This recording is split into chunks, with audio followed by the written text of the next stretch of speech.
But I have an advice for young people in Europe.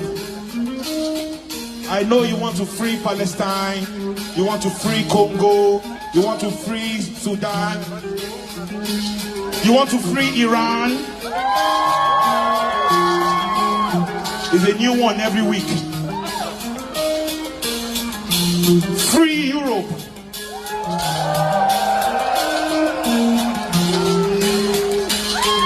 Free Europe from right-wing extremism.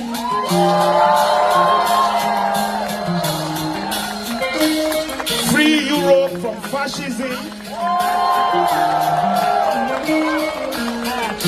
Free Europe from racism.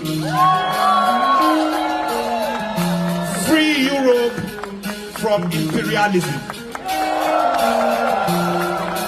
When you do this job, as soon as you do this job, Gaza will be free, Congo will be free, Sudan will be free, Iran, forget about us, don't worry about it. Free Europe.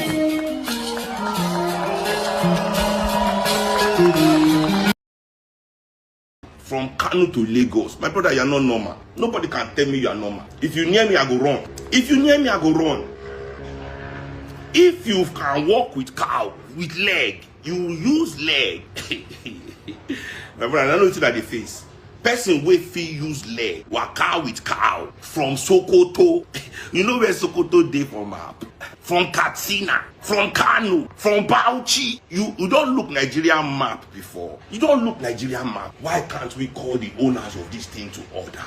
Just the way I dey tell you, they say the bandits too. Oshomole na ain't talk this one. I won't use this thing start before I tell you I won't talk today, so that I get things to do. I don't talk if I not do for Nigeria.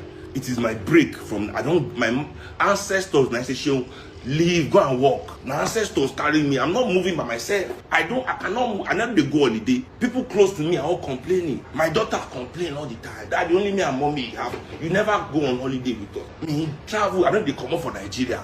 Except the ancestors push me on my journey. So I believe saying that my time to just recalculate but sometimes I must still just come live. Say, may I not leave my people just in the wilderness. Make I not leave people in the wilderness. They asked Dangote for one interview. They asked Dangote one question. You can find this video about the development of Nigeria. In answer for me was one of the most shocking, but at the same time profound.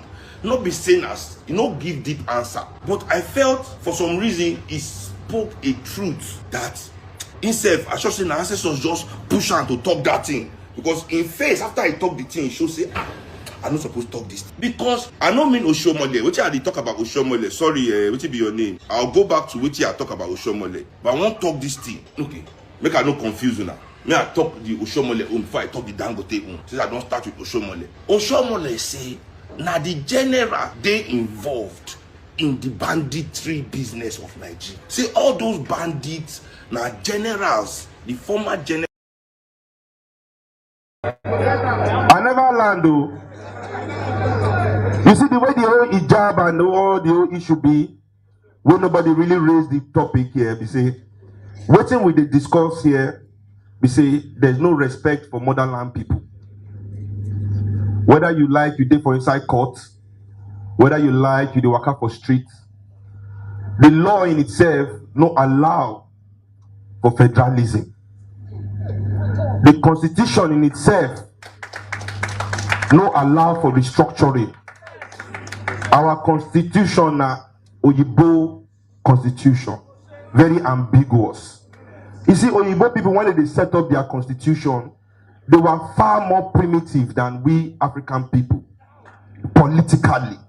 We never do history reach that side, so we could not go into that one. So their law only represents rich people. Our law, where we dey inside our own upbringing of our homes and our history and our tradition, represents everybody. So in our own high sense of personal justice, nobody fit talk say we see justice inside our law. The law is not justice. They go say the law is not just. The law is not justice. So no allow for real conversations to fit erupt or say we won't do federalism. What it be federalism?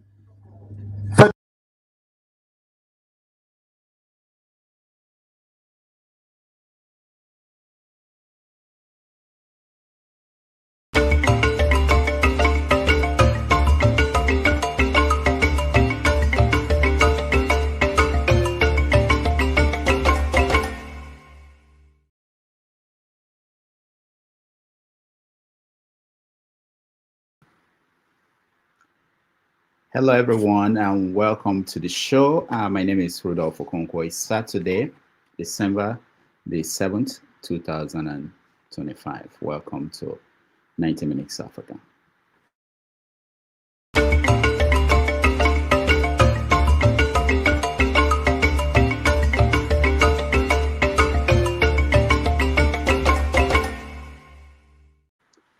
On our show today, we have a special guest.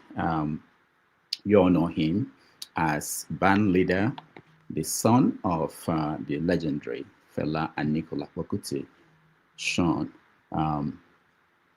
We are going to have him join us. Seun Kuti will join us in a few minutes. He's consulting with the ancestors. He's ending the meeting of his political party. He will join us in a moment. So bear with us. We are going to bring him on. We've been in touch with him all through today, and he's assured us he will be here in a few minutes. So stay with us. We will get him in. In the meantime, I don't want to keep you waiting.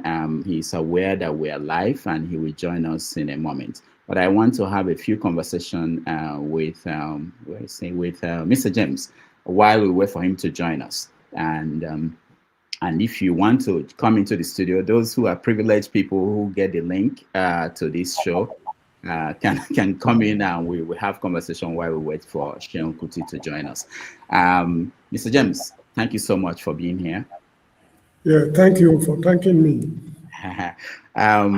So the way I frame the conversation today is that I wanted to introduce this show by playing a clip of the people that had planned a coup that in Benin Republic that didn't. I think by now people are saying that the coup did not succeed. The president is back in control, if I'm correct with the latest news.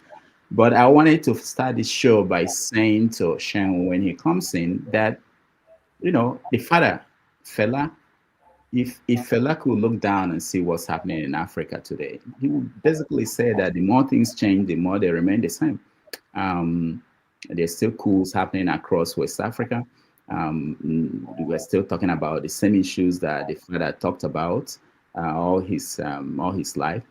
And again, this is where we are. What has changed? What is the way forward? That's what we want to discuss today with him when he joins us. But Mr. James, what do you know about the coup in Benin Republic? No, it is criminal to know something about a coup.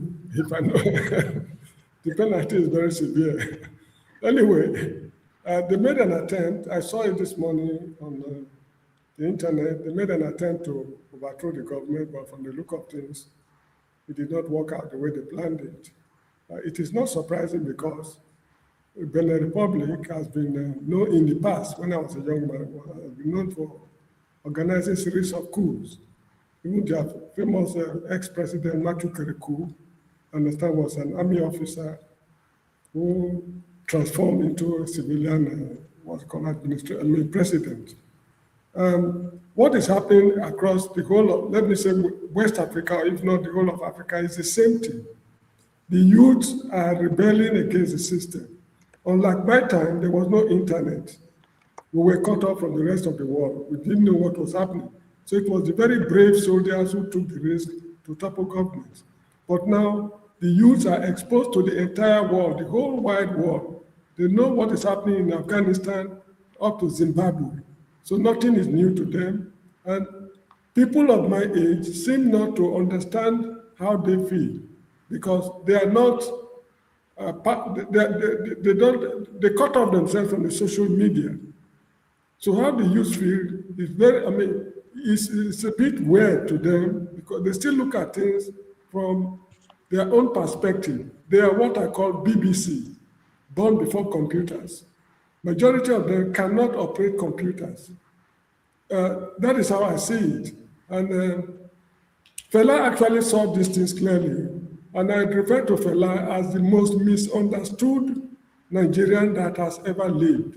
Because whenever Fela happened to say something very serious, people will say, "Na lie. Who talk? How do you know?" They say, "Fela said it." They say, "Na Christmas, no minor." But what he said, that end him the name Christmas will come to pass, and people will say, "Oh, but Fela taught this thing before." I remember when Babangida was misbehaving, unwilling to hand over. They asked Fela a question. "What have you got to say about the transition program?" Fela said, "As far as I'm concerned, the transition program is dead, because in English language, transition means death. So the transition program is dead." They said the Christmas just started. And actually what happened, the transition died. Babangida could not hand over normally. So that is how things are. Nothing lasts forever. My generation is already passing away. In 20, 25 years from now, we will quit the scene, and should I say more reasonable people, reasonable in quote, more reasonable people will take over the leadership of Africa from them and organize themselves the way they want, because according to Wole Soyinka, my generation is a wasted generation. And I think there's a lot of sense in it. And that is how I see the whole show. Nothing lasts forever. The youth should, all they need to do is to persist. They should not give up. All right. Those who winners don't quit and quitters don't win. So they should just persist. It's just a question of time. I might not see the promised land, but as a people, we will surely enter in grand style. Thank you. All right. Thank you so much, Mr. James. Sully, how are you? Welcome to the show. Hello. Hello. Yeah, I want to believe that is Seun, does he speak for your generation? He has the same kind of approach that I have towards politicians. We have the same kind of approach, though, in almost everything, almost. I just wish AAC was like that, But yeah, that's one of the questions I will ask him, in terms of he is having a meeting of the movements for the movements of the people, his own political party. We want to know whether the party is going to fully registered, whether they are going to field candidates in this coming election. But yeah, you talked about ANC. I wanted to ask, what is the difference between him and Sowore and ANC in terms of the approach to the understanding of the political system? What do you think? Where do you think ANC? Is it ANC? What is it? AAC. Yeah, AAC is different from Seun's approach. Where African Action Congress. Yeah, African Action. I should know that. Go ahead, Sully. Where do you see the differences? Well, AAC has more popularity with the people, even though they are not that popular because they are not sharing money. But they also have social media, right? They have a social media presence. They have, a social presence also, I would not say Sahara Reporters is AAC, but, they have the kind of backing that can reach the media houses, because the media houses in Nigeria, they are compromised, even if they don't want to be compromised, they are still suppressed and oppressed. So they can't even say their mind. So they have that kind of outing. But MOP is more of a, they have the approach that can actually, be on the same standing with APC. They just don't have the people. They don't have enough people backing them. I feel like if they go little by little, the same way China, Xi Jinping, his strategy of conquering China, they should do that. AAC is more about, going straight for the head. MOP can start with the grassroots, little by little, encroaching. All it takes is just one win. One win, that's all you need. From one win, you can encroach to a lot. It's the same thing APC did. Everybody wants to go straight to presidency. Nobody wants to do the hard work of grassroots work. So if they do a coalition, MOP can work on the grassroots, You know, they have the same kind of aggression. They expect corniness, they expect agbero, all the normal things. They are not the kind of people that are the reactionary. They actually have an idea of what is going on ground. It's amazing that you have 200 million Nigerians, and most of them are always oblivious to Nigeria itself. You know, everything is always surprising them. But MOP has that ideology that they know, they understand the people that we're dealing with. They understand the things that need to be done. They don't have any sentiment to add to it. You know, Nigerians are very sentimental, the same way they are so religious. They don't have all those sentimental things holding them. They don't have all those religious things holding them. They are more of action, but they don't have the numbers. They don't have the media. They don't have the backing. They don't really have any support. That's just the difference. I believe they can encroach on Lagos, you know, because they have the ideological backing that Seun's father gets there, which we have people like Burna Boy and Wizkid taking advantage of it for their own personal gains, which I don't understand why Seun allows it, but you know. Yeah, we are going to talk about that in terms of what the musicians of today are doing with Afrobeats. And those musicians are no different from the politicians, in my own opinion. No different. All right, very good. Thank you. Let's talk to a musician, Revolution now. How are you? I'm fine, brother. Good evening, good day to everybody. Mr. James, respect, sir. Solely, well done. So we are waiting for Seun to join us. As soon as he comes, we will go straight to him. But in the meantime, so what? You are a musician. When you see his work, one of the things I'm interested in finding out from him is that there is a challenge that he faces, which is common with people whose parents, someone like Fela or Bob Marley, where the son is trying to create his own path. At the same time, he's also trying to honor the legacy of the father. So that's a challenge that he is facing. And also in a music industry that is constantly changing, you know. So what is your take on his approach to that? Anyway, for me, I like him personally because he's doing what he's supposed to do. Not only representing or taking the footsteps of the father, but at least from what I know about him, I don't know much about him, but I follow him sometimes when he makes his line. In fact, he was here in Stockholm, or they published one time that he was coming to Stockholm. We bought the ticket, but he didn't show up. You know, the reason why, I don't know. I wanted to use that opportunity to support him. That was, I think, 2-3 years ago. I can't remember for sure, but I did everything I could do to go and see him live. But to me, he's doing well for me, you know, especially not only through the music, because Fela's music should not die. And among his children, he's the only one who really fits into Fela's shoe, you know. And also, I follow him online where he talks about himself and his anger with the system, you know. Though I'm not a member of his party, I prefer the going to the head, to cut off the head one time, because that's how you kill a snake, which is so dangerous. You don't know how he's going to meander, and if you are not too smart, he bites you before you. So I like the approach of Shore, cut off the head so that everything go dabaru, then we start afresh. But he's doing well. I like him, you know, and that's why I came in early, just to listen to him, you know. Thank you. All right, thank you. Doc, I know you're a busy man. Thank you for joining us today. Thank you. There was someone yesterday that said, "Oh, I went to school with Femi." He knew Femi. Went to school with Femi. Do you know Fela? And do I know Fela? Mm-hmm. He was my uncle. Oh, you see, I know that. I just want. He's Fela's father and my mom's Fela's father, my father's same mother, same father. Wow. Yeah, it was my uncle. But my father couldn't stand him. My father thought he was a very irresponsible man. You know, my father was very close to the professor. They were age mates, so he was very close to the professor. What's it called? Femi, yeah, no. I mean, we're all Sulere guys. He lived close to my house in Sulere in the early 70s. And he went to Bobi College. back in the day, he was the first student that I know of the generation a little bit after me that drove a car to school at age 13. 13?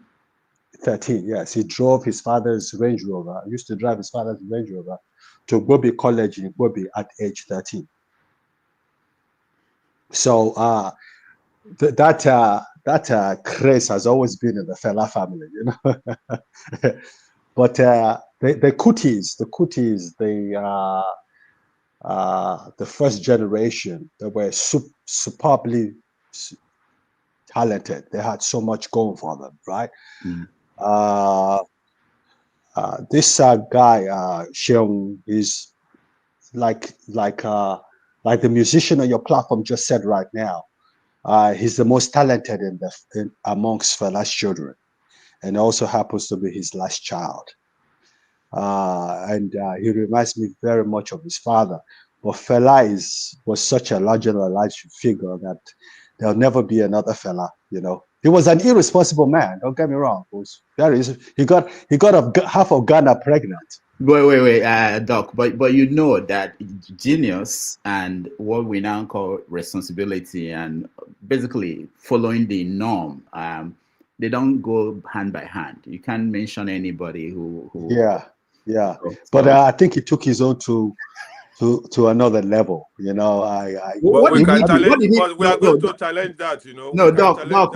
What did he do really, other than he smoked and? What else? The way he. Fela 70s Fela, oh my goodness. The women, girls run out of their family home to go live in the shrine with Fela, 13, 14-year-old girls. The man was someone else, man. I mean, he was a music genius, don't get me wrong, but he was an irresponsible man. Come on. He was my uncle. I knew very well. I could talk about it. 27 women at a go. 27 women. But he had the foresight, you know. He knew we were going to get to where we are today. Do you know what I'm saying to you? Based on what was going on. I mean, but he had the platform, he had the name, and he had the peers in Basanjo and Abiola. They were peers. They grew up together in Abeokuta. So he knew he could do a lot of things and get away with it because these were people he grew up with. Do you know what I'm saying to you? Seun, like someone said, is a supremely talented person. He's very, very vocal. He's very Kuti. I like him a lot, actually. So let me see what he has to say today. I called him because of that, you know, to support him. I usually wouldn't do that, but since I know that he's going to be on the platform, and I'm very fond of what he represents, that's why I called in. All right, thank you, Doc. Thank you so much. Thank you. Jide, Seun does a lot talks about Pan-Africanism, the bigger picture beyond just Nigeria, and when he talks about issues. So what do you see in his approach to not just music, but political activism? Yeah, thank you so much, Dr. Damage. It's good to see everyone on the show, and good to hear from everyone that is listening on the comment section. So I'm very excited for this program today, and I'm very excited because of the person that is going to be interviewed. Seun Anikulapo Kuti is one of my first mentors when I started my political journey in understanding politics. You know, when I was in my teens, like 10, 15 years ago. You know, he inspired me to understand Pan-Africanism, imperialism, my beginnings in geopolitics. It was first listening to Seun Kuti. My first set of books that I read were from the books that he talks about, from his interviews and, you know, his shows. So it was my first exposure to politics. So I'm really excited for this. Regarding his movements, I think I participate sometimes, like listening to their program and stuff like that, movement of the people. It's a very slow, organic process. I think his idea was that he didn't want to make it to be a political party. He wanted to make MOP to be a movement when he decided to take the mantle of MOP, because MOP was not founded by Seun Kuti. It was founded by his father, but he decided to take up the mantle. But initially wanted it to be a movement, but now I think he's considering taking it to another level to becoming a political party. They've had series of challenges. I mean, a lot of MOP's ideology, it aligns with mine. It aligns with my ideology. It aligns with Pan-Africanism. And also, they even talk about like how to incorporate foreign policy, which are the things I talk about almost all the time. You know, they go on debates, have conversations, talk about different topics. So it's a very organic movement. Not a lot of people are on it right now, but they are going through a lot of challenges. I think the last time I followed MOP, I think they were trying to register. He probably will talk more about it, but they were trying to get to be registered by the Nigerian government, but they had a lot of obstacles with that. But yeah, it's my first exposure to politics, and I'm really excited wanted to hear from him today, and I have my questions for him. But yeah, I'll stop there. Thank you. All right. Femi. I'm going to join you guys later, please. Let me just prepare. Yeah. All right. Femi, welcome. Yeah. Doctor, I will use this opportunity to call you Oludu for not knowing the name of for getting it wrong, and for rearranging the panelists and putting me after GD. Yes, I'm not the one doing these things. Sometimes, doctor, I'll put my hands up these days. I'll repeat it again. The box stops at your table, and Oludu. That said, I met Seun when I need to ask him. I think he went to Adebayo Mokolu secondary school in Anthony Village, but I met him through a cousin of mine. That one, you know what we call Kulu? That my cousin was Kulu, so they were a perfect pair. But at the time, he came across as someone that was really unassuming. So, and he was pretty young then. It was a time when he was probably not even yet 20. So to see him transit to where he is gotten to now, I find it quite very transformative, in my opinion. But that aside, just like Doctor had said earlier, I find him very, very, it could be controversial, but I find him very, very knowledgeable, very, very smart. He's easily the smartest of the Kutis of his generation, and even those his older brothers and sister. You know, I listen to him every once in a while that I can. And just like GJ also spoke to, he's led me to places I never would have thought I wanted to go to. And there's a particular question I want to ask him, if I get to ask a question regarding something I was listening to. I don't know if you know Ben Norton. For those who I disagree with about, especially with respect to, in this case, what the US actually wants to help us with, which I'm not necessarily against with, but I just think we should have some foresight and look to where we're coming from and look at the underlinings of the way the world operates. So I look forward to, I think a lot of people are going to find him extremely knowledgeable, especially those who do not listen to him, even those who disagree with him extremely. If they'll open their hearts, they'll find it very a rewarding session today. That's all I'm going to say for now. All right. Thank you, Femi. Uche, welcome. Okay. Good evening, everyone. Yes. Mr. Rudo Humbedoma. How are you? Am I coming to you? Yeah, okay. So, Mr. Rudolph, I could have led my own complaint, but our brother have already led the same complaint. I don't know, you're a master of reshuffle. You always reshuffle. You always reshuffle the system. But you have already denied that it's not your fault. No problem. So the issue of the person we have on board today, Mr. Seun, I think Fela's son. Yeah, I respect that family, because to do such sacrifice is not a day job. I think I saw him joining the party Omo election already, AST, I think. So the day I saw him, I just remember the slap he gave the policeman. So I think when these people win this election, they will not be slapping every policeman they see on the street or giving everyone slap to, you know. Nigeria need a kind of treatment, some youth and some in fact mainly the politicians, because as we see them from far, like a 15 minutes memory, there is some certain spirit we need to slap out of them, mainly the politicians. Maybe the kind of radical party need to come up to slap some thunder out of them, because when you look at Nigerian system, you think why when someone will see something, you know, this thing is not proper, and they try to support because it's my own person, it's my own man. So only thing I can talk about Mr. Seun is this. I love someone being such radical to use it to make some correction, which the area or at the angle of wrong. And some people keep on doing the wrong thing. So maybe they need to be forced out of that wrong, because anything should not be civil. Everything should not be civil, because the Nigerian system need.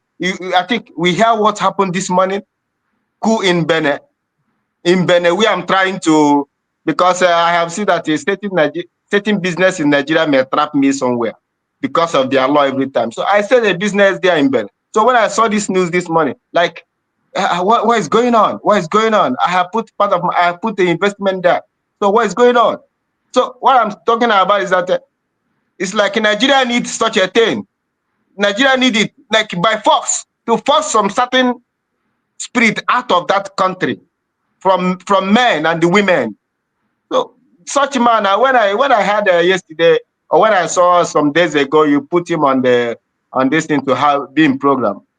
I want to get some idea from him, because he has the courage to come out to challenge some certain wrong. So let me just hold it there. Thank you so much. All right, thank you, Uche. Mr. James, let me come back to you.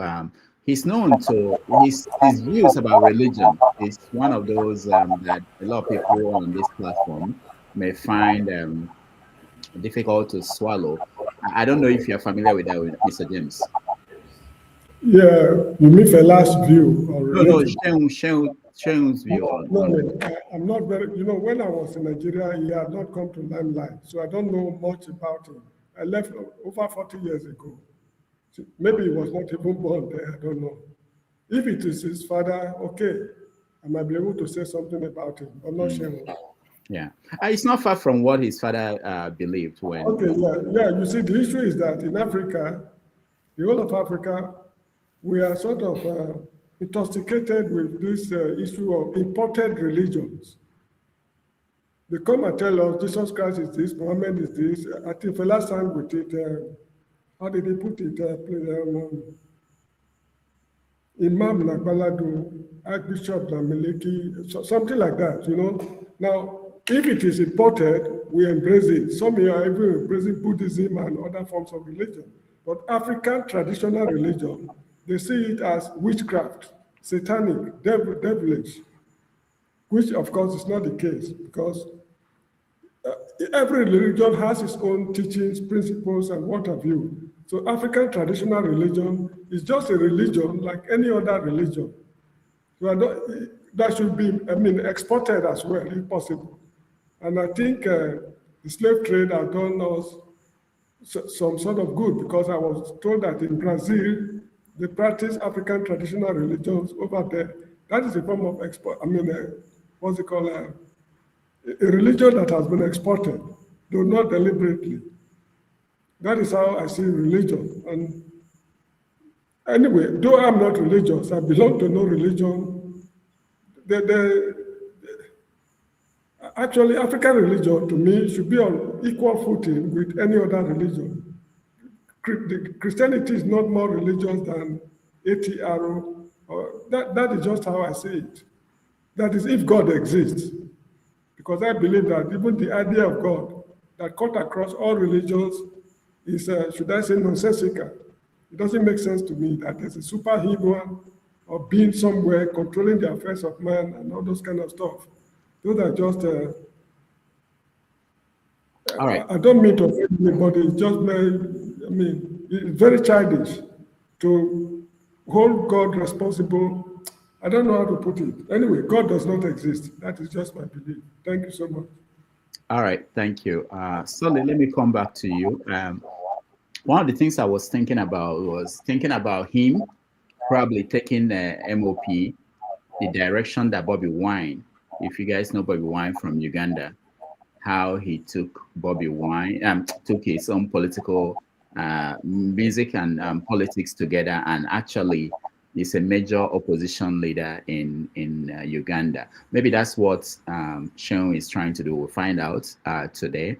But also, if you remember Julius Malema, when you think about Shore's approach and in terms of Julius Malema and what he's doing in South Africa, are you saying that you would prefer to have Shore's party start that way, be part of the system and go up instead of, I've never had this idea of killing the snake from that was what they were trying to do. But what do you think, Sully? Let me hear from you. I don't really know much about the Ugandan guy, Bobby Wine. I don't know, but from what you said, he used music to, no, all our current musicians are selfish and self-centered. So let's just forget that happening. But I don't really know much about Bobby Wine, and they are fleecing off the hard work of Fela. That's the most annoying part. They are just, I don't think if he was alive, you even like people like Wizkid. They are using his symbols, doing like this, just to profit off it. Very selfish, self-centered people. And I don't even know, maybe they're supposed to be paying, what's this thing when your music has copyright, royalty. Royalty, and their family is supposed to. I don't think they are getting royalty. They are, like I said, they are just leeches, not different from politicians, giving nothing back, taking everything. So I don't think they can go that way unless Seun enforces it, which is not, from what I see though. But you cannot just have one fixed approach. You must attack from everywhere. Go for the head, go for the tail, go for the middle. Whichever one wins, you claim it as victory. Every day for the thief, one day for the owner. The owner just means one day. You don't know where you catch it from. AAC is focusing on the head. MOP, I don't know where they are focusing, but I feel like they should focus on grassroots, because AAC, they cannot take all that hard work and start focusing on grassroots. Somebody has to be in charge of it.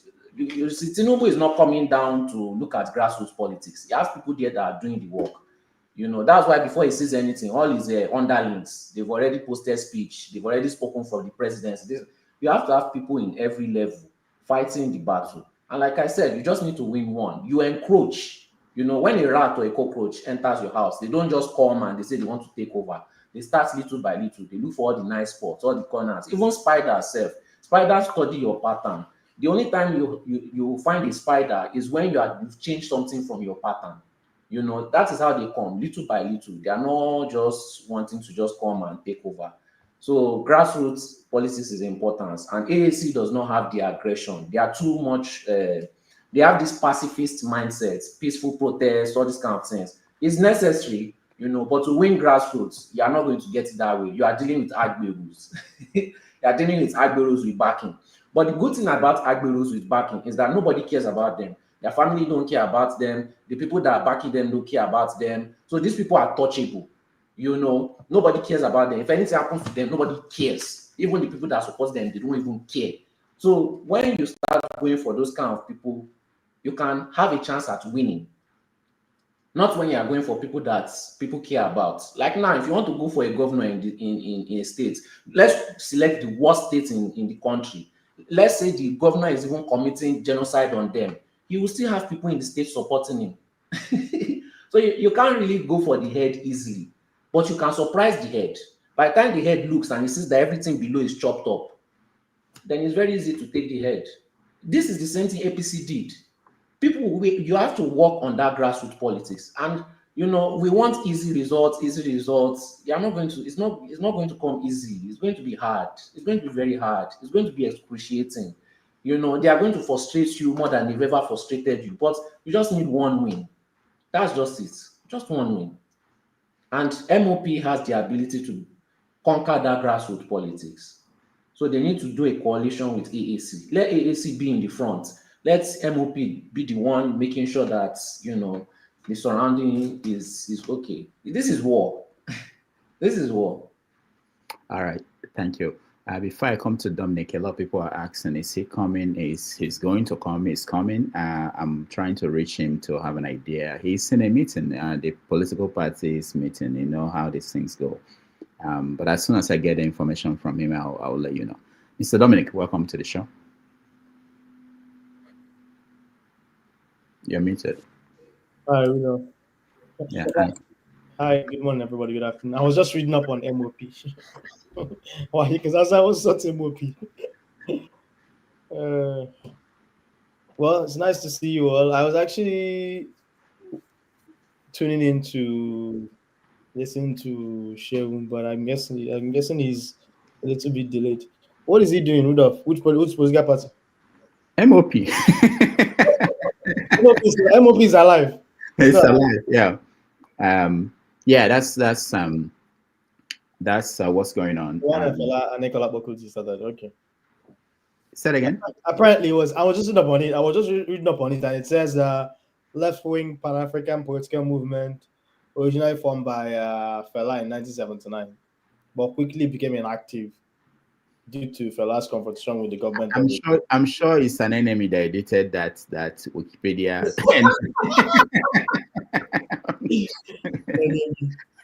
Anyway, in other news, I woke up this morning to Sarah reporters posting about the video of a coup in Benin Republic, and then next thing I know, a couple of hours later, it's a foiled coup. So it happens.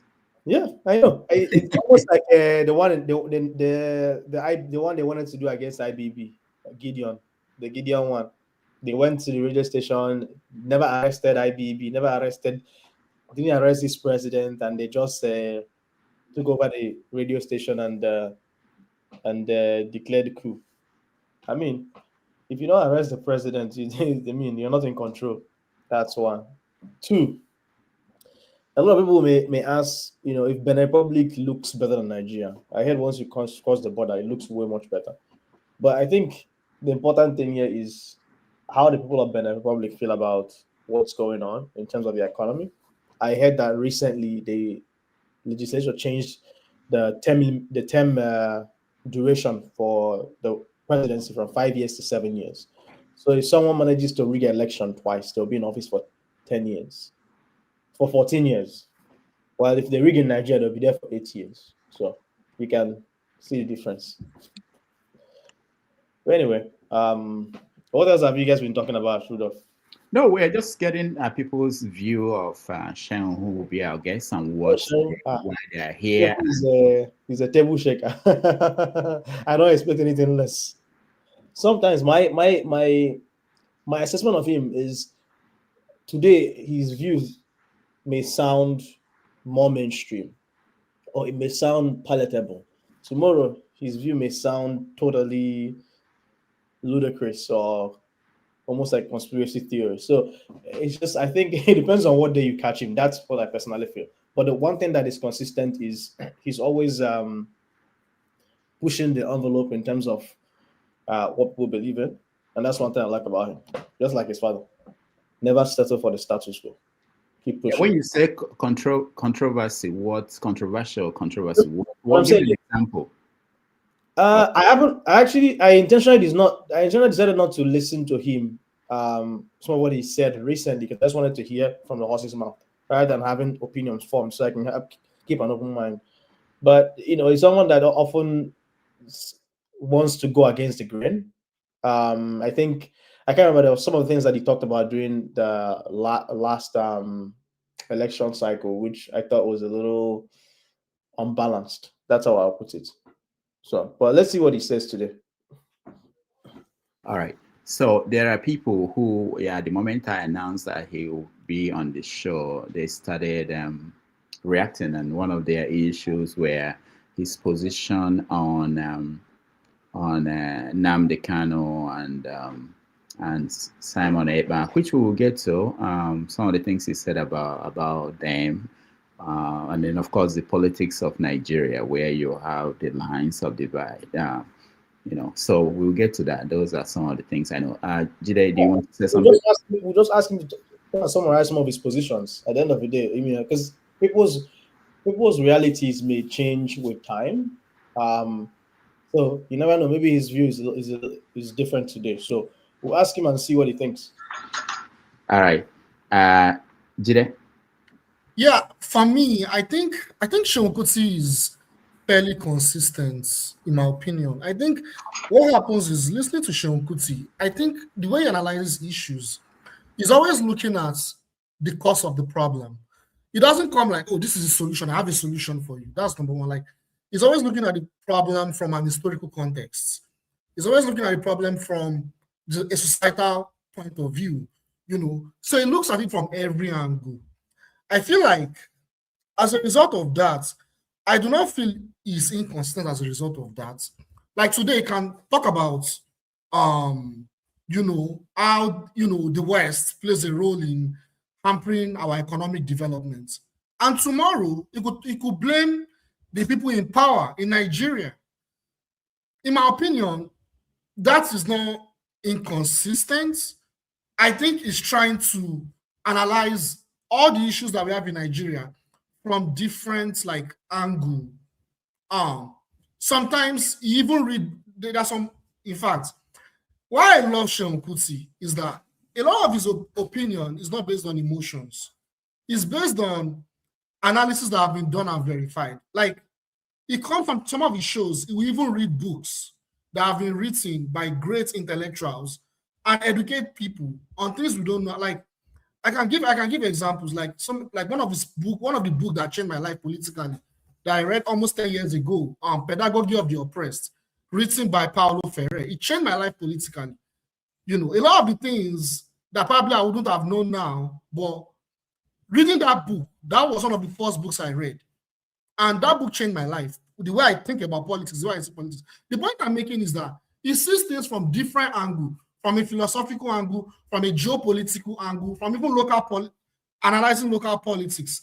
I think the point is that everything is connected. It doesn't make want to be a conspiracy theory to me or make his position to be inconsistent. But I'll stop there. Thank you. Anybody else wants to say something before I? Yeah, Doctor. So I just something I just wanted to. Okay, go on, my brother, go on. Can you hear me?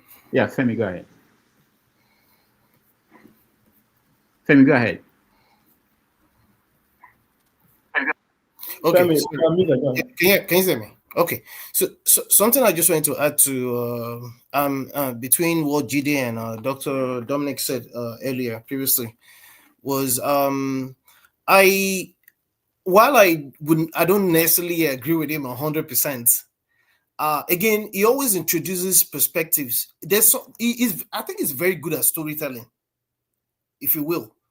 He's very, very good at laying a foundation for where he's heading to. That's one thing I've noticed, and that's why even for things that I may have slightly differing opinion to his thoughts of how he arrives at his thought processes, he always seems to have a way of, that's just me personally now, he always has a way of arousing certain thoughts that I never may have initially thought about.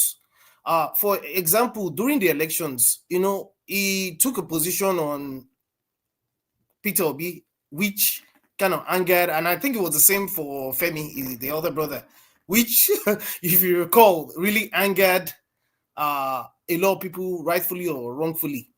And in fact, I kind of guess that's one of the questions you may or may not want to ask him, and I'm pretty sure he's going to get that.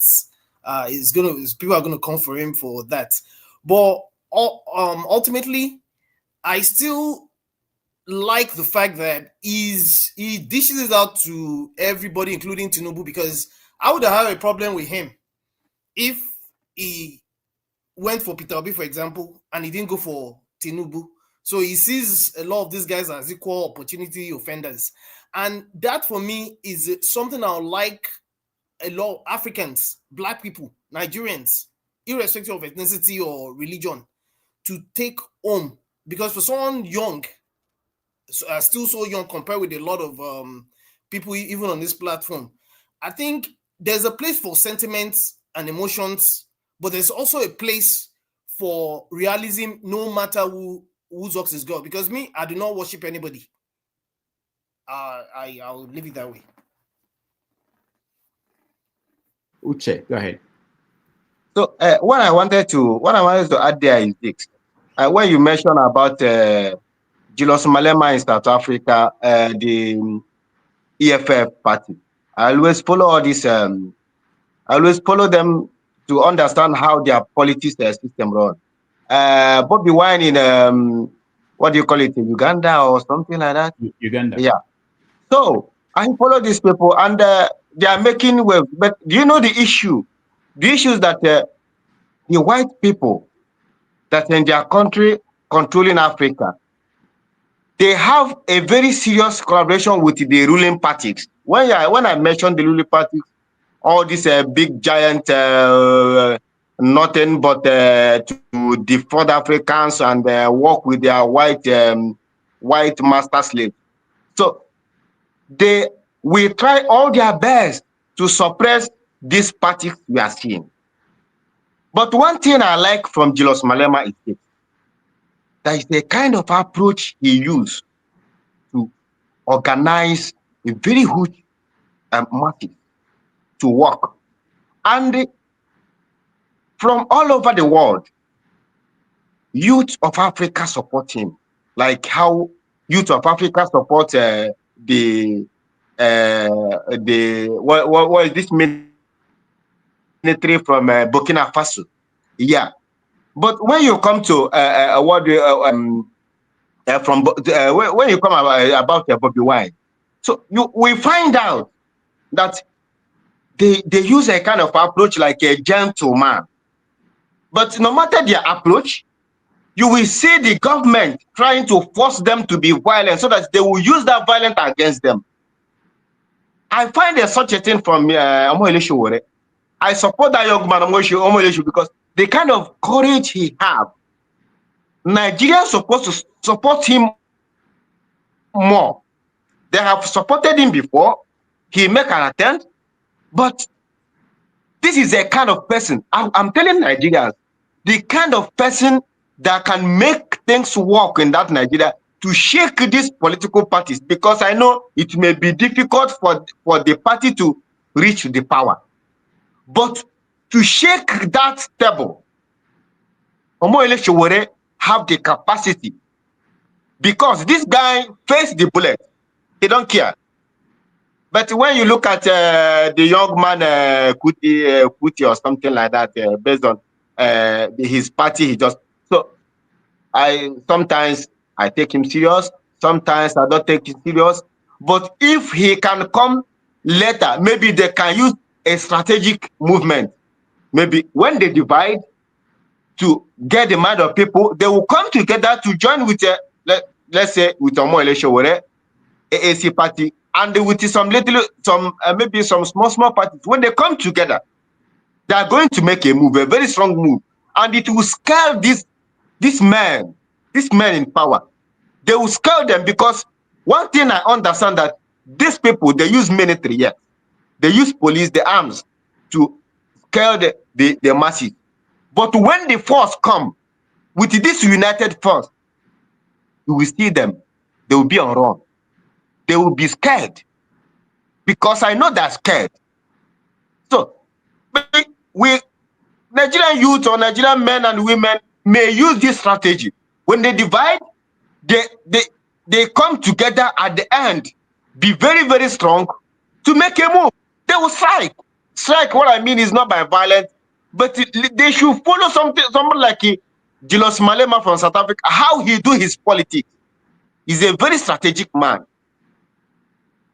Maybe the issue of Fernando De Carlo or Simon Ekpa, you know, the guy is a kind of I love him with his courage. But the kind of people he attack, I see it as somebody tribalic. He's doing tribalic something. Maybe I don't want to say much about it because sometimes we take him as a joke, sometimes we take him serious. So he's not consistent. Thank you. All right, thank you, Uche. At this point, I think we take a break. When we come back, I will have news for you. I will make efforts to reach him, and then I will let you know what the call is. So once again, thank you so much for staying with us. Carrot approach. So no more carrots. Stick only. Stick only. This is what it means. Say Trump say they are closing down USAID. This is what it means to us Africans. We as Africans are supposed to prepare now for a hardening of the West. That the West wants to harden itself. Now somebody prepare, not somebody talk about it and say these people are ready now to unleash hardness, unleash wickedness. They want to bring us by force to our knees. Instead, we talk rubbish, we jubilate. See, is there American embassy in your country? Yes or no?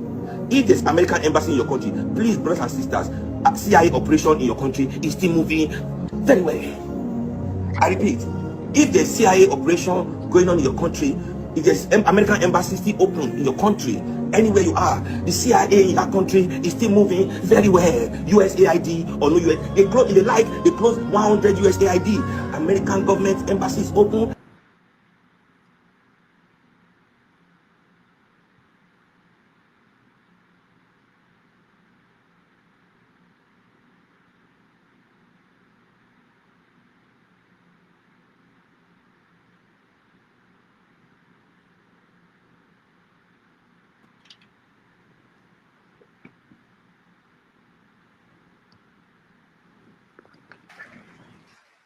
International Egypt Haiti, as you can see. Bonjour. I would love to introduce to you all the beautiful members of this family.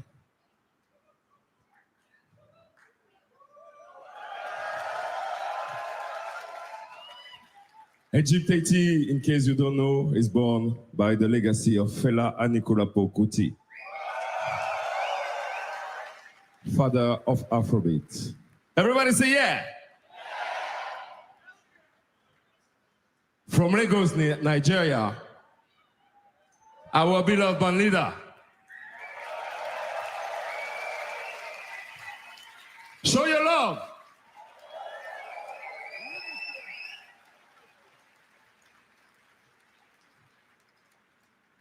On bass, Kule Justice.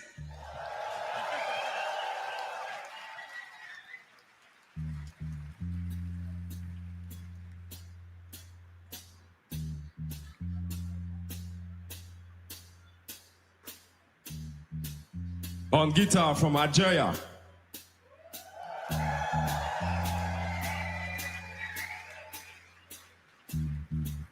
Anis Benadak.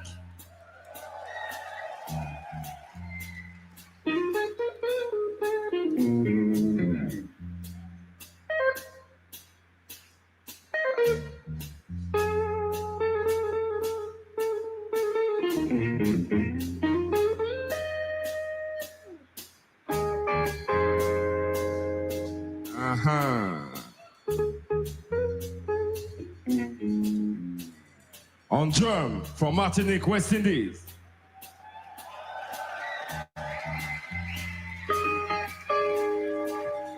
Mario Orsinet.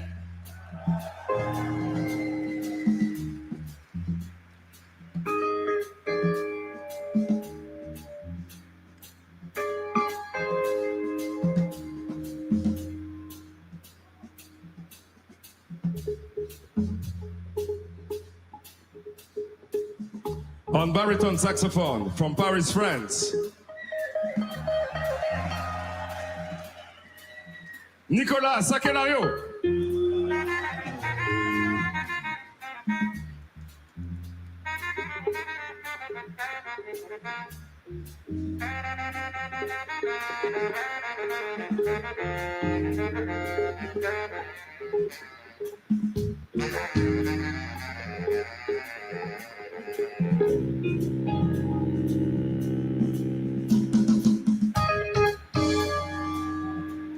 On trumpet from Paris, France.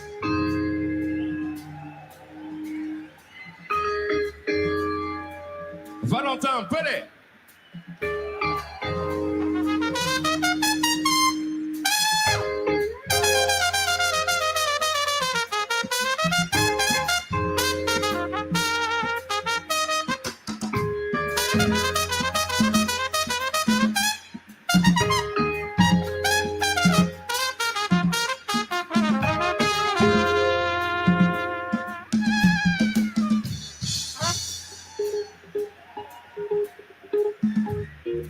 On tenor saxophone from Martinique, West Indies.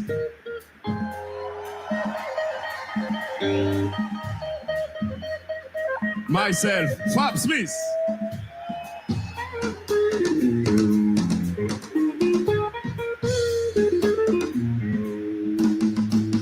Now, it's time to welcome the African Queen. We're gonna dance and sing for you this afternoon.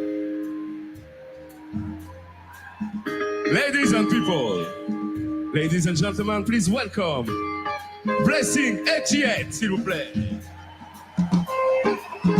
Show your love, show your love.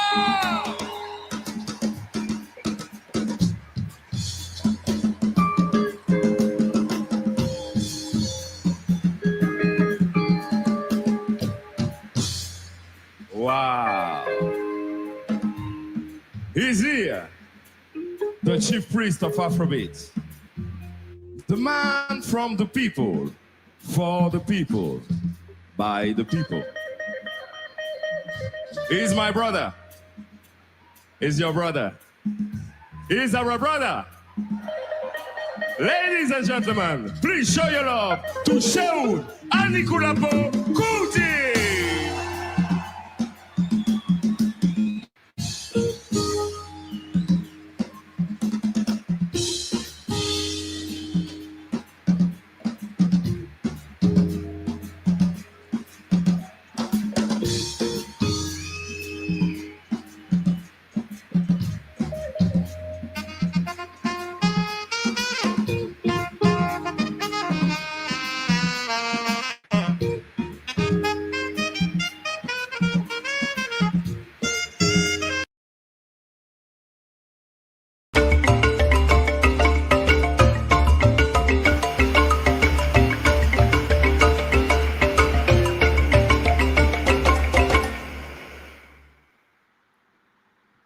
All right.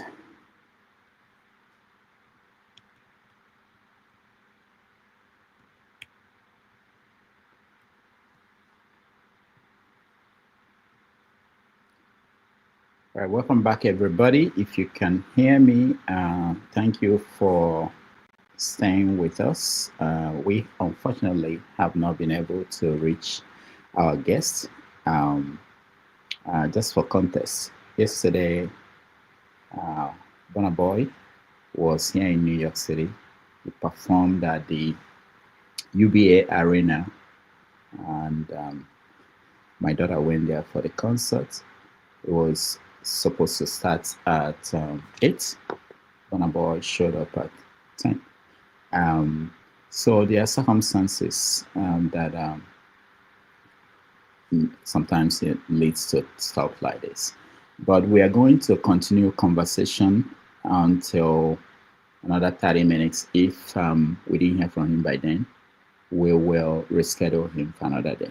I'm sorry to report this, but we were in touch with him throughout the night today, this morning, but he told me he was going into a meeting and hopefully it wouldn't interrupt. So I haven't been able to reach him. All right. Jide. So this is most people don't understand the life of an entertainer who is also a politician. He's also a politician. when you are in the field of booking, we you have to know that these things sometimes they happen. You can't control that. Most of the time, people don't actually. If you know the day-to-day life of some of the people we bring on this show and how we navigate the process, it's what it is. But let's hope that in the next 20 minutes he will join us. If not, we'll reschedule. He wants to do this. He agreed to do this more than a week ago. So it's not something that we just suddenly decided that it's not going the way we thought. Yeah, go ahead. Jide, you want to say something? Yeah, I really hope he joins. And I hope that if he joins, it's not going to take it's not going to be a session where if he joins, it's going to be just like an hour interview and. No, I'll scale back. I'm more interested in you guys having opportunity to talk to him than questions I have. We have we have multiple questions that will last like 3 hours, but that's not what we do. Sometimes we keep them aside and let you guys talk to the guest. Yeah. All right. So Dominic. I was really looking forward to hearing him speak, quite honestly. Well, if he doesn't join, someone was saying we should maybe interview Mr. James. James has no. Actually, let me show you guys some of the preparations we had put in place. Let me show you. This is one of the surprises we had for him. This is a picture of Seun Kuti taken by Okendibe when he was still very small. And then we have hold on, guys. Because sometimes we put in some work in this, preparing this for these things. Okay, took this picture himself? Yeah, he took that picture himself. How okay is? Okay, was a reporter in Nigeria, and this is this was done by somebody who thought that if we could find Fela will be talking about that this is my beloved son in whom I'm well pleased. Just like the where you have baptism of Jesus, John the Baptist, and and Anyway, so there are things that we put in place in preparation for this show. Maybe in the meantime, Rudolph, we can play some of his recent comments if you have clips. Oh yeah, we have a lot of clips of him. Let's see. Racism is the politicization of science as the only path to knowledge. So it's only you cannot know anything except you learn this Oyibo way and go through this secondary, primary, university, which is a lie. Which is Bill Gates didn't finish school.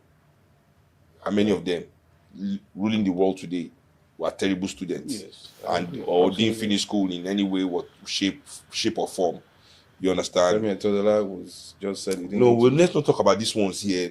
These ones here are not even in the level we are discussing. These are really the smallest men in the world. Like, I'm not even talking about money. I'm just talking about spirit. Like, their spirit is so small. Like, like if we could look at if there was a spirit mirror, like a crystal ball, to look at their spirit, to take a. And they look for internet. I don't see one article by a credit alert journalist. You see, this is how say these people are. They article. They write the article from innocent. Give him, make him put your name under, as a credit alert hungry journalist. All right. If he doesn't join, someone was saying we should. No, hold on. I have news for you guys. James has no. Actually. All right, I have news for you guys. I just got a message from him. He thought he was starting at 5, but so he could do it before the meeting. Now that he said he would join us at 8:30 p.m. Nigerian time, so that will be in another 30 minutes. Sounds cool. Awesome. Good news. So I think that's what it is. Yeah, in another 30 minutes he will join us. So he apologized for this initial, the exchange rate, the time difference. So he thought that we were going to be done with the interview before he joins his meeting. The meeting is so he will be here and talk to us. So I'm happy to Mr. Ida, not to interrupt you, before I forget this, I will not you maybe find a way to get Mr. Dr. Makanga. Dr. Makanga, if you can try to reach him, so maybe you can give him your platform. You need to talk to him. Who is Dr.? I think Uche, your line is not good. So maybe you can go out and come back. It's not good at all. Am I coming clear now? No. It's clear now when you talk, but there's feed coming from your end when your audio is on. So. But I think, but if I'm coming clear now, I'm trying to tell you about Mr. Dr. Mastanga, the one that have I think Miro TV, something like that. He always speak about Africa. So some people will know him. Okay, send me his contact. Send me his name. Yeah, just text me. Yeah, I know about Dr. Matanga. He's also contending the Biafra movement. Has also represented what's the Simon Ekpa. He's the one who took the Simon Ekpa's case to the ICC, and he's also taking the case of Nnamdi Kanu to ICC. He has also been the one behind the movement in Cameroon against the people, the Ambazonia people. So he's been all over Africa fighting for the rights of oppressed in Africa. He's quite very influential. He's an international lawyer and a diplomatic figure that many countries use in international relations and diplomacy around the world. He's quite influential when it has to do with international processing and what do you call it now? Adjudication for people. So I think he's an expert in that area. Very, very influential in Africa. And yeah, it will be a pleasure if we can get him here. I have his contact. I may try to see it from my own end if I can be able to pull that through. All right.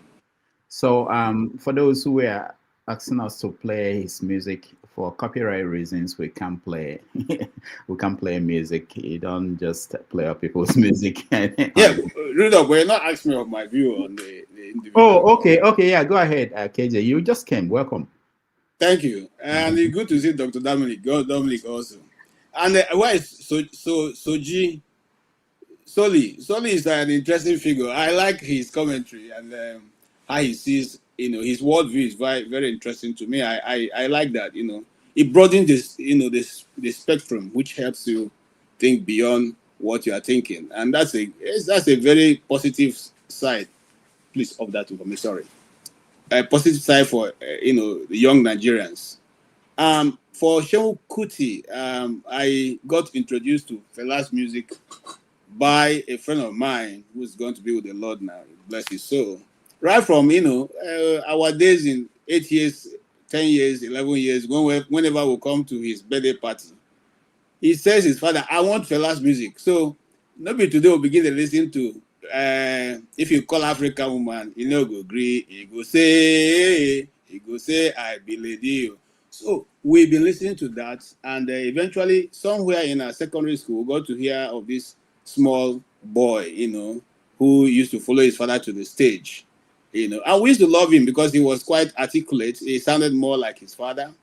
Many of us accepted his philosophy to be a clear representation of his father, even much more than his elder brother.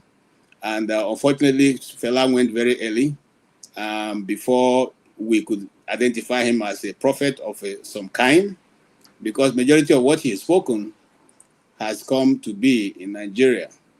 Okay, for Seun, he comes across to many people in different ways. For me, sometimes he comes, yes, as being able to articulate properly what, with the mindset of generality of the people. I'm not going to say what people would want, mindset of generality of the people, because at each point of your discussion, people will agree, people will disagree. I've come to realize that is how the world works.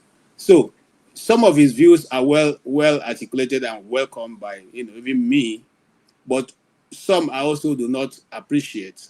Because first of all, one of the things he says about Nnamdi Kanu, that Nnamdi Kanu is very insultive, he insults everyone. But he does the same thing. He also insults people. He talks about people, and just, when he gets offhand, though he talks about them the way that you would not think he should talk about them. So in that base, if you are now blaming this individual, then that's a problem. Then he talks about religion. I don't know why people always say the white man religion. The other day, somebody was talking to me, and I said, if you think it's white man religion, and if you know anything about the Igbo culture, read the Igbo culture and then read about the book of Leviticus. Let's see which is older. Is it the Igbo tribe or the Bible? So if the Igbo tribe is older than the Bible, it then means that somewhere, somehow there's a mix-up. So let's not be quick to say it's the white man's religion. Let's be quick to say we didn't start the documentation of these things that happen, because it may just be the other way around. Well, that's my belief. I'm not trying to force that on anybody's belief. So when he takes two extreme, positions about religion and what people should believe or not believe, it becomes difficult for you to be able to make headway in that. And you may turn off some other people who ordinarily will be rooting for you. And I think that is where, if you ask me if I was one of his guys, I would say find a way to, bring yourself towards the middle so that you can be able to bring into your boat much more people, okay? And finally, I will say this, concerning political party, and I agree with Jide, is it Jide or somebody make this contribution earlier. If we all keep playing to our own gallery, playing to our own, pandering to our own people and our own small set, we will never be able to come to the place of making a full recovery and taking over the system. We must find a way to accommodate people. Shore must find a way to accommodate P2B. P2B must find a way to accommodate Shore. Seun Kuti, if he's seriously going into politics, must find a way to come to the round table with these guys to work around it. Now, if you do that, you will bring into your net much more people. You may not be able to learn how to climb the highest palm tree from the very day you begin to learn how to climb tree, but you start from somewhere. Where that somewhere may be, may not be a perfect start, but it's somewhere. Okay, you cannot become a disciple of Christ just because you met him the first day. You have to first learn the ropes. So if we all come together into the net, we will not be able to walk the rope. The good people will continue to be with the good people. The bad people obviously will fall out. But at that time, you will have gained some height. You will have gained some height in that process. And so you guys can easily, and without any form of restriction, take over the system and then change it to what you want. Somebody was talking about Julius Malema, who I follow also. We love Julius Malema, but we don't love Nnamdi Kanu.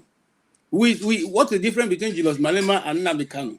They all articulate the same thing. They all speak with force and fierceness. They all speak in the same way. And they don't give a damn of whether you like it or not. The whole South African government went against Julius Malema. He never backed down. He said the song, even if whoever in the world doesn't like it, that is their song. And he still sang the song. Okay? I still sang until tomorrow. He will still sing the song whenever he's having a rally. But in our own situation, if this guy was there, we will have condemned him, especially if he's an Igbo man. And when I say that, people say I'm pandering to tribe. No, that's the truth of the matter.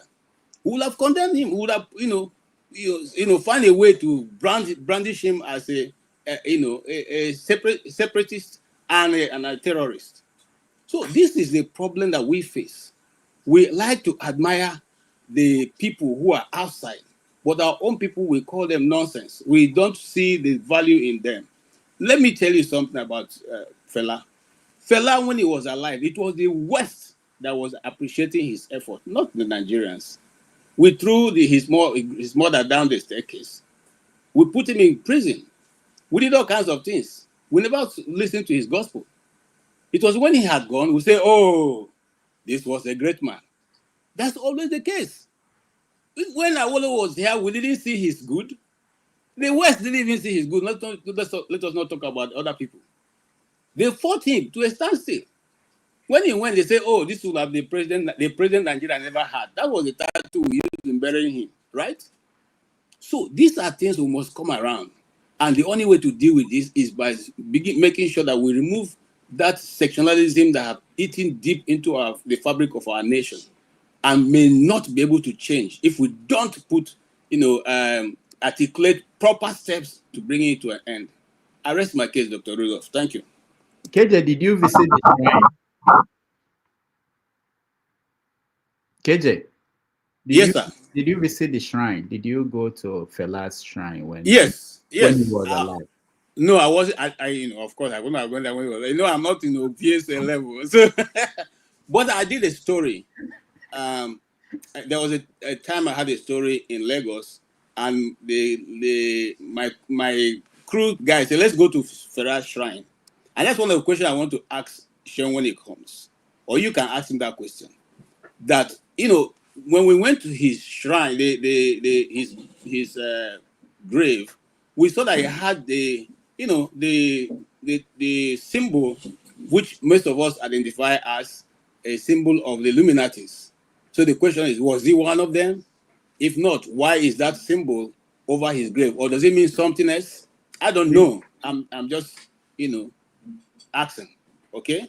All right. Now, KJ, I have a question. Is it the Oris eye that you call Illuminati? The Oris eye, like a eye? Yeah.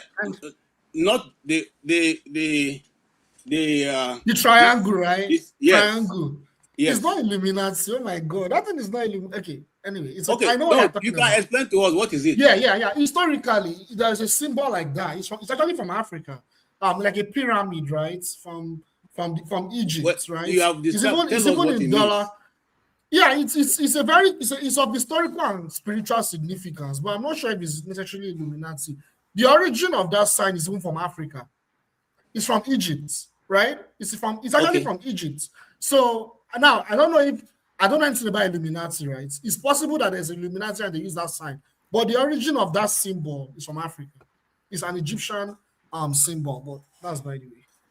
Okay, so if you study a little bit of the great, that's the picture. Now, if you study a little bit of that makes symbol, sense. Yes. The symbols in Africa and what is being used now, most of them originated from Egypt. The eye of Horus talking about came from Egypt.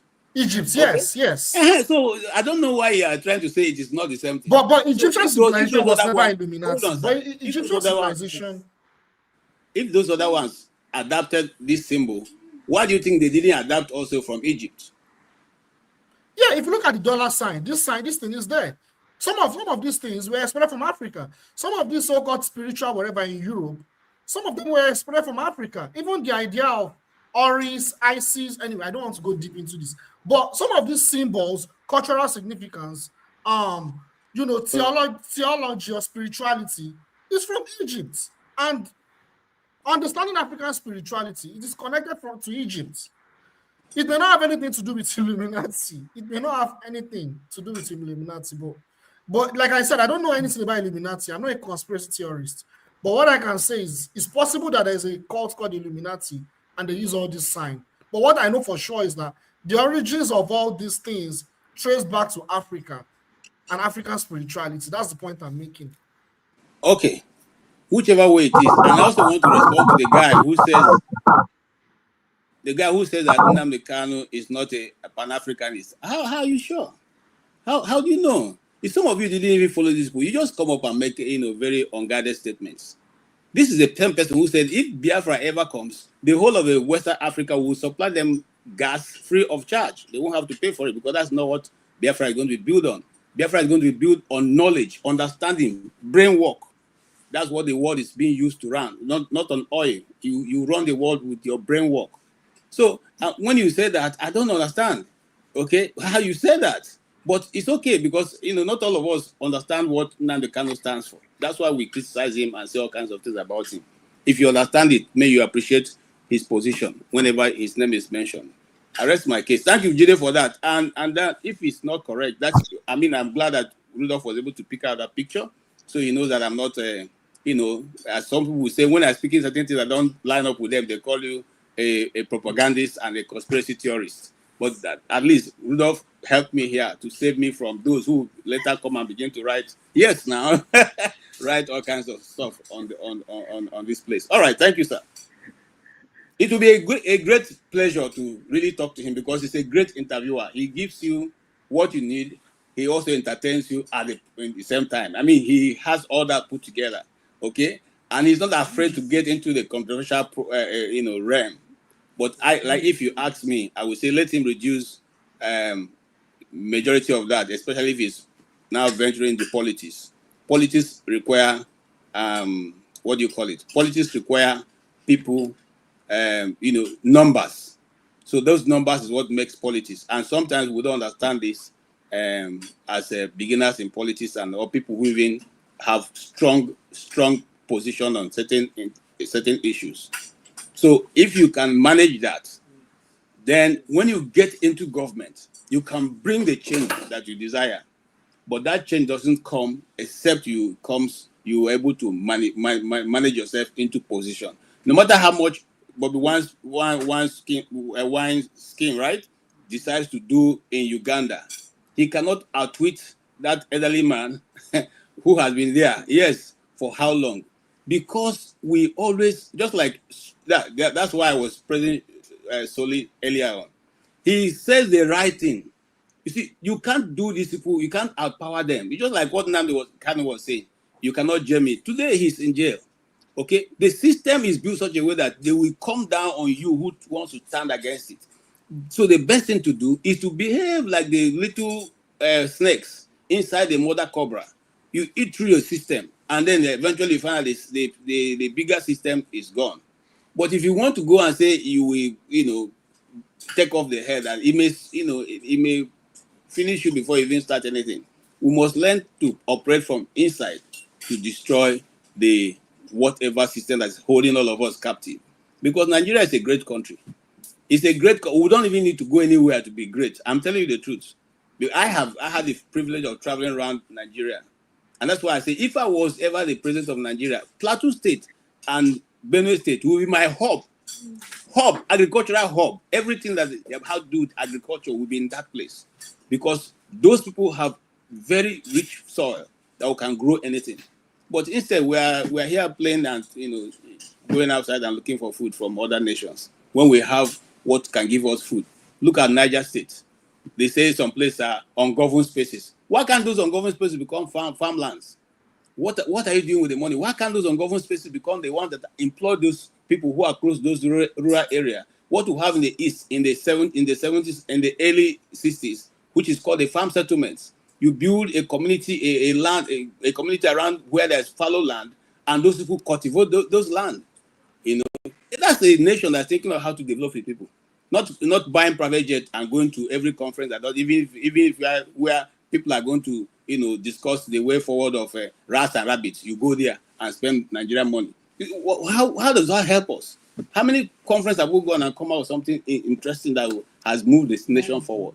These are things we should learn and be able to deal with, cut off wastes that don't help us. Thank you so much. I hope I don't sound too strong, Rudolph, for because they always find a way to say KJ is always taking an extreme position. Thank you so much.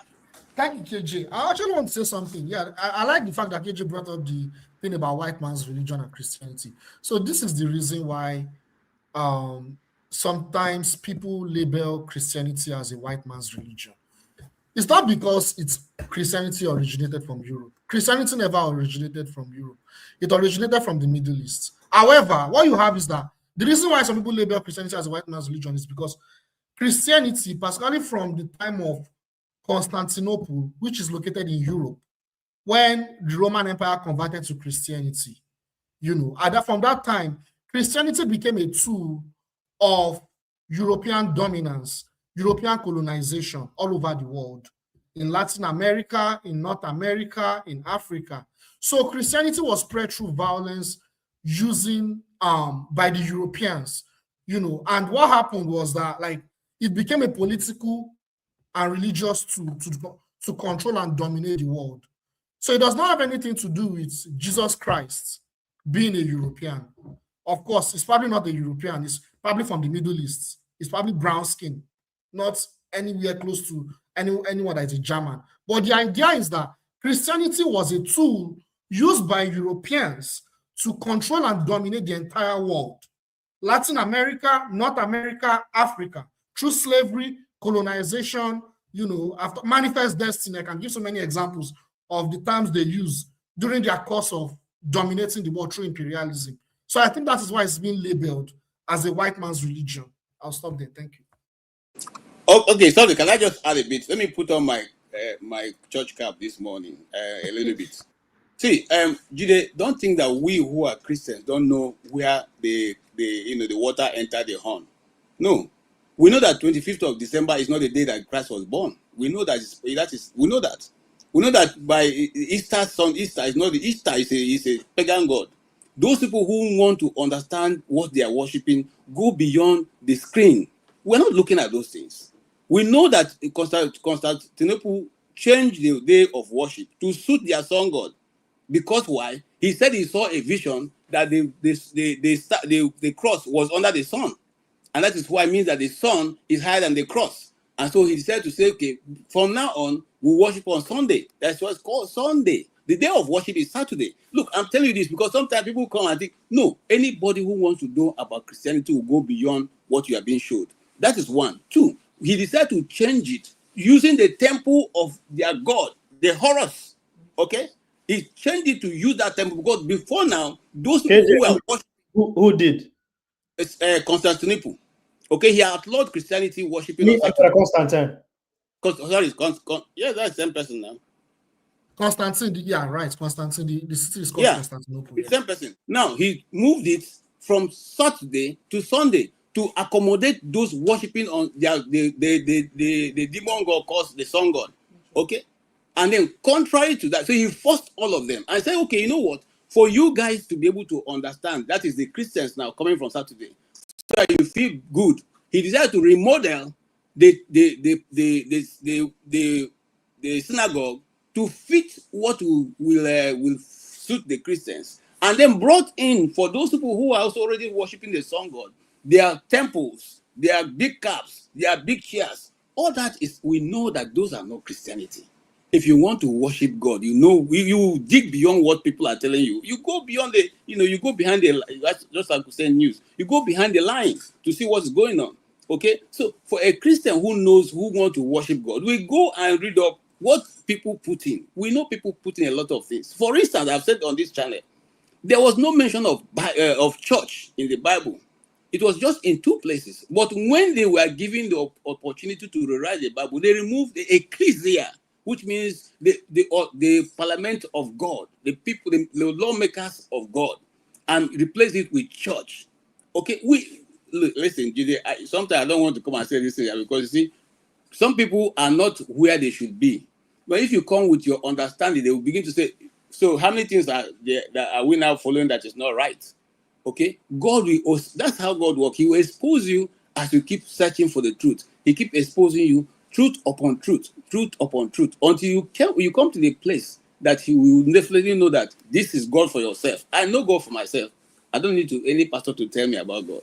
I don't need any Christian to tell me about. I know God for myself, and I think I advise that you also should know God for yourself, not what the people have written. Okay, and then of course we know also that the Bible has a tradition of Israel. Israelis have their tradition embedded in it. Which one is the tradition of Israel? Which one is the real thing that God wants us to practice? That is what you should discern for yourself. Thank you so much, Jide. Thank you, KJ. Thank you. Thank you.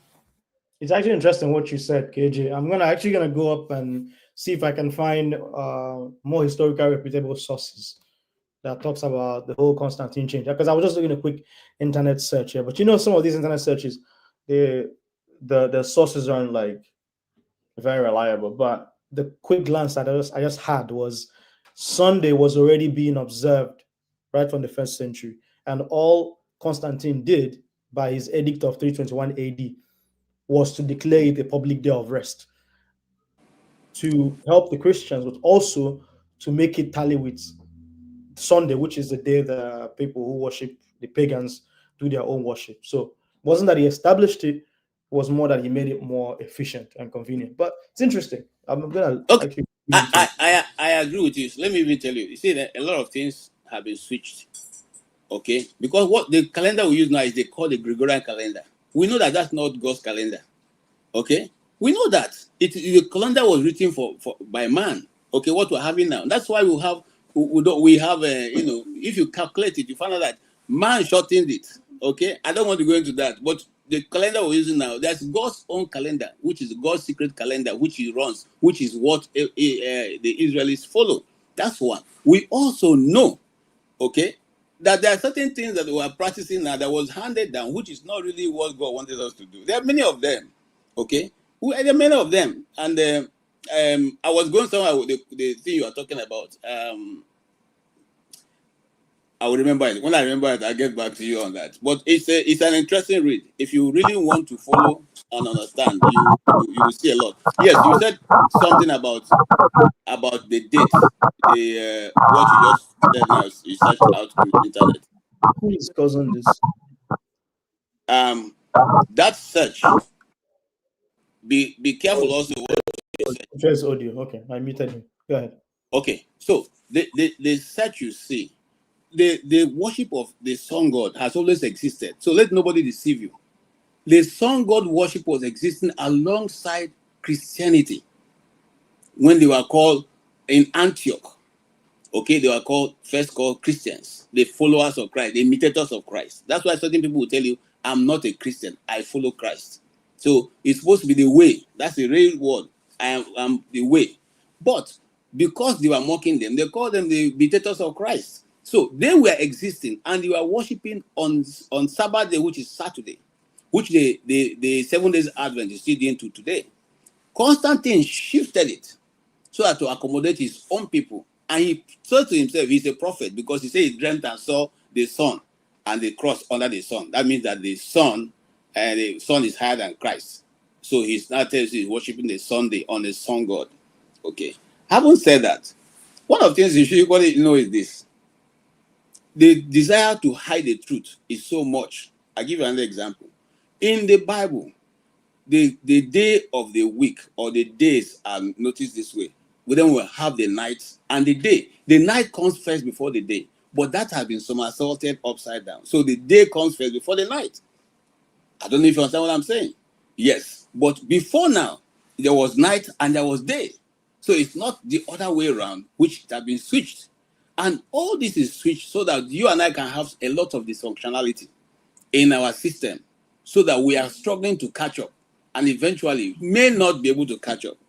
Some people may know, some people may not know. But I like the way Jide is saying, because if we come here with an open mind, we can all go home and do our research. We may not accept what that person has said, but you will see that thing is already somewhere around there. And I if I had time, I would have referred to, I will look up the books because these things are not hidden. If you do a lot of research in Israel and Egypt, you find that these books were captured there. People have it.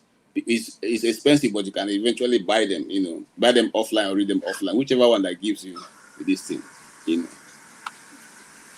But even after the advent of all the things Constantine actually implemented, even from that time moving forward, centuries after that time, we've seen that Christianity has evolved.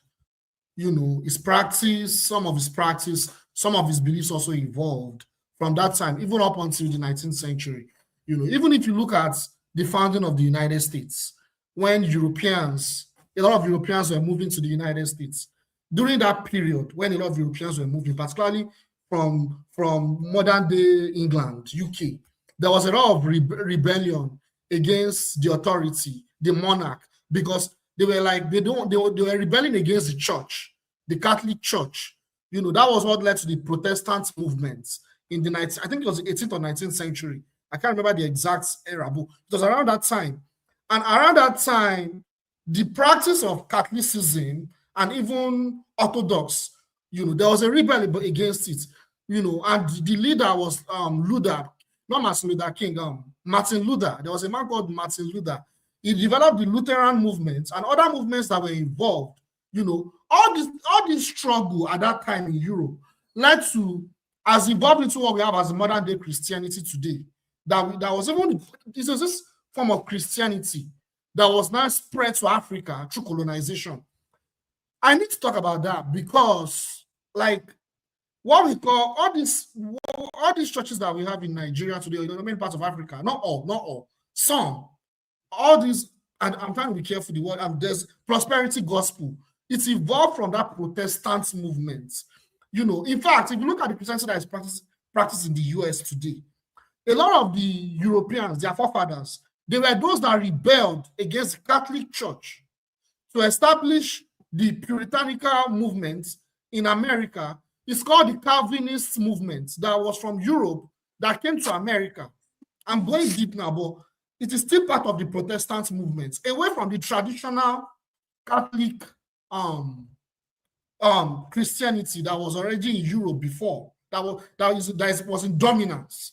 So the point I'm making is that even despite everything AJ said, which makes I completely agree with, the religion has still evolved. Even the Bible we use today in Nigeria was, you know, the person that authorized it was King James. And that Bible, it was written within a period of time, within that political context of that period. But I don't want to go deep into the political context. That will take a lot of time. We have a few minutes. But even the Bible we use today, it's not the same, but it's not only one. I'm not saying I'm using only one Bible in Nigeria, but the King James Bible is a very common Bible in Nigeria.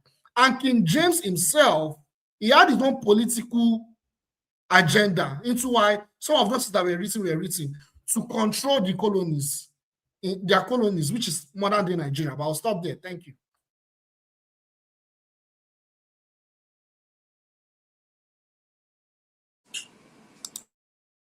Okay, thank you. I don't know.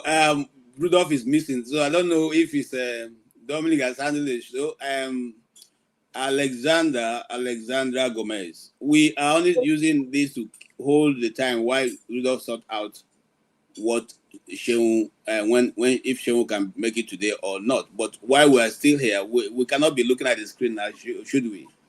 Okay. And then also I want to respond to let Dominic talk.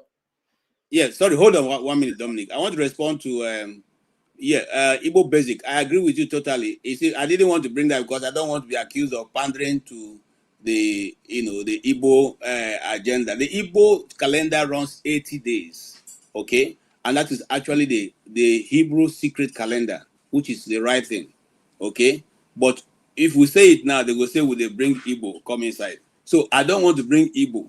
And for those who want to go and do their research, go and do your own research. Let it not be that you're hearing from me. Okay? All right? Thank you so very much. All right, Dr. Dominic, please go ahead. Yeah, I don't know which one is the strictly Jewish calendar, but I know there's a Jewish calendar. If you read the Bible, talk about the month of Nisan and all those things. But I'm not a student of history or anthropology, so I don't know some of these things.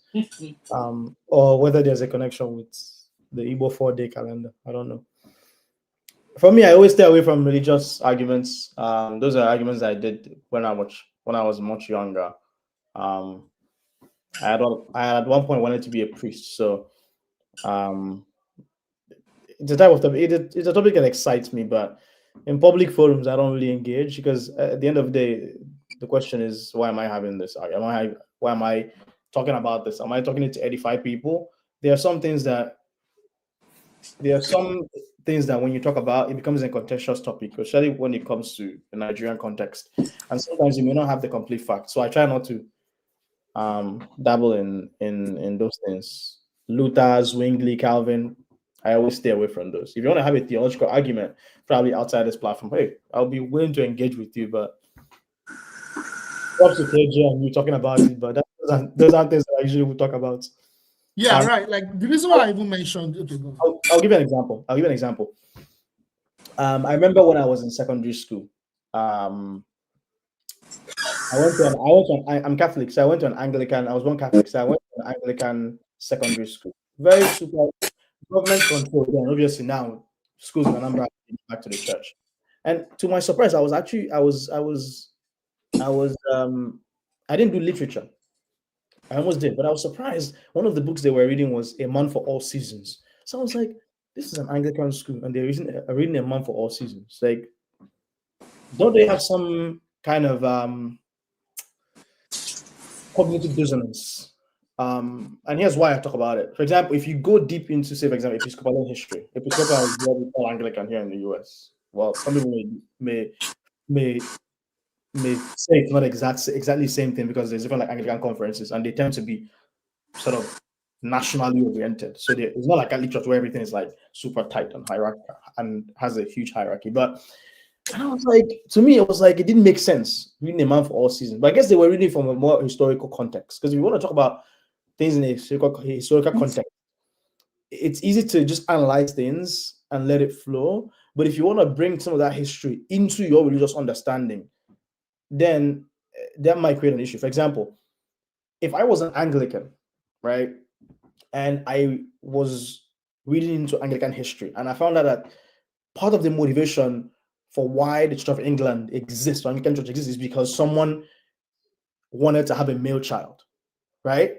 And they decided to, there's history is very contentious about this, and they decided to blame the wife for being an adulterer, so the wife can be killed, so you can have opportunity to marry another wife, and then eventually, the church separated. So it's like the church didn't really speak on a religious or theological basis. It was more based on someone's selfish political motivations. So Henry VIII. So for me, if I were to talk about that with a fellow Anglican, I would feel uncomfortable because I don't know how they would view that. Would they view that as insulting, or would they view that sort of comment as edifying?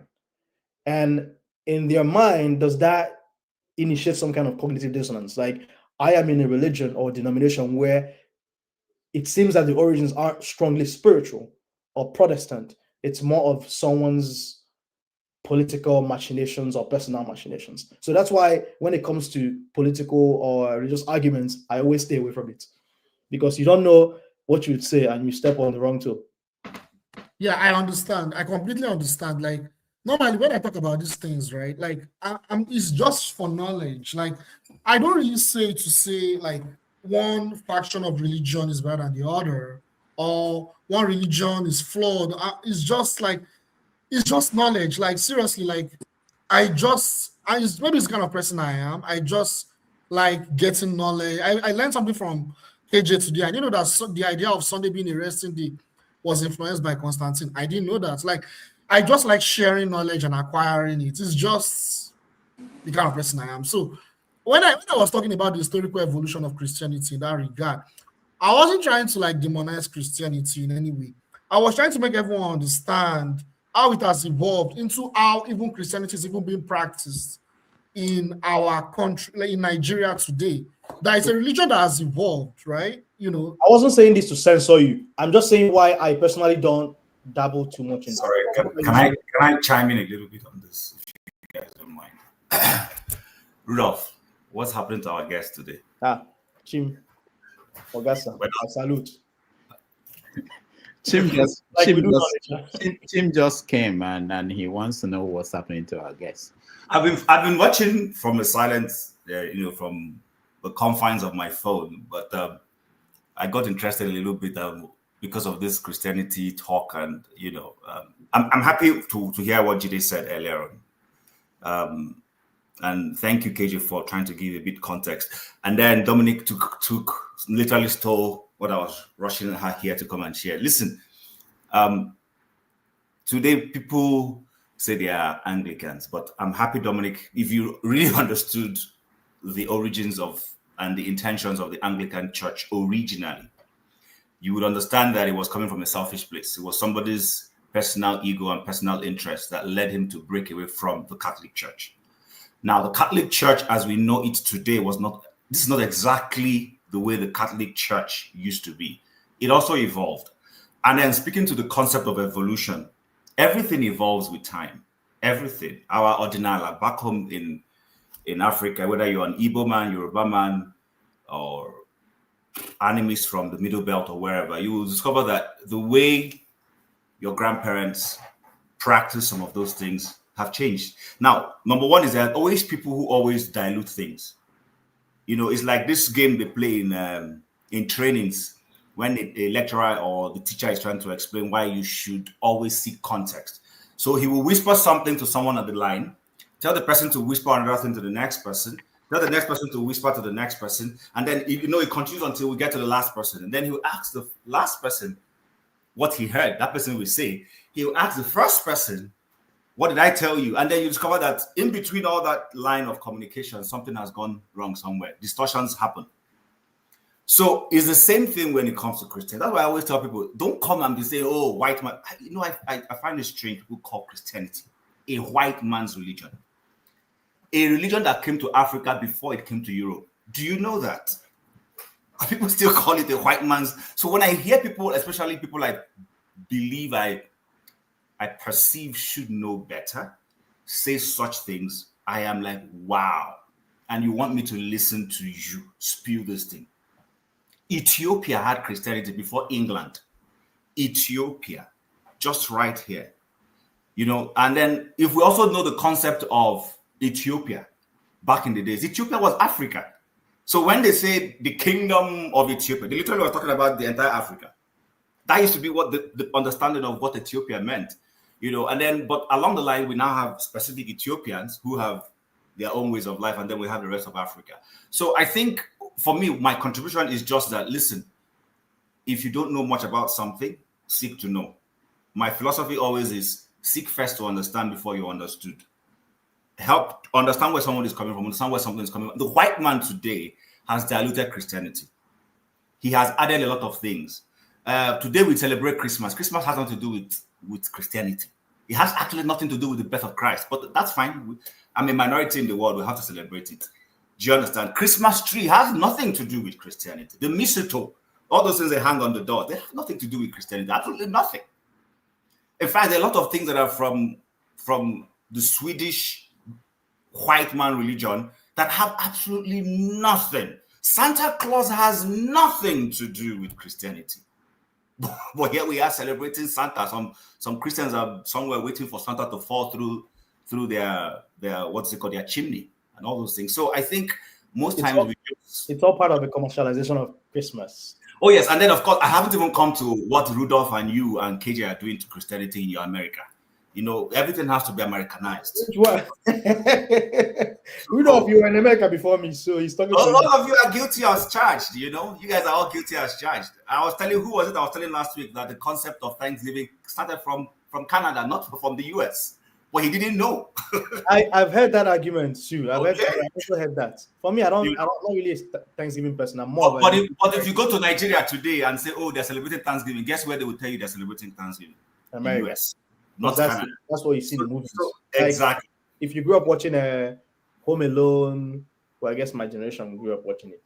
Yeah. I'm not calling you old man, by the way, but if you Home Alone, those kind of movies, they were all like during Thanksgiving, Christmas time. So exactly. So in summary, all I'm just simply saying is sometimes it's good to go back, trace back. Listen, in my community, and KJ is closer to me here, he knows when we do things like Iloso, Iriji, Izahia, stuff like that. These are celebrations that happen during Christmas season. These things, if you go to KJ's community who celebrates the same Iloso as people from my part of where I come from, they are different. There are certain activities. It also is a season where when you become of age, your age grade will announce themselves that they have arrived, and they will pick up a project somewhere in the community to accomplish. That season, that particular age grade gets registered as men. They now have a voice when they start doing Amala meeting. They can contribute. Somebody from their age grade can now run to be the chairman of the Community Development Union. They now recognize them. Many of them, that's the season they get married and stuff like that. So, but if you go back today, the way they celebrated and they focus on those celebrations, it has lost those trends. It's now everybody looks forward to Christmas and we have to do this. But the originality and intention of those things, they're gone. It's gone. Like New Yam Festival, people say it's a fetish thing. No, New Yam Festival is Thanksgiving. This is a farmer celebrating that he has a bounty harvest, that his yams have produced a lot, and he wants. But some people say is demonic, you know. So I just think we need to educate ourselves. If you don't know, like I said, first principles: seek first to be understood before you are understood. And if you don't adopt that philosophy, you will always miss it in everything. That's just my. I agree with you totally, Chim. And you see, the Catholics, to give it to them, they are one of the first missions in Africa that adapted these things. You know, that many years ago when I was still, trying to get into the seminary, that was when the Catholics said, look, you know what, you have to use your local instruments to play in your church. Don't let nobody tell that the drum is fetish. bring your drum, bring your ogene, come and play it. Use the kashok was changed from just being imported to our own native fabrics. Okay, and the priests participate fully in in the festivals, just like Chim has reeled out. Okay, so if anybody tells you that the modern or Christianity does not accept your custom and tradition, the person have not read the Bible, because some of the customs and tradition, for you to be able to make sense out of it in the Bible, you have to go to the cultural content of Israel at the time it was written. And then you can now juxtapose with what is happening in your own time. Okay? The thing we have in common is that Jesus is the Son of God. That is it. Once you accept that you are good to go. It doesn't matter whether you wake up in the morning and say, pray 5 times, or you don't even pray at all. But you have accepted that Christ has come and died. It depends on you now whether you want to move from that direction or you want to remain in that kindergarten.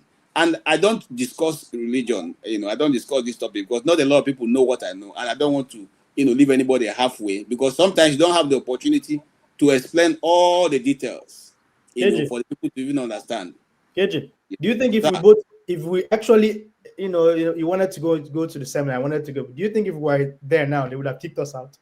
Yes, they would have. They would have kicked me out a long time ago.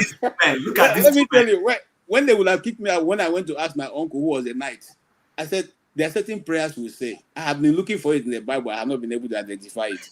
And he looked at me and said, come on, what are you saying? These things are tradition. I said, but the Bible says that tradition of men makes the power of God invalid. He was not happy at all with that thing, And so that's where my doubt came from. I wanted to be a Jesuit priest. Let me be a little controversial. So, Levi, the first, who's the first priest, as Bible writes it for us? What's that man's name?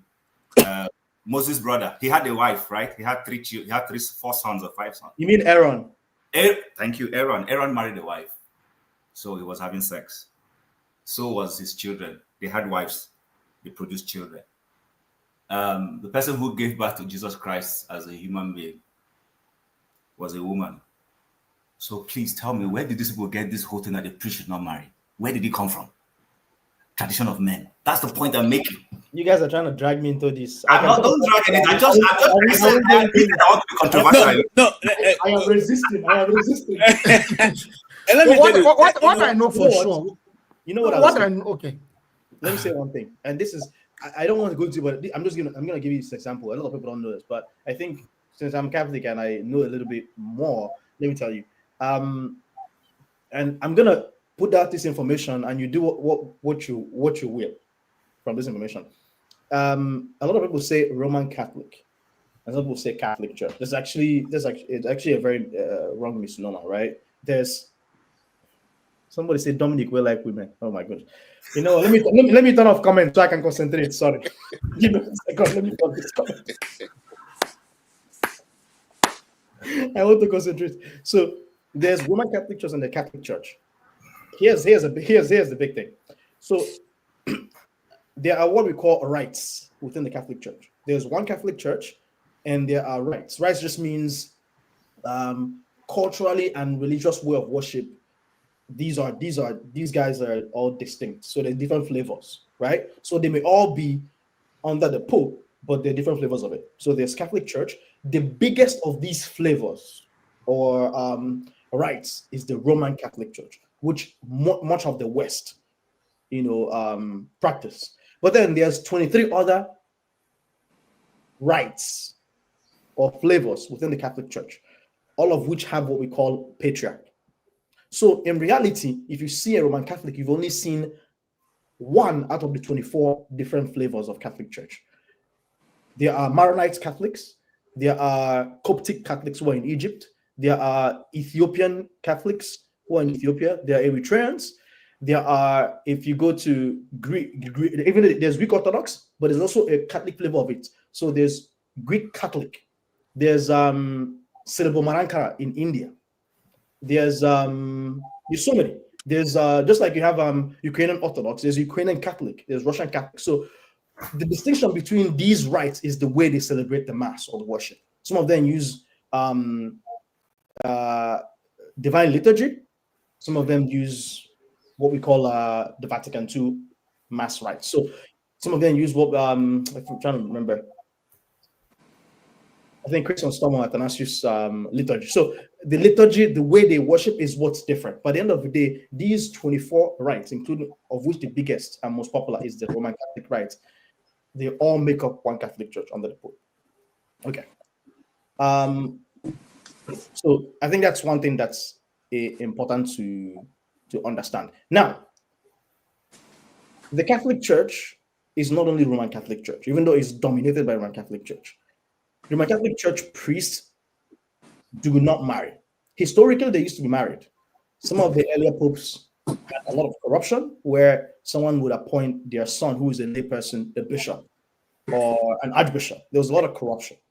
So part of the historical reason why celibacy became a thing, it was a gradual thing. It wasn't like something that was stipulated immediately. It was something that became a practice over time. One was to reduce the corruption, and second thing was to make it more efficient. If a pope says, hey, I'm going to make you a bishop, so if you're a priest in Philippines, I'm going to post you to London to be a bishop. If you have a wife and kids, that makes it hard. But if you don't have a wife and kids and it's just one man, that's it, no family to worry about, they can ship you out the next day. So it made it more efficient. And if you remember in the Bible, St. Paul says, not everyone is cut out to get married. Not everyone is cut out. Some people are destined to marry, some people are destined not to marry, some people are destined to be single. So for Roman Catholics, it became a rule over time. Now, the reason why I mentioned the different rights of the Catholic Church is, even up till now, there are rights. Dominic, before you go ahead, caveat. It is a Catholic doctrine. Doctrine. It is not a heavenly doctrine. It is not a doctrine instituted by God. Celibacy is not a doctrine, by the way. It's just a rule. And remember, when people forget this, there's religion and theology, but there's also politics. Any bureaucracy, just by means of being a very complex body, will inherently have politics in it.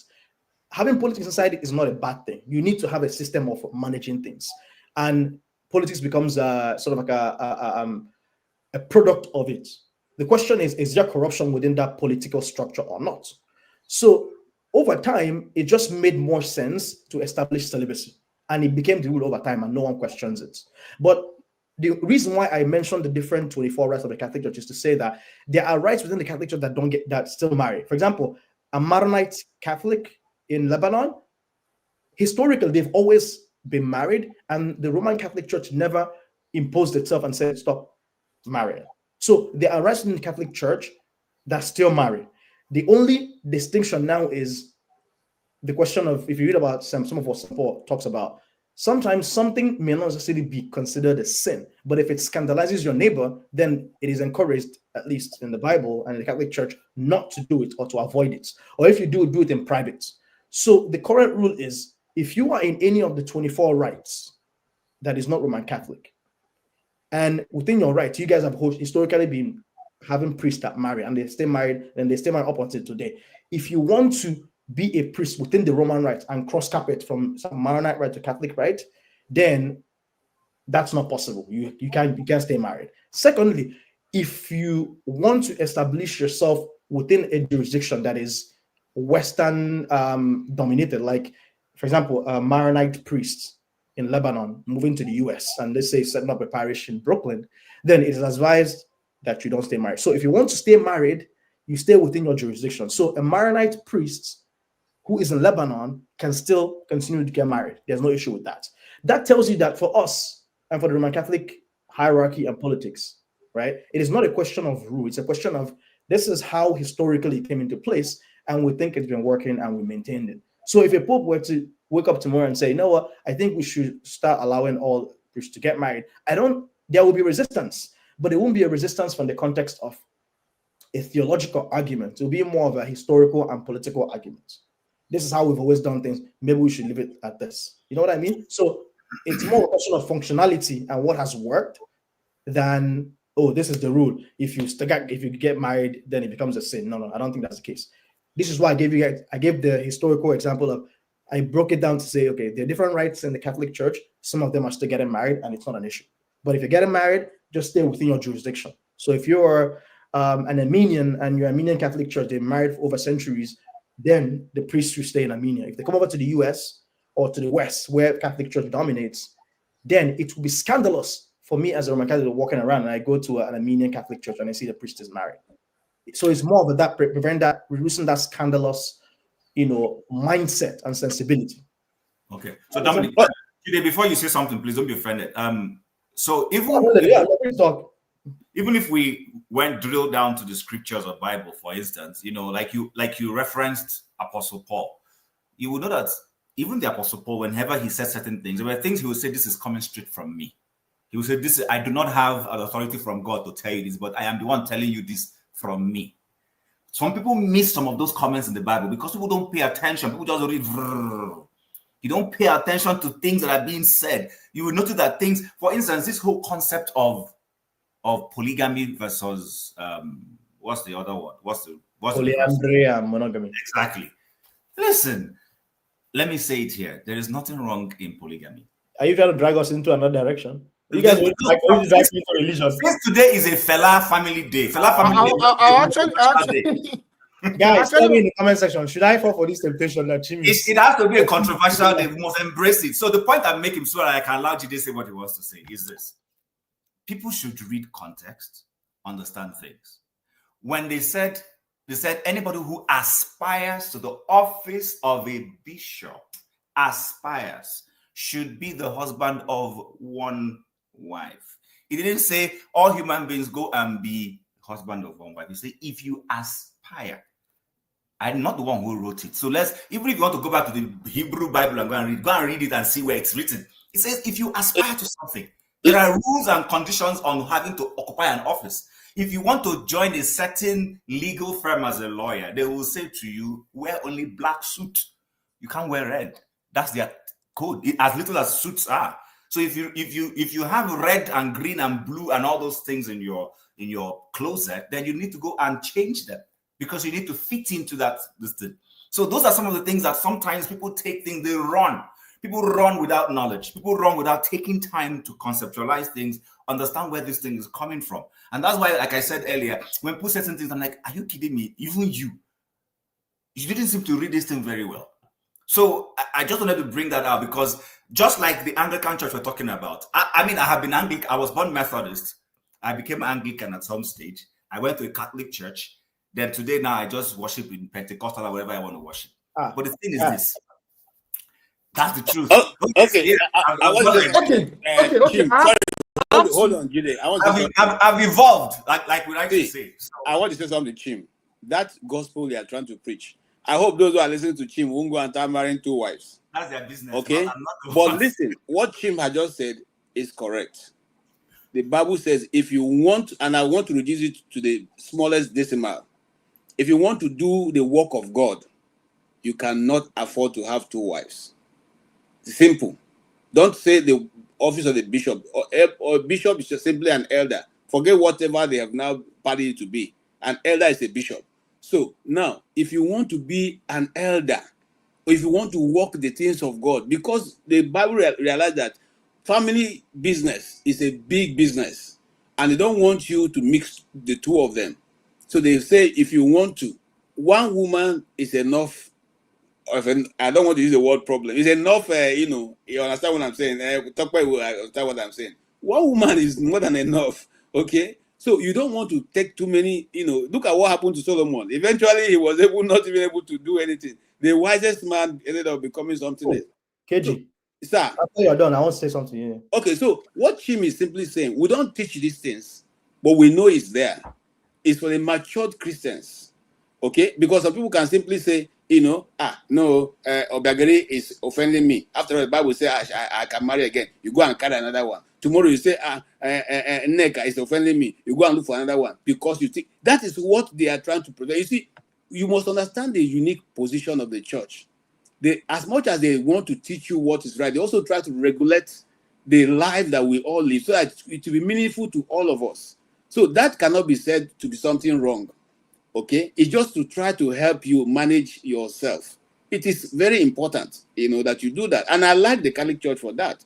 But I'm not saying that what they do is is all correct. And I want to say something. I brought that up, by the way, because of the way people put pressure. People, like in the village, the man feels he wants to have a big family, and then people start scandalizing the person, and then versus what we're having today in the Western world, where people say polygamy is wrong, but I mean, you have other ways of marital, whatever it is that they're advocating, and I'm saying people don't understand what they're saying. Do you understand? So, but I understand you. I'm not going to belabor the issue. I just said since today is Fela Day, let's be controversial. Yes. So I know I'll go back a little bit.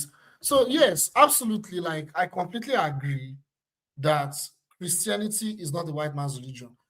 I completely agree. But I'm just saying the reason why some people make a case into why people call Christianity a white man's religion is because it is used as a tool of dominance, control, expansion, and conquest. That was my point. Now, to emphasize, so I need to talk about something about Christianity. To emphasize that Christianity is not a white man's religion. There are a lot of Christian communities in the Middle East, in Palestine or Israel or Iraq or Syria or Egypt or Lebanon. There's a huge Christian community there. But the kind of Christianity that is being practiced in those communities is different from the Christianity that are devolved into what we're practicing in countries that are now, that we are ex-colonies. They practice Coptic Christianity, Coptic. Used to have the Ebionites, the Nazarenes in the Middle East before Europeans even became Christians. God bless you. I was going to say that. You had all those people. Then the demographic changed due to conquests, foreign invasion, like Islamic conquests, Arab conquests of Palestine, Arab conquests of Syria, Arab conquest of... So the demographic kind of changed. You understand? So yes, absolutely. It's absolutely accurate that Christianity originated from the Middle East. No doubt about that. In fact, the real purest form of Christianity that was intact and preserved, you have to trace it back to the Middle East, not even Europe. But yes, that's a good point. Thank you. So, Dominic, I was going to ask you as a confirmed Catholic historian that you are. you don't come. So you've seen this series, The Bolger. Oh, I didn't watch it. But you know about it. Have you watched it? I've heard all this. No. Okay, I was going to ask. I know he's real. I was going to ask. I mean, was it real as the movie has portrayed it? But since you haven't watched it, then I guess my question is: was it the one about a pope, or I think there's been quite a he became a pope and he dominated. I've gone to read up about him that yes, he was a pope that there was a Pope Bolger that existed. Very corrupt man. Oh, the historical one. Oh, you're talking about Medici family. But there was a Medici family in the whole thing, but it is the Bolger family. The Bolger family. If you go into that history, that was where Catholic Church entered One Chance, and we are still recovering from. I'm a Catholic, but I'll tell you, Catholic Church entered One Chance with Medici family, and we are still recovering from the. To give an example, the issue with them selling indulgence to make money, that was the Medici family that caused it, right? Obviously, it became rectified over time. There's a practice of what we call sin of simony, which is selling. How could I forget? I'm going blank. Can someone check simony? Is this selling of? Give me 1 second. Historically, buying and selling. Selling of a piece of property in heaven. Yeah, exactly. Yeah, exactly. So selling of indulgence would be a sin of simony. Yeah. The masterminders were the Medici family, and so some of the politics on the issues, even one of the Medicis became pope and was having I don't know. This is a family show. I shouldn't be saying certain things. And was committing was having parties with a lot of women and doing other practices. They call it orgies. Yes, Do you know all those sort of things? So I'm Catholic, and I will tell you, it's just pure history. So I'm not saying it with any sense of cognitive dissonance. I'm telling you, there are horrible things that happened historically in the Catholic Church.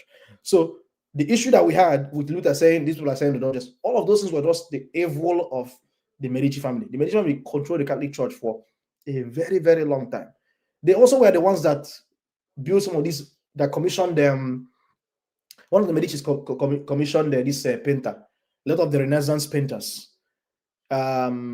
Michelangelo painting all of those things. So if the Medici family was never part of the papacy or tried to hijack papacy for centuries, the way Basilica looks now, it actually look more modest.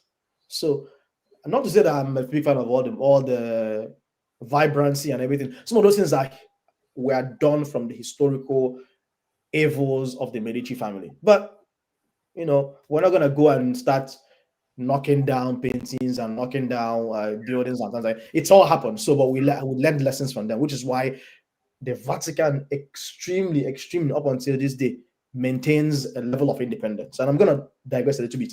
I just want to talk a little bit about why the Vatican maintains political independence. If you look in Russia right now, Russia controls a lot of these national churches. China, same thing, controls a lot of national churches. For example, the Catholic Church would appoint the Pope. The Communist Party would be like, hell no, this person is not the person we want, and they would appoint their own bishop. So if you want to have a religious entity that will allow you to have freedom to worship, where the local politics doesn't affect it, for it to make sense and have the independence, you need to have your own political independence, and that is what the Vatican serves. But anyway, I just digress a little bit. But I just wanted to summarize, piggyback of what I said, some of what I said before. For anyone that talks about celibacy, I always make it clear to them that celibacy is not like a dogma, whereby or a pope issues what we call a papal bull, or sort of like an executive order. That's what a papal bull is, and says this is what we're going to do. It's a question of something that historically happened for a reason. And if you notice, if you look at the Catechism of Catholic Church, they always talk about Latin Church, Latin Rite. That is Roman Catholics. They don't try to impose it on any of other churches.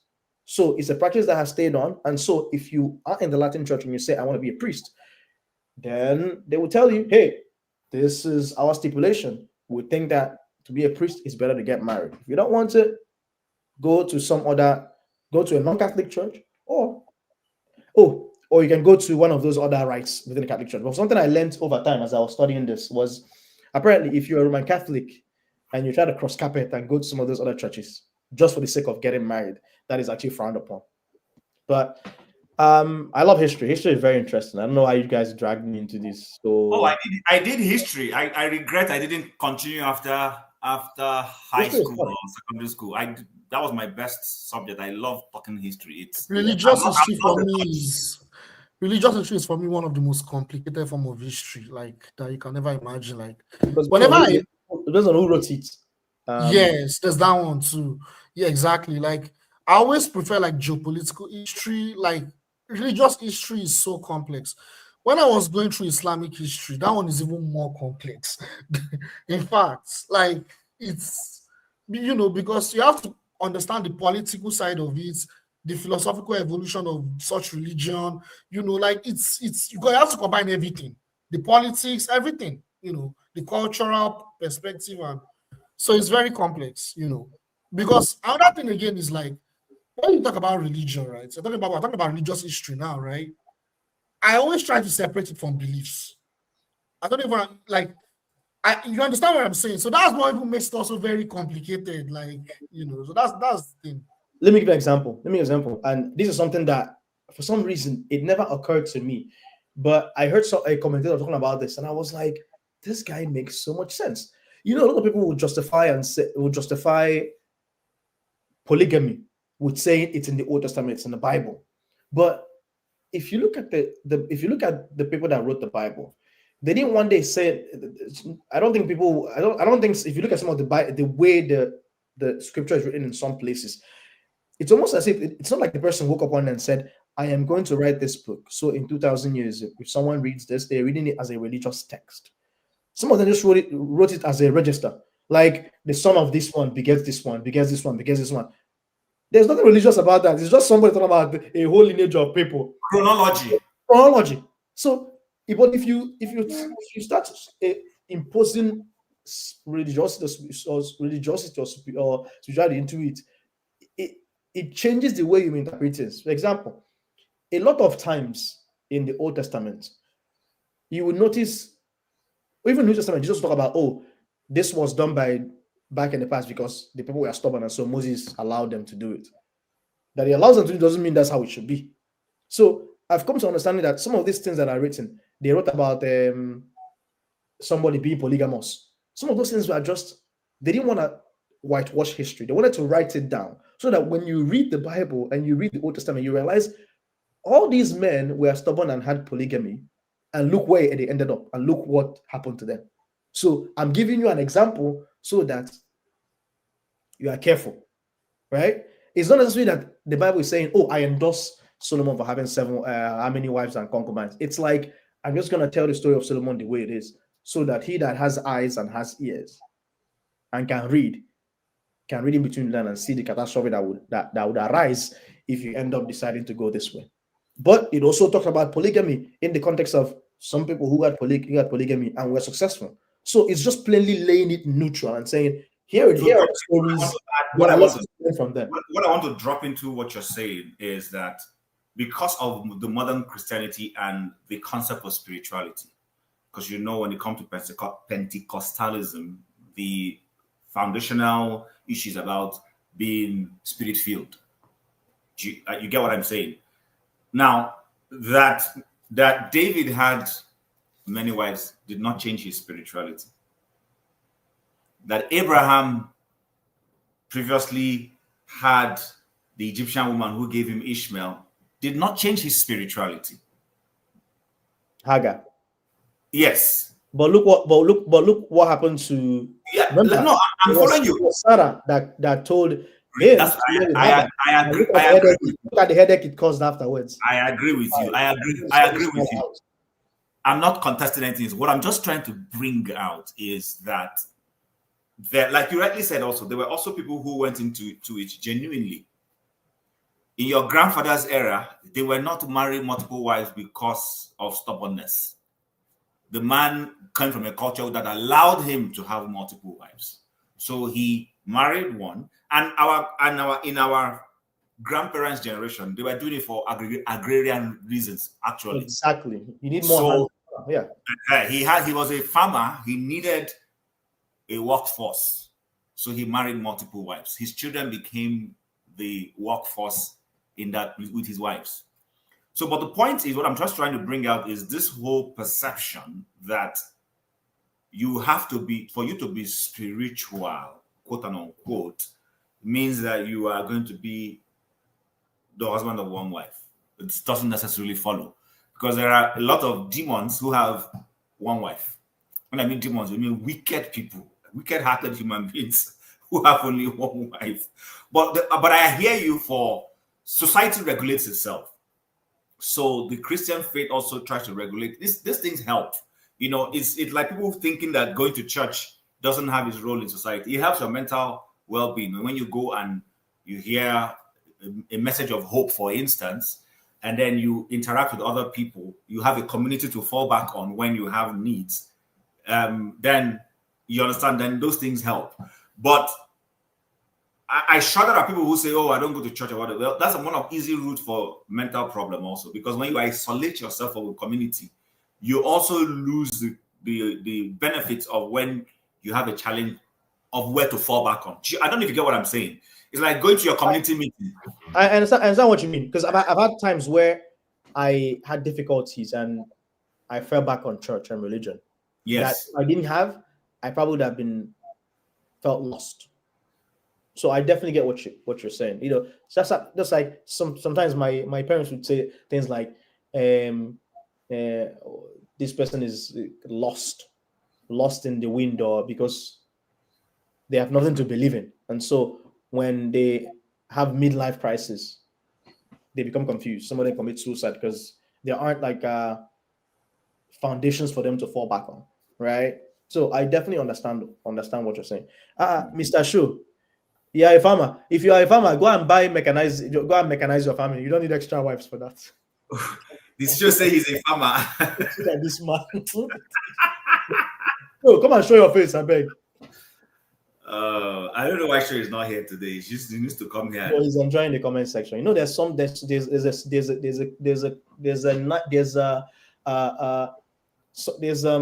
a blissfulness in staying in the comment section and just like I know. There's no censorship. Unlike me, that is tampering and censoring myself, it leads to some extent. I would have said much more in terms of religion, because when I wanted to be a priest, I wanted to be a monk. So that's how hardcore I was, but not quite. But yeah. You and KJ and monk. I don't know what these people like about. I've never wanted to be a monk, never. In fact, I used to like their brown cashew. You know, okay. I used to like their brown cashew. And to even say in KJ, do you know the kind of monk I wanted to be? Eh? You guess the kind of monk I wanted to be. Which kind? You know, Cistercians, they have a rule of silence. They don't talk throughout the day, and they talk like once or twice. Yes. That hardcore. And some of them, no, but what you have said so far, you've gone farther than me. You know, they don't live in big communities. The way they live in a community whereby everyone has like almost like semi-detached arrangement. So at the end of the day, like part of it is just it's you and God most of the day, right? And then every once in a while you go and relate with the community. And there's something powerful about just in this modern world, all the craziness, just learning to discipline yourself to be silent. You know, brevity is the soul of wit. It's not every time that you talk. For example, guys that know me from when I was in undergrad, in the class, they'll be talking and talking. I'll just stay silent for like the whole time. And then at the end, my group will be like, what do you think? And I'll say what I think. And they'll be like, okay. So for me, it's like, there's power in silence, because in silence, you learn to be humble and reflect. You don't say the first thing that comes out of your head. You're able to digest people's arguments, digest everything, and then make sense of things, right? And sometimes you realize, I don't even need to talk. Someone has said the same thing I wanted to say. But if you kind of jump every time, cut people off, you know, sometimes you start to ramble and say things that don't make sense. So I wanted to be a Cistercian. But that's a hard one. You didn't need to go that far to become, because literally that's what it's done now. Wait, that's what did you say? Say you didn't need to go that far to imbibe those virtues. Let me put it that way, because that's what you have somehow become. You have this capacity of being scarce. Do you understand? Yes. That's you know why don't tell Rudolph. Well, Rudolph watch it later. There's two reasons. One is obviously work is very busy. Second is sometimes when I log on to the show and I hear people speak, I feel like, what else am I going to contribute? So I just listen and learn. But Dominic, that's a discipline that many people don't have. The discipline of being able to say, okay, I wanted to say this. Someone has said it, so let me hold my thoughts to myself. Some people will still hear that and still push themselves to speak. So that's why I said to you that you've learned the concept and the ability to be scarce. See, that virtue is something people don't have. Scarcity, being intentionally being scarce has a virtue to it. It makes the day you appear, people will want to listen to, oh, Dominic is here today. Okay, let me see what Dominic wants to say. Do you understand? See, the thing is this. For you to be meaningful in society, you need time off to reflect about life. Because it's in the moment of being awake to reflect that you will even gain more insight that you want to share. Do you understand what I'm saying? If you are consistently you know, as we say it as a local parlance in Nigeria, you lose what's the word? You lose I'm trying to relevance. Yes, you lose relevance because people listen, people don't want to. Why are certain speakers more sought out for than others? There are some people that are just scarce. You don't see them every time. And then the day somebody publishes that this person is coming, it gets sold out because that person is not a common denominator that is all over the place. That's why certain things are referred to as a basic. Do you understand? You know, Gary is a basic food, although it's a sustainable food. I will eat it every day if I can. But because it is something that is predominantly common, it is easy to buy. Forget about what's happening in Nigeria. On a good day, when the economy is good, it's a basic meal. It's something that anyone can afford. But there are certain things people can't afford all the time. And those things, that's why they are not found common. They are found in very treasurable places. And then you pay a little bit of premium to go and get them or buy them. So I think scarcity is something that is good. It is something that if you really want to, and it also depends on what you do when you're off the radar. Do you go and read, improve yourself, gain more knowledge? Knowledge, of course, also listening. So you're quietly listening to other people. You're learning. As you're hearing what somebody is saying, you're able to put two and two together, go and do a bit of research on it, for instance, check if what the person is saying is accurate and all that. So that the day you come out and you will spew what is reasonable to people. Do you understand? So I think, if you ask me, you accomplish the same objective without necessarily going to become the monk of whatever it is you wanted to be. Yeah, and I want to say this. I don't know, is it, Dominic, is this deliberate? Because yesterday, forefather showed up, and the moment I showed up, he escaped. Today, Rudolph has showed up and escaped. So, what is really going on? I don't know, but by the way, everyone in the comment section, I shared the link a couple of times. Please join us. We feel lonely here. It's just me, KJ, and Chim.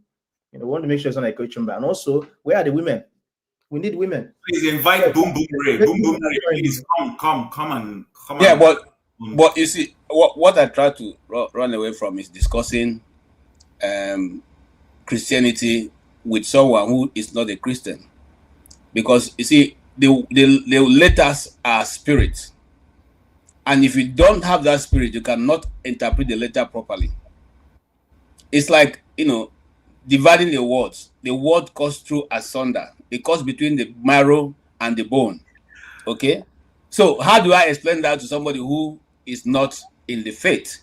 So majority, just like you said, Dr. Dominic, I do not engage, because the Bible says in doing so, you don't, it profits nobody nothing. So I do not engage in those discussions, because it's just for the purpose of argument, and for the purpose of argument, nobody gains, and that's been my problem also on this channel. Sometimes you say something that people should just go and listen. Just like, Jide, I give it to him today to say, I have not heard this version before. Not a lot of people will say I have not heard. They will tell you, no, what you're saying is false. This is propaganda. You're just doing propaganda. No, we come here. Come with your heart. Listen, if the person is discussing what you don't seem to understand, you go research it before you make a comment. The same thing, I've learned a lot from people. Hey, look, what Dominic explained today, like I said, I almost became a priest. But I've never even bothered to go into what he has explained today. It's totally new to me. The only thing I know was that the Catholic Church is a C, and up to today still remains a C. In other words, is one of the bankers of the world. Okay, and basically because of the activities of the church in the early years. Sometimes people come and tell us as a Christian, but you people did this, so why are you now stopping us from doing this now? No, those years history describes them as dark ages. We're now in the knowledge millennium. Why do you want to go back and begin to do things that have been done before? We cannot reinvent the wheel. We can only build on what has already been done. So we can't go back now to begin to carry out jihad because we want to expand Christianity. Okay? No, we can't do that. So when people come with a closed mind, it's difficult. Just like, it's Dominic, I used to say it. It's very difficult to wake a man who is pretending to be sleeping. You can't do anything. If you like pouring water, he's sleeping, he won't wake up. So I try to avoid those arguments that will not lead to anywhere. However, if there's anything I want you to take away, is that the Igbo calendar month runs 8 days of the week. Okay? And that is what Igbo Basics has brought to us. And it's said to be one of the most accurate, because it does not have any leap year. There's not supposed to be any leap year, because but the people who it suit them at that time change the times and the season. And I want to go a bit forward. You see, we use the 44 hertz, but ordinarily it's not supposed to be 44 hertz in the sound, if you know anything about sound, because 44 is actually distortion. It's called I've forgotten the professional word, but it's more of chaos. That's why sometimes when you listen to news, you come out being anxious. Anxiety builds up on you because of the level of the sound that they use, the frequency of the sound they're using. If you know anything about sound, please go research so that you can maybe help yourself also to be, when something is worrying you and you can't identify it, listen, check, is it the kind of music you're listening to? Is it the kind of news you're following? That also can affect your body temperature and the fluidity of your blood, your flow of your blood. I know that Dr. Domi is a doctor. I don't know if he knows that, but I'm speaking to you from a sound perspective. You know, like I said, I'm a documentary producer, so some of these things we did. Sound can equally affect your mood and your whatever it is. If you go into some supermarkets, watch what they play. Some supermarkets, when you enter, you know, big malls, they play a certain sound that triggers you to want to be joyous and spend your money. It's only when you leave there you find out that you have bought some things you never wanted. What have you ever seen? Have you ever experienced that? The thing that have caused you to do that is that the music they were playing try to stimulate you into that. It is called biology, as in BUY, then ology. The science of biology, how to inspire buying tendencies on people. So Tanga, I don't know. I know if you know this is I did them many years ago. Okay, my first degree project was the effect of music in the life of a human being. Okay, it was a documentary that I did at that, and I did a lot of that research many years ago. But it may have advanced, it may not, but that is what it is. If you enter a mall and you find out that they're spending so much money that you didn't plan to spend, check. It's possible that biology is affecting your spending pattern. I rest my case. KJ. Yes, sir. Sorry, welcome Uzo. Please welcome Uzo. Say welcome Uzo for us. Uzo. Before Uzo talks, Uzo, I agree to you. Just mention one thing. You know, Rudolph always say, you know, if you show your face, just know that you are being recorded. Same thing. I feel like if anyone comments, I know we all hide behind the keyboard. I'm gonna call you out if I feel like what you're saying is somehow someone says something. I'm trying to invite women to show up on this platform because you know they have something to offer. I don't want us to be this echo chamber of beer parliament talking. I don't know the size of our beer bellies, but I'm sure that most of us have beer bellies. Anyway, let me not joke too much. I wanted women to join, and someone said something about women being bland in their commentary and having nothing to contribute. So I just wanted to mention that we don't subscribe to that here. At least I know the panelists here. And, you know, women, please, this is a safe space. You are free to join. And I hope that gentleman or whoever he is will have a change of heart. So I'll call you out anytime you need it. Uzo, nice to see you. Sorry, Uzo, before you go on, help me call out this person too. Make him come tell us how not to reason like a child in a candy shop. I want to hear from you. You know, we learn on this. I have not come here to say I'm a professor. So please come and teach us. So I will not be reasoning like children. I beg you. Me, I'm not going to reason like children. I don't know about the rest. So there is a coup. There is a coup in Benin Republic. I don't know if we have followed the latest. Yeah, story. Jim, I need to throw away watch. You need to throw away my watch. Your watch and clock. Yeah. How many hours behind?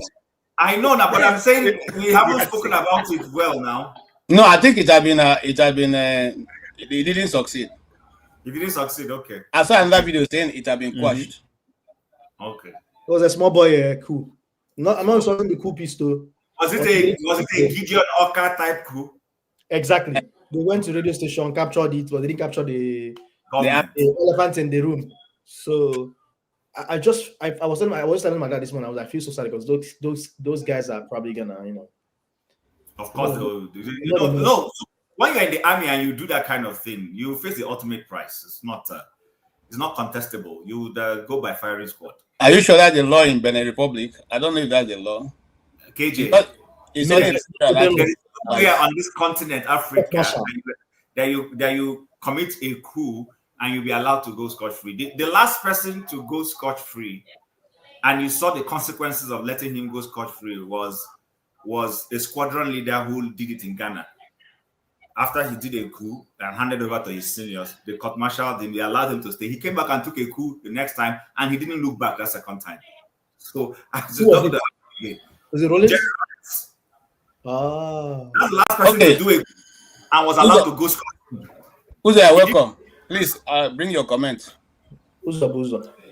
I just Uzabuza, yeah. Road is always the road. You can lead it to anywhere. Doesn't matter. The Igbo grammarian, so I'll call you out with that arrow you are putting at the end. But let me not shake something. Arrow because Aham, the normal full name, Arunodiam. The normal Arunodiam. So the normal full name, Arunodiam. So no, now for you, sometimes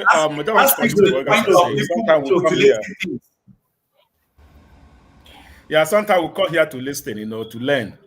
Like I used to remember 2 years when the Activism started to open this screening for everybody. Some people come like Dominic, they come here, we sit down and listen and learn. And they always give other confidence to start coming online to speak. Most people don't know, can't even come online to speak. You're one of those that prompt us, okay, who can come and speak, all right? And sometimes you sit down, not everything contributes. Not everything you add all of us are learning, but not everything you add your voice on. Sometimes you listen. That's content I learn, Sometimes I also learn to keep off. If I know that, okay, somebody in the comment section insulting me, I don't know what's going on. If somebody, that's only how I do. If somebody in the comment section insulting me, I just block you off. I won't see your comments. I just let you go.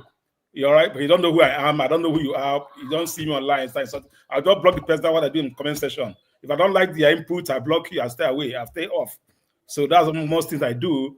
So anything I like to contribute, I contribute. If I don't want to contribute, I keep my mouth shut.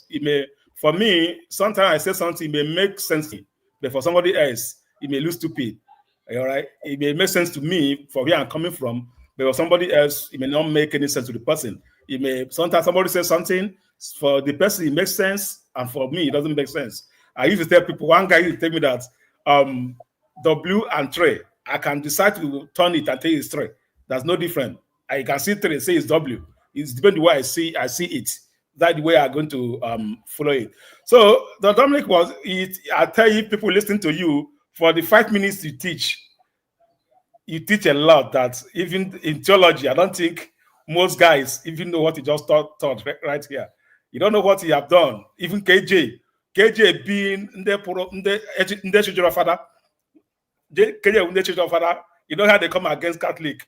That children of father, where they children of father for Catholic. The way they come against Catholic is to be hard. He believed you. He surrendered. He didn't make any. I was watching KJ to make comment. KJ was done. He didn't say anything. Good. This one have touched him. So thank you very much for the little you taught everybody. I just want to come here to listen and also let's have conversation going so we can be learning. So not every time we put mouth to everything that's going on. So when it's time for me to contribute something, I know I will contribute. But let's the flow go on. You see people, everybody is happy. Nobody is shouting at each other. If not beer parlor, there's no beer parlor discussion. It's a matured one. It's a learning process. It says show that the farmer that when you go to Benue and farm is on internet farming. I don't know if I own or the remedy show. I don't understand. So that's just what I come to say. And then I just want to be here. Let's keep the team busy. Thank you very much. Uzo, thank you for your submission. You know why show? When we're talking here, we're talking about polygamy and how back in the days our fathers and mothers they were doing polygamy because the men they need a lot of kids. If you have a farm, you need like 20 kids, right? That's how because of you need to farm, right? There's no machines and everything to farm. So Sho said he wants to be a farmer. That's why. So he can marry multiple wives. And I'm like, go and buy machineries. You need to farm, yeah. 2025. You don't marry multiple women because you need help in the farm. That's why Sho made that comment. Okay, let's welcome Mr. Jagun. Jagun, you're welcome. Unmute yourself. Oh, Rudolph said I called the damages. He said he's still trying to reach Shehu. So just give us a Shehu is not coming. Shehu is not coming today. I knew he wasn't going to come. Shehu. Thank you, KJ, for inviting me. Sure. But the person who actually invited me was this Dr. Dominic, who can't take ordinary comments without blocking man. Why did you block my commentary now? That's not fair. That comment I made was accurate. When do you see women coming on this show freely? They don't do it, or they come when they want to come. They don't need you pushing them. My comment was rounded. It said that women commentary are largely bland, largely indecisive, and nonsensical, except those who are not. It was a full sentence, but you decided to take the part you didn't like and then castigate me. Nonsense. As a doctor, I repute you for that. You understand? I can't take that nonsense. So that's your first telling off. Continue, because I'm here now. I will defend myself from this point. If you're not allowing me just to watch. My honorable sir, I agree. Thank you. If you notice in the comment section, there are people that have wrench next to their name. Those people are moderators. And I know the person who did it. She's another damn fool, but I can't help that. My comment is my comment. No, Jagun, please. My brother, as somebody, look, if somebody's gonna slap, look, not people now. We're nobody's here benefiting anything. Let's not. I understand. But if someone slaps me in my face, I'm not one to turn the other cheek. I'm slapping them straight back. So that's my own policy. We're speaking religiously now. That's my religion. Okay. Hold on, Dominic, hold on. But our policy here is that you should not say things that you're not sure of. If the person who have been giving who's not sure? Hold on. I'm very sure. I'm telling Dominic, I'm very sure of what I'm saying. But I'm very sure.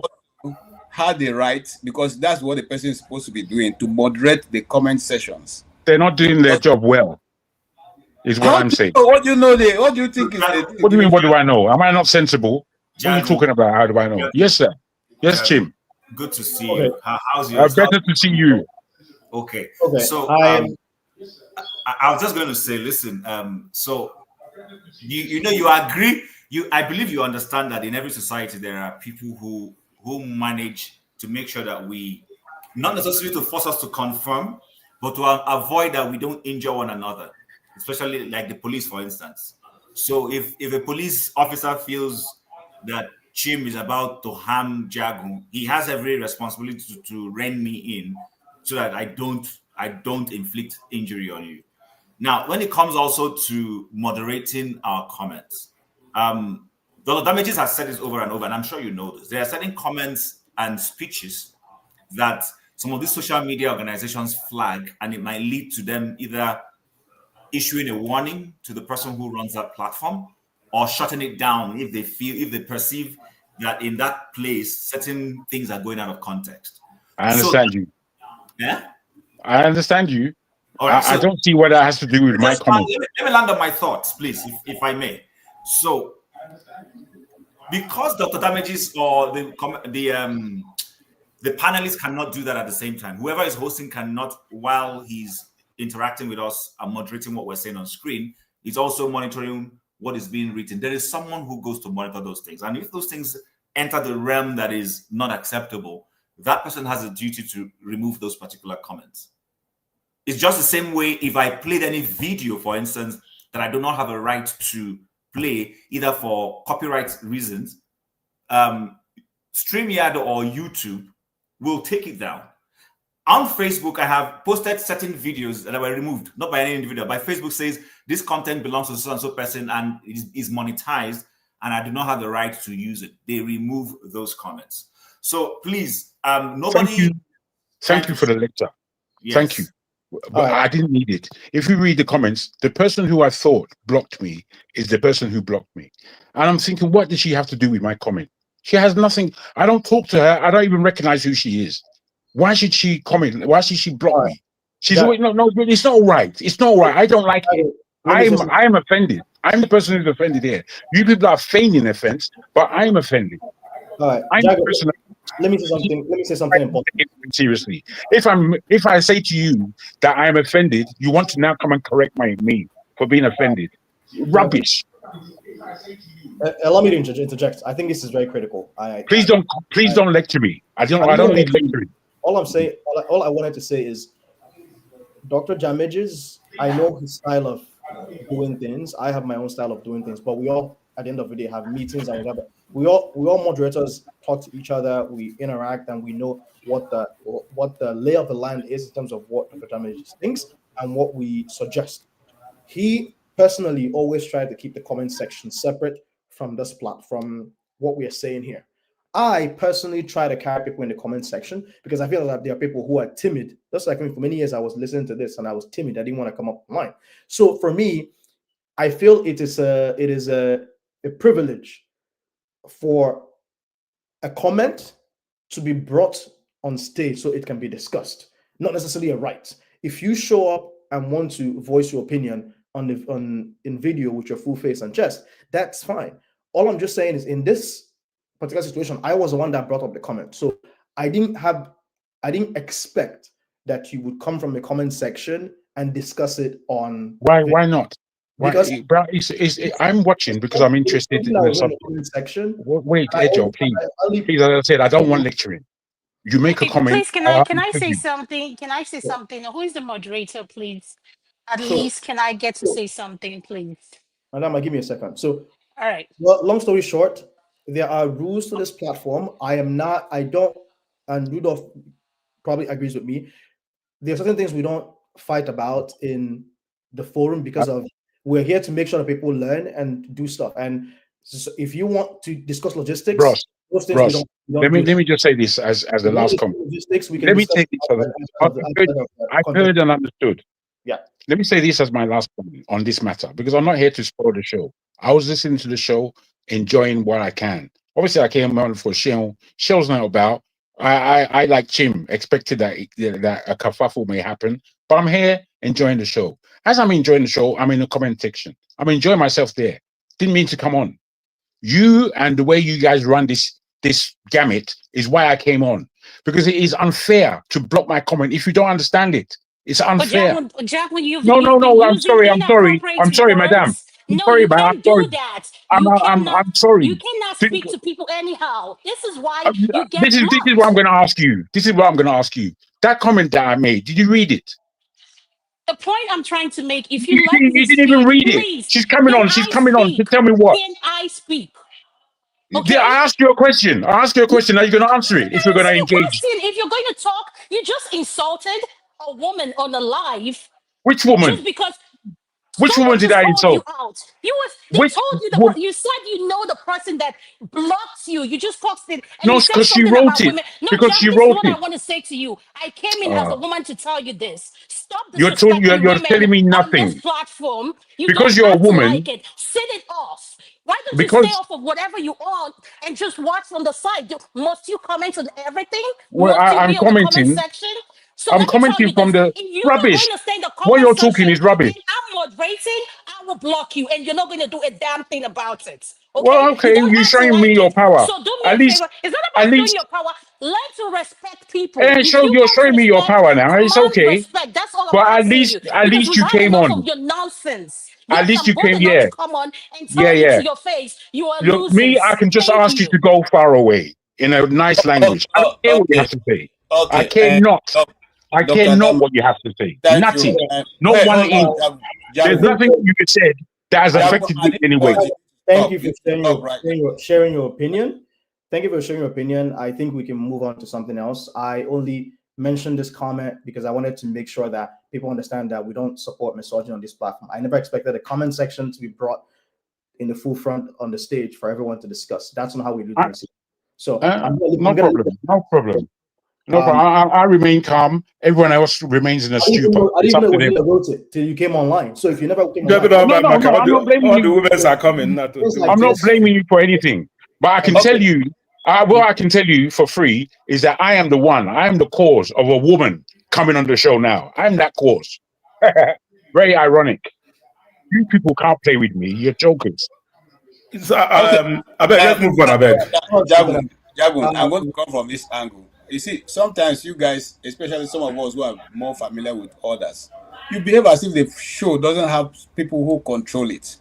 It's not a free of all. Somebody is responsible for the show coming on and closing. And there is rule for every of this activity. If we refuse to follow the rules of the activity, how then do we coordinate ourselves? So if you just jump in and because somebody said, and we are trying to, placate you by saying this is not actually against, but you're still insisting. You're still, I mean, how then do you want us to go about having this show? How? I insist because I disagree. That's why I'm insisting. I have a disagreement. That's it. I don't agree with you.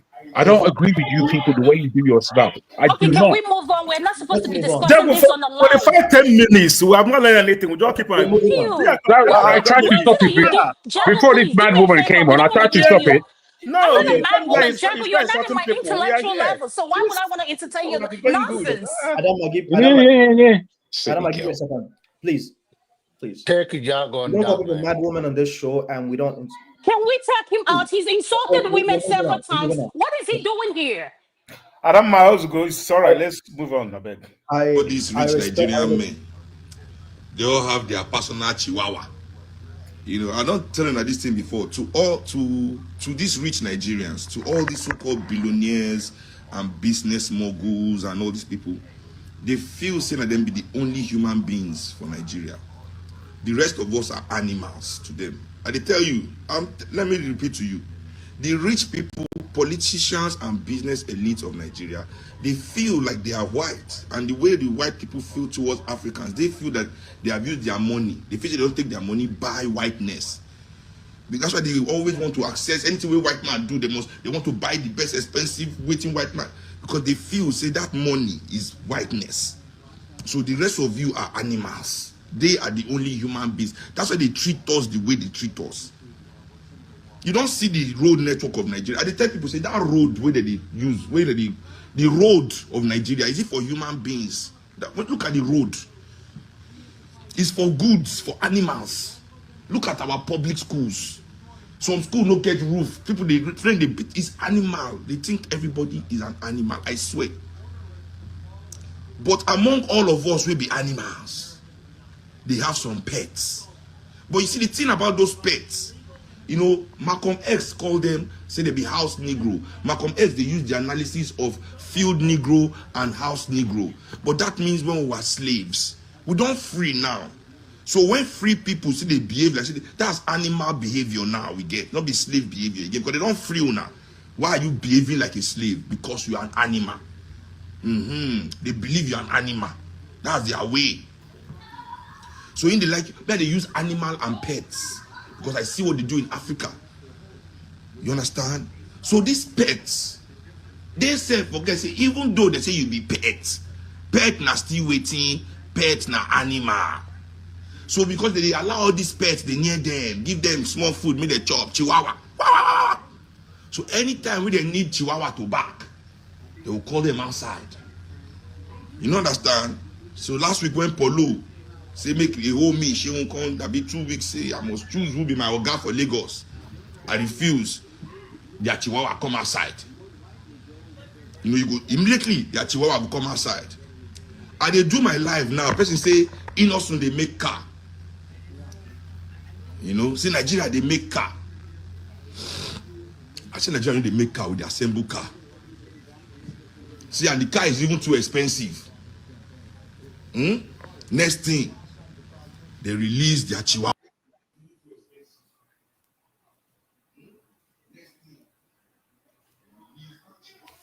Well, KJ, you played the video, right? Well, thank you for dousing the temperature. I want to apologize because this if this wouldn't have started if I didn't try to point out what I felt was a misogynistic comment. But at the end of the day, I feel that it's important to bring people along in the comment section. That's why people who support us here, they put $10, $50, and sometimes they do it because they want their voices to be heard. And so I sometimes would even put comments at people who don't drop any money because I feel like opinions should be free. You should free your opinion. But I will state it again. Your comment being brought up here to be talked about on the stage is a privilege, not a right. So if you decide to come from the comment section on the stage to talk about things, and the moderators are like, this is not the forum to talk about it. If you have personal issues with the way things are handled, please speak to us that handle things. And you still decide to go off and draw away from the main topic we're trying to discuss. Then, if any of the moderators decide to take you out, that's fine. At the end of the day, Rudolph, in his wisdom, gave a number of people here the privilege or the right to take out people. And some of us have the way we think. We don't think in a monolith. So I may decide to remove you. Someone else may decide. Some other moderator may decide not to remove you. But I'm not going to question the judgment of any moderator. We can talk about it later and say, "Oh, why did you remove this person?" But at that point in time, even if I don't agree and they remove you, they have the right to do that. So, not to be disrespectful.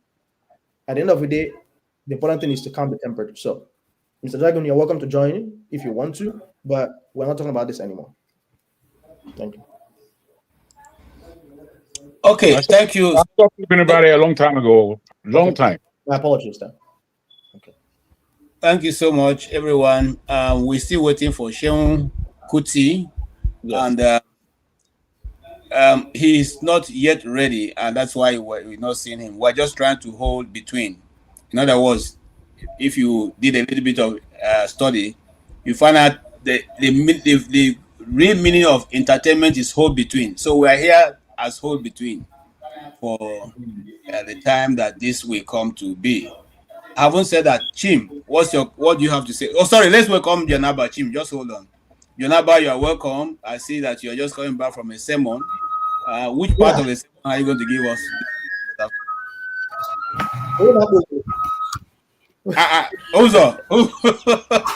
Uzo, why are you showing us your traditional music? You know what? Jagon entered before John. Jagon, can you comment on what we've talked about? Any topic you want to discuss? He had made his point. Jagon made his point. Yeah, let's move on. Sorry. Something else as well. Okay, no problem. Why won't you allow him to do that? Why won't?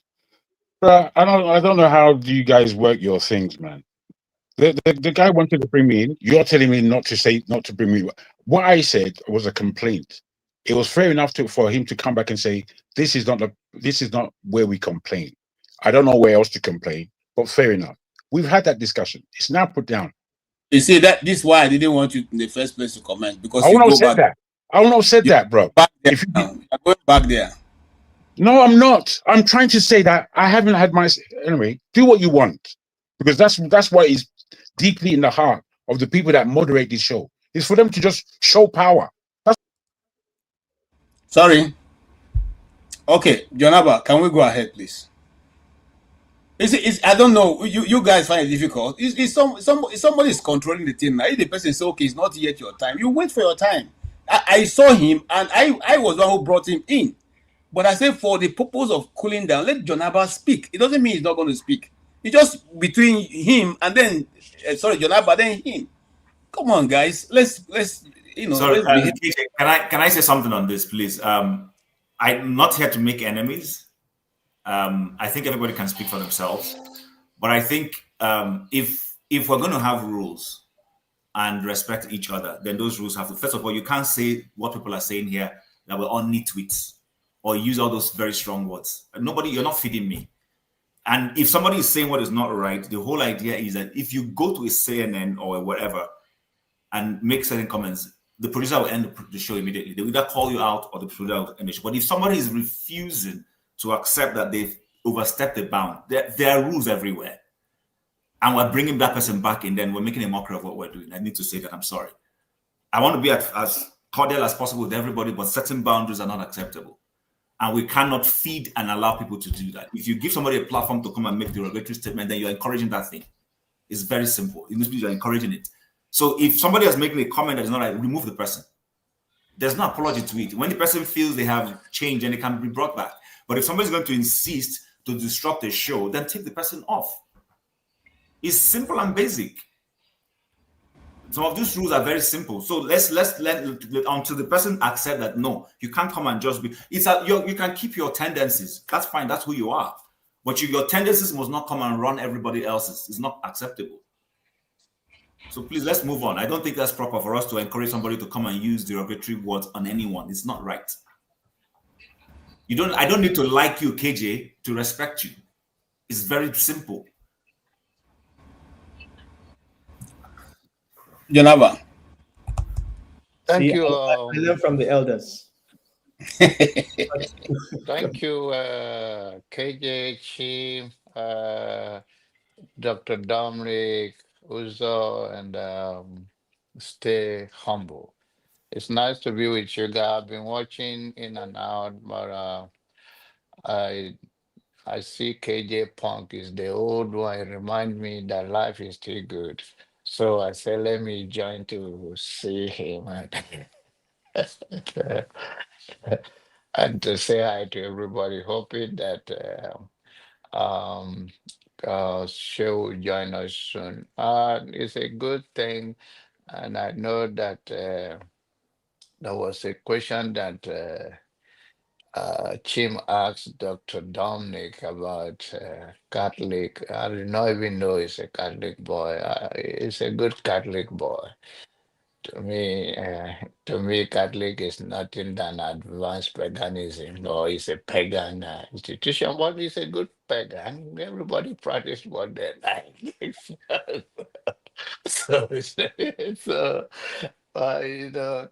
And the other thing, and I pray that the prayer of his fathers and mother and guardians, we connect him so that he will not make mistake and get stuck with anybody that he will go and do bad surgery or give bad medication. So hopefully, hopefully Dominic has been a while, see him. You see, if you show up to where I'm the doctor, I'll kick you out. Don't worry, I don't need your medication. I'm taking a go already. so, so it's nice to meet you guys. You know, like we said, I don't want to repeat bring in any negative energy. Hopefully, Shea will be able to join us and we'll have a good interaction. Well, everything about Nigeria. We are the beautiful people. It's like go and buy George from Brazil, and we sew it to our own style. All those clothes are not made in Nigeria. It's just like panda fish. It's a nice food, although the smell may be bad, but it's also something abroad. We always like something abroad and forget ourselves. But we are good people. When I see good mind like you guys, I always want to come from a different perspective. Sometimes, just like even though it was a negative thing, but Jagan was able to brought two women in, which in all the thing, you have to see the other good side of it. So people have not seen for a while. But then KJ, I've met with Tukwe. Tukwe's live close to me here. So, and to see her on the show today because of Jargon is a blessing. So let's count everything all joy. I don't want to preach too much. My summer, I want to make heaven temporary, even if it's not going to be permanent. Thank you.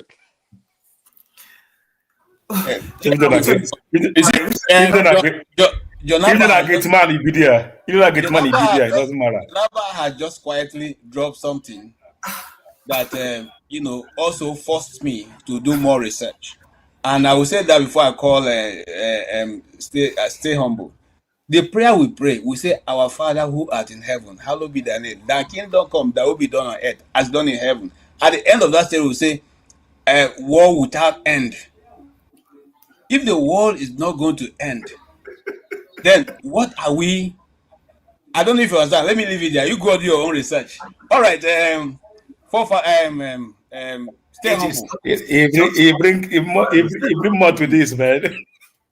Tell us what you mean. Stop speaking in parables. No. You see, we are at different level. Some people they class 1, some people they class 2, some people they class 3. No go bring something when we come make the class 1 person they say, and I saw the thing hard rich. So just leave it there. But if we pray war without end, think of what Jonaba said, then just oppose it. You will get something inside. Go and do your research. Stay humble. Are you for us or you against us? Yeah, Anyway. for you. Can you hear me?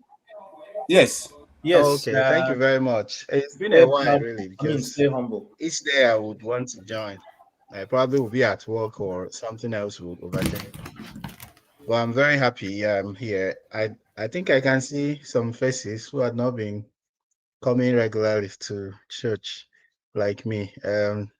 Dr. Dominic, Uzo. You know, I think I they go church those nowadays. I they go church nowadays. Dr. Monk. Yeah, so over the weeks, you know, so many things have happened, which I tried as much as possible to follow, and you know, maybe speak to myself and other people around me about my opinion. There today, I don't really know. I think it was Seun Kuti, right, who appeared. I didn't know whether he came or not because by the time I joined the program, I didn't see any guest anyway. I think he had gone. No, he didn't show. But we kind of delaying to see if he will show up, because he has this political party activity, so he kind of forgot mixed up the time. So we're still hoping that he will show up, but I don't know. Oh, interesting. Because when I saw you and few other Showore boys around, I knew that you know it was going to be a big Which one is Showore boys? festival. Which one is Showore boys? You know, I call you. Which one is Showore boys? Yeah, you support Showore, don't you? Yeah, I know. You know, you guys as well. Even Dr. Damages used to be a Showore boy, but you know that's by the way. One of the reasons why I joined is that I overheard, you know, someone talking about the church and worship. You know, the designated days of worship. So I thought that what I heard wasn't correct. You know, wasn't that the information that was being passed wasn't so correct because we had someone saying that the early church used to meet on Saturdays and that you know it was one Constantine or so who changed it to Sunday. You know, regarding the name of the day, I wouldn't know because this nomenclature is just not you know, it's not an ancient stuff. It's quite modern anyway. But clearly, the early church met on the first day of the week. So the early church met on the first day of the week. Nobody, wasn't any Constantine or so. Why did they meet on the first day of the week? Because Christ rose from the dead on the first day of the week. And there is I think there are Bible verses to back this up because when you're talking about Christianity, the single most important book in Christianity is the Bible, right? So when you go to First Corinthians chapter 16, you know, when Paul was addressing the Corinthian Christians. So if you have your Bible, you can open. If you have your Bible, you can open to, because the reason why I want to say this is that there are thousands of people who listen to this program and watch this program. I don't want people to run away with information that's not correct and that can easily, you know, some debates that can easily be extracted from the Bible very easily. So if you have your Bible, you can open to First Corinthians chapter 16. It says, now concerning the collection for the saints, as I have given order to the churches of Galatia, even so do we. Then verse 2, upon the first day of the week, let every one of you lay by him in store, as God had prospered him, that there be no gatherings when I come. So Paul had written to the Galatian Christians, you know, before that epistle to the Corinthians, you know, where he advised them, you know. So usually, whatever he said concerning the collection for the saints, it meant that there had been questions that they threw to him, you know, previously that he needed to address. So they met on the first day of the week, you know, and that was when he wanted them to do those gatherings, those charitable gatherings for the saints. So it's clearly on the first day of the week. Whatever name they called it,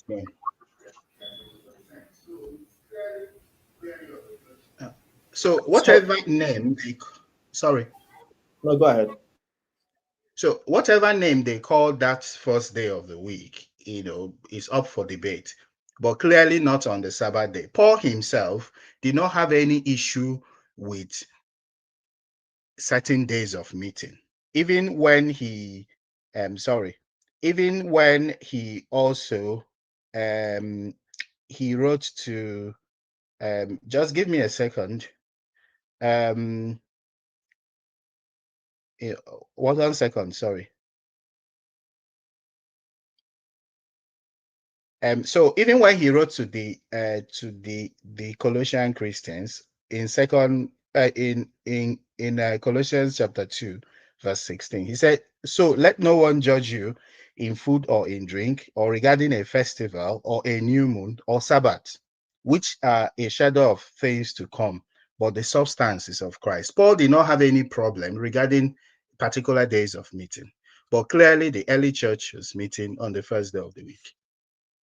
So if you have anything, to say, you can say before I go to the next things I want to talk about Nigeria and the rest. That's fine. Thanks for sharing. I think I can't remember why this came up, but I think KJ or someone had talked about Constantine, and I had mentioned there was an edict of 320 something, I think 326 AD, where Constantine made Sunday a holiday, and it so happened to also coincide not only for the Christians but also for the pagans who worship on Sunday. But one of the things I mentioned was that Christians was already, at least up until the first century, were already worshiping on Sundays. But thanks for going a little further back into the. Okay, no. Let's go a little bit backwards. See, I like I said, I do not like to come to open space and begin to think out these things, because some people may run away with the things that are not correct, and you may not have enough time to be able to actually make it very make them understand more. But let's go back. If you go back to Genesis chapter 1 verse 1, and there's something called in the study of the Bible, excuse me, the law of first mention. In other words, when a thing is mentioned in the Bible, once it's mentioned, anytime you want to refer to it, you have to go back to the first time it was ever mentioned.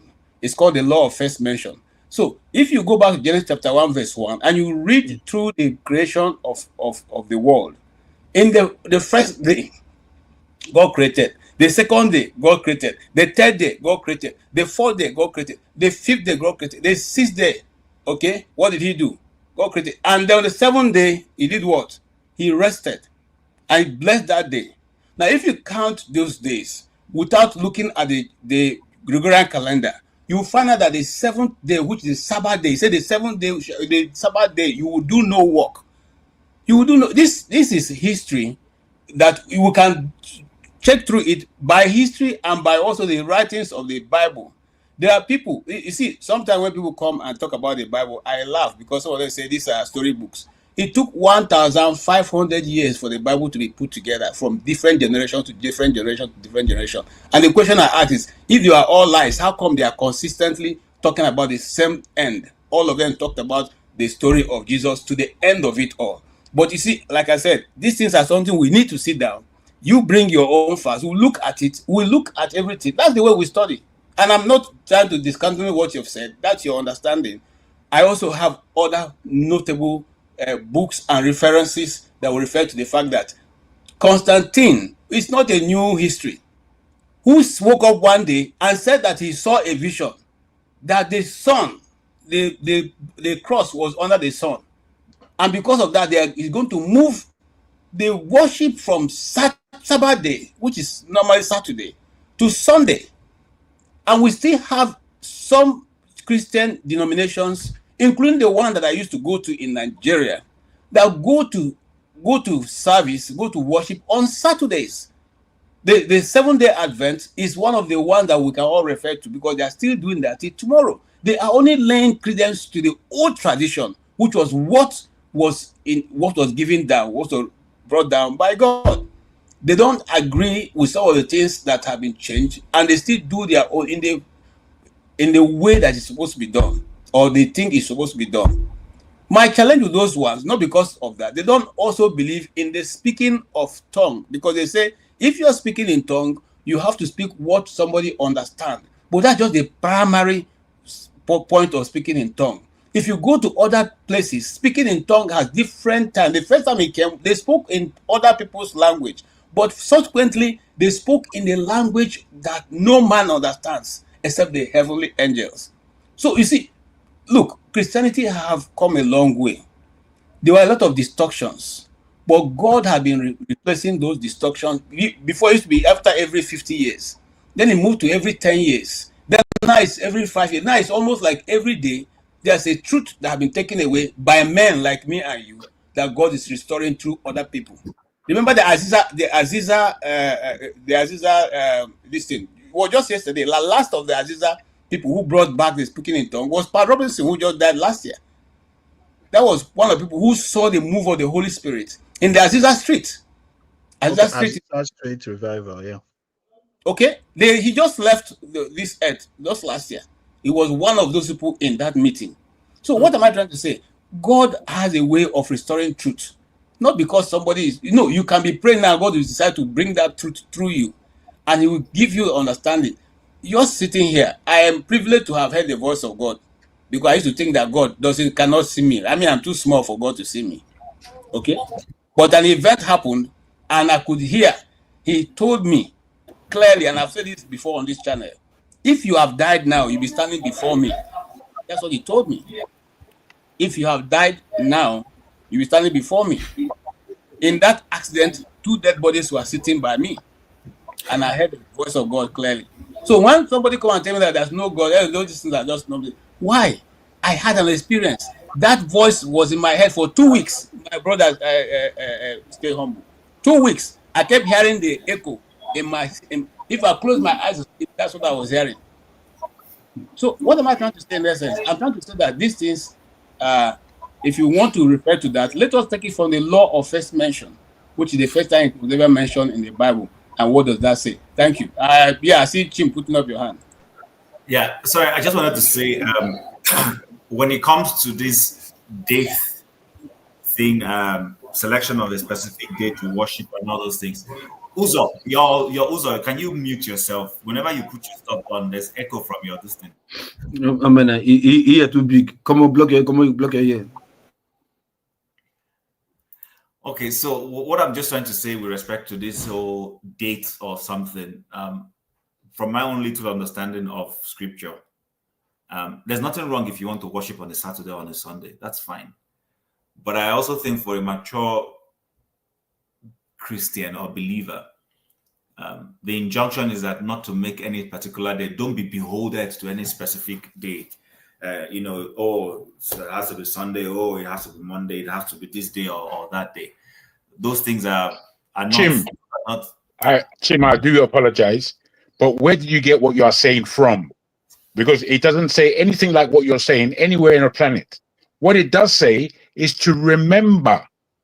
It's the only commandment that says remember the Sabbath. All right, thank you. I was wondering where you're getting what you're saying from. Jago, let's have let's have a conversation. I'm cool. Stop trying to say that I'm being erratic. You can't keep saying stop saying. Let me talk. You keep. Okay, calm down.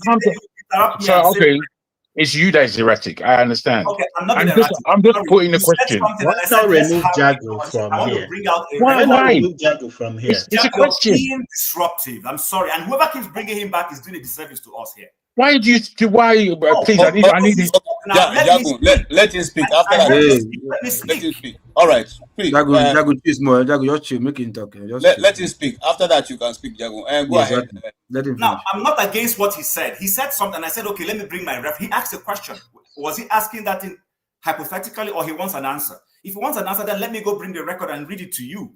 That's what I was trying to let him man. He didn't even let me land. He just jumped in again. It's okay. It's all right. I'm calm. You be calm. I'm the same normal subject. I won't fall for your level. That's okay. So you asked the question. I want to answer it. Just While Chim is trying to bring the evidence, I wanted to make these people, man, highly reactive. I wanted to make a quick comment. See. You can make an argument in this argument in two ways. You can decide to go into the merits of certain things, talk about the spirituality, the theology, which is what KJ did, which I am not going to do. All I just wanted to point out was before Constantine, there were Christians worshiping on Sunday. So that's all I wanted to mention. Now, whether or not Sunday is the correct day to worship as a Christian or Saturday, I will not dabble into that argument because that's a purely religious argument. I'm just talking about historical context. That's it. Like I said, I try not to get tempted into talking about merits of spiritual arguments because what's the point here? Am I trying to convert you or to something that you're not? I'm never going to do that. So if you want to talk about historical stuff when it comes to religion, I will dabble. But if you want me to talk about the specific spirituality or merits of things, whether or not as a Catholic I believe this or that. For example, if I speak to someone if you bring someone who is Jehovah's Witness here or Seventh-day Adventist, if they want, they can talk from now till 1,000 years. I wouldn't believe half of what they say. Same way, they wouldn't believe half of what I say. So the argument becomes irrelevant. Dominic, am I allowed to speak now? Okay, so now this is not a religious event. We're here to discuss.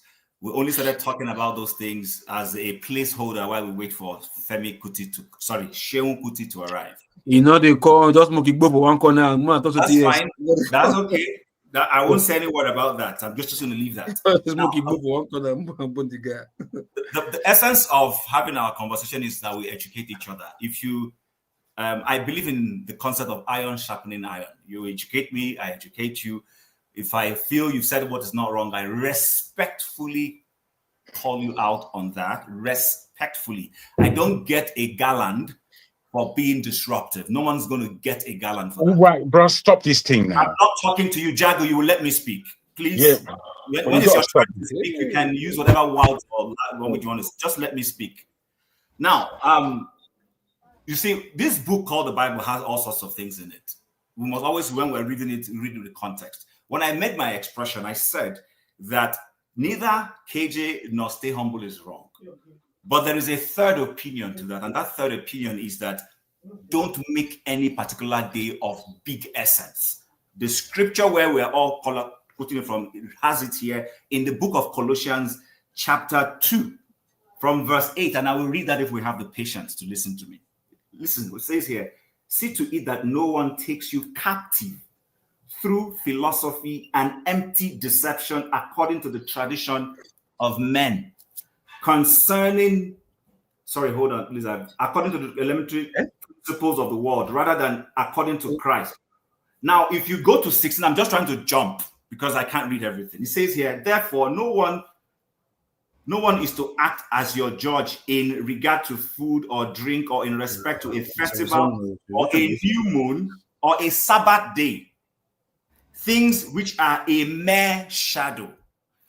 If Dominic, as a Christian, wants to worship on Sunday, but Dominic, because he has to go to hospital and save lives, he cannot go. His schedule demands that he be at work on Sunday. Now he's going to lose the opportunity of going to church. If his church decides to say, you know what, we have lots of people who are busy serving God in the marketplace, we're going to have services on Monday for them. And he goes to service on Monday. He hasn't broken any rules. There's no hard and fast rule. That's the point I'm trying to make. There is a church in the city where I live that holds service on Saturday and holds service on Sunday. Some people, maybe like newscasters, people who work in the media, who on Sunday have to go out and work, some of them choose to go on that Saturday service. They go serve, and then on Sunday they go to work. Now, there is no regimental process that says Sunday malls are shut down. Some of us have to buy groceries on Sundays. If you have to follow it religiously that way, then it becomes a taboo to go to any particular grocery store on a Sunday. But the world is changing. And let me say, I believe that God in his wisdom is actually ahead of us in everything. He sees the fact that there's going to come a time when people might not be so tied religiously to say, oh, it has to be a Sunday or Saturday. And this is Paul writing according to the Spirit of God, saying, don't let anybody hold you down to this. If it's not on Saturday, if it's not on Sunday, if it's not, listen, the essence is have a relationship with God. Have a relationship with God. That is the basis. And then if you want to begin to do some religious activity, you can go on Saturday. If you find a place where Saturday is the day they do it, you can go on Sunday. Personally, that is the way I see it. I go to church on Sundays. I didn't go to church today because I was tired and I was sleepy. And I slept in. But I have family members who've gone to church and they've just come back. So my point simply is, this God that we serve, that we tend to come to defend sometimes, I believe sometimes sits in his heavenly throne and just shakes his head at us and says, look at these characters. Something I institute, they just keep jumping and putting things the way they like. That's the point I was trying to make before I was cut out. Anybody has their views, hold your view. I'm not against it as long as it's respectful. That's my point. Can I talk? Okay. Can I respond to that? Yes, my turn, Dominic. Hold on, let Say something?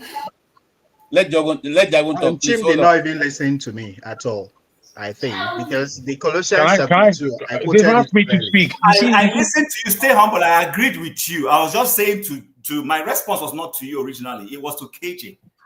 So I heard you very well. I'm only re-emphasizing what you had said earlier. That from my perspective, you should not be picky on a particular day. That's okay, can we have Jagun say something? Thank you, guys. Thank you. Can I ask the three normal moderators who is actually moderating? Can I know this? Let me answer that question. Because I'm moderating. Sorry? Go there, moderate. Just come one person, or do like confuse yourself. Is Dominic or Jim or whatever. Just come one person. My brother, I'm not talking to you now. I'm talking to the moderators. I need to know who is moderating because it's like three rules are going on here, and I'm not quite sure how to direct my speech. One person is constantly lecturing me about what happened yesterday. Another one is saying that it's difficult. I need to understand because I'm not here to be shy or to be modern. I'm not here for that. I asked a simple question. My man reacted almost violently. And I'm thinking are you dwelling in the past? I don't understand. Please just let me know who of the three of you is the moderator, please. It's Dominic. I'm moderating because I was the first. I was the first person to join. It's Dominic. But fantastic. I didn't enforce that because let me finish. But I didn't enforce that because I was actually quite comfortable with KJ and Chim kind of going seamlessly, all three of us. If you look back, it was mostly three of us having conversation before. Can you? Okay. You don't have to say for an hour. Can you see the confusion that may lay on the people listening and the people that you are moderating? Can you see if there's any confusion there? I don't know. I'm perplexed myself because I want to be simple. I know that people are very reactionary and very shocked that we're living in the same planet, but we are living in one planet. And because I don't behave like Nigerians who are very awkward as far as I'm concerned, it doesn't mean I'm not a Nigerian or I will not pronounce myself because I'm not typically Nigerian, who to me largely are block-headed. So with this pronouncement, I would like some clarity, please. That's all. It doesn't need kerfuffling. God. Anyway, let me. It seems to me that I would respond to KJ as the senior moderator. I am not confused. In that thing, everything that Chim has just put to us is understandable. I listened to him. The passages that he read, I can't say that I know them very well, but I did listen.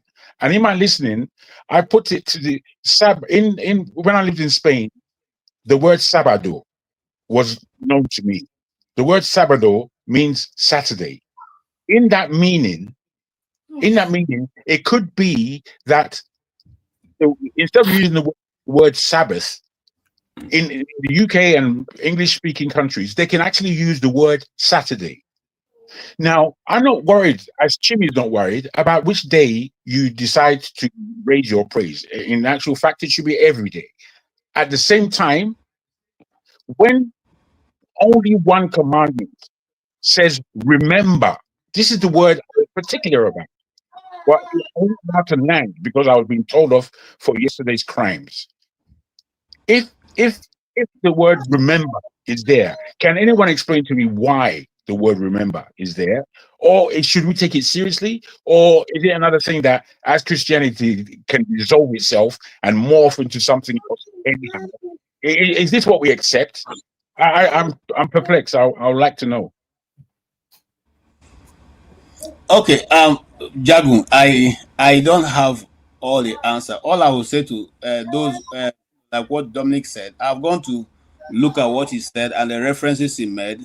The references he made was that Paul was speaking to the early church and said to them, Sunday, now worship on Sunday, okay, and they take it as the Lord's Day, which they refer to the resurrection of Christ.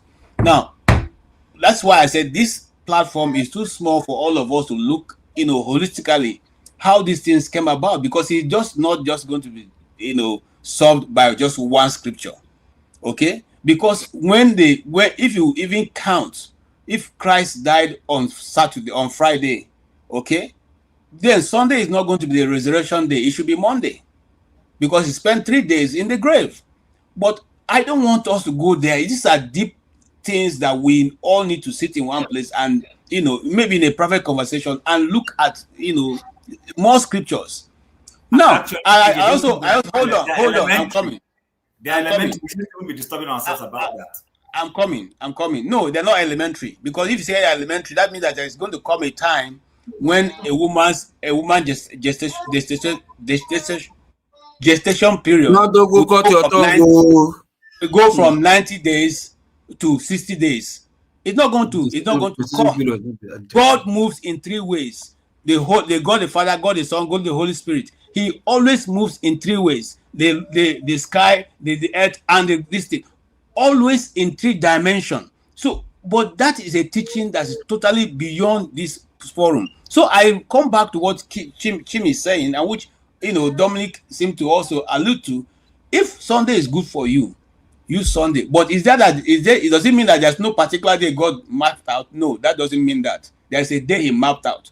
But if by the purpose of your service to mankind, you can now not be able to sustain that, God will still hear you if you go to Wednesday, if you go to Sunday.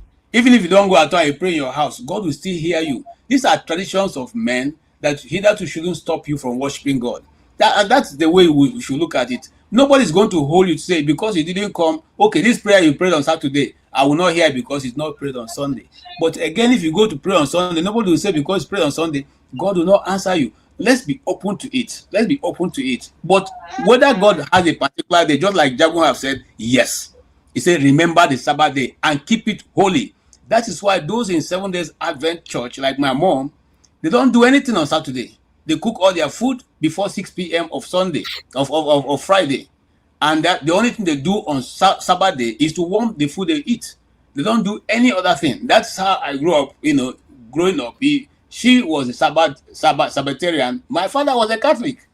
Okay, so you can see why I was able to juxtapose everything and be able to glean from each side what is the best or what God is saying in the process. I agree with Jagun. Thank you, brother. I would just like to say this, that it was only a question.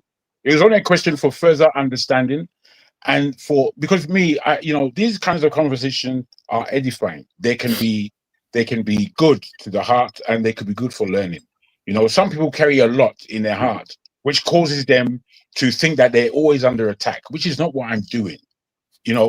Some people can't see me as being a reasonable person because at times I'm a justice person. I'm a man of justice within myself. So when people are being unfair, unscrupulous, divisive, and shege where they're doing that, was the practice of Nigeria.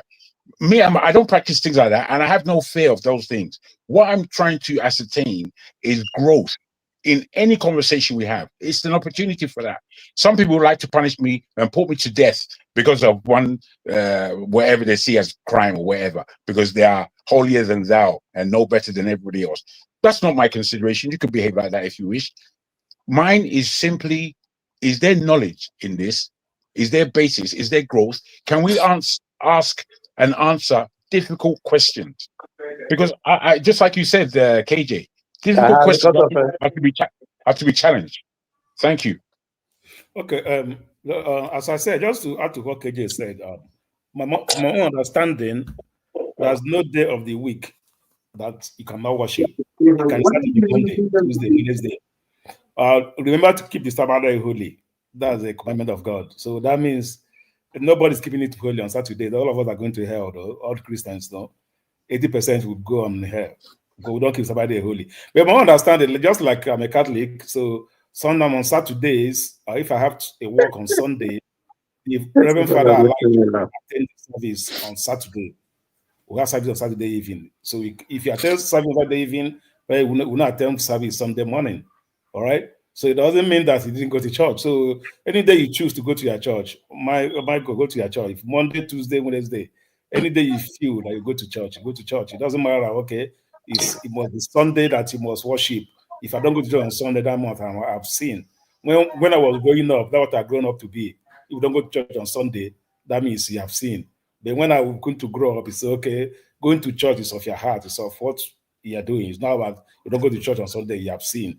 No, Saturdays we also go. So we go to church from Monday to Sunday. We do morning mass, evening mass, every day, Monday to Sunday. All right. Sunday is the same thing. There's no different. The Bible, everything is the same thing. All right. So you spend your hearts the way you feel, the way you want to worship God. That depends on you and your God. It don't depend on anybody. As everybody is saying here, we are all saying the same thing, or with the same explanation. 80% of what everybody is saying here, some more the same thing. All right, we are just you're just going around it. Just like St. Augustine said, if you're going to trace the history of the Father, Son, and Holy Spirit, all days of your life, you will keep on looking for it. You won't find the end at the beginning. So if you continue talking about Bible here, man, KJ said, see, that to 100 years, we won't even get at the end. All right. So that's just my own point. Any day you feel like I'm worshiping a God that is good for you, do the good things. Let's do it. I forget Saturday, Sunday, and Monday. So if you say Sabbath day, all of us Christians are going to hear fire. We don't keep that Sabbath day holy. We go, nobody keeps it holy. All right. So and I don't know the Igbo former case days. The Easter on Sunday, our first of the week. Let me add that I've done that one. I want to know, do the Igbo first of the start on Sunday? That's what I don't understand, because if you are to say that, that means I don't know. I don't understand, because I know we have 4 days of the week. Oza, please, question for you. I was going to ask a question, then somebody has also posted it on this comment section. Since we're here to educate ourselves, everybody keeps saying keep the Sabbath day holy, keep the Sabbath day. What does it actually mean to keep the Sabbath day holy? I mean, that's something we need to understand. What I was trying to say is that if all of us start saying keep the holy, so we keep it holy, right? I know, I heard you. Don't worry, don't go back to that. That's not the question. The question is, what exactly does what does it take to keep it holy? What do you do to keep it holy? Just like KJ said, it was a Sabbatarian serving their parties, all right? On Saturdays, they do nothing. They cook all their food before 6 p.m. on Friday. Anything for 6 p.m., they don't light fire. They will just remain one food, eat, no farming, no working. So that's what it takes for them to keep it holy. All right. You are not going to work, no work, nothing. You just eat, relax, I read their Bible. That's what I understand by that. And when I've been to Sabbath, that's how they operate. They don't on Saturday, not 6 p.m. That's over. If you cook anything on 6 p.m., you go enjoy garden, and then they go flog you like 7 lashes. If anything, you do every 6 p.m. So only Sabbath people that I see that maintain that. I don't see another people that keep Sabbath day holy and what it takes. But for me, keep Sabbath day holy is what is holiness. Is much like staying absent. Which is impossible. So relax. Can I say something? Everybody will go to hear fire if you say it's a lie. Everybody is not going to hear fire. Where do you get that from? Okay. Tony, hold on. Local PSR have been up. Let him speak, then we can come to you, Tony, please. Ogatitu, Aelio. Don't forget Prince Akwachi. He's been waiting too. That's sequentially now. Oh, sorry. Yes, Prince. Oh no, Akwachi, come back. No vessel. No. All right, go ahead. All right. Excuse me. Jesus Christ. Hello, guys. Yes. Our guest has finished and he's ready to join us. Also, I'm sorry, it took a long time. I was coming to. So what we're going to do now is that we have to make room for him to join. The stream is full. So in any case, I will talk to him for maybe 10 minutes. I'm sure he's tired. I'm sure, it's a long day, but he wants to show up because he's a man with integrity. So he's ready to join. I had difficulties joining because the studio is full. So let me remove some people so that he can join us. All right. Thank you, guys. I'm sorry about all this.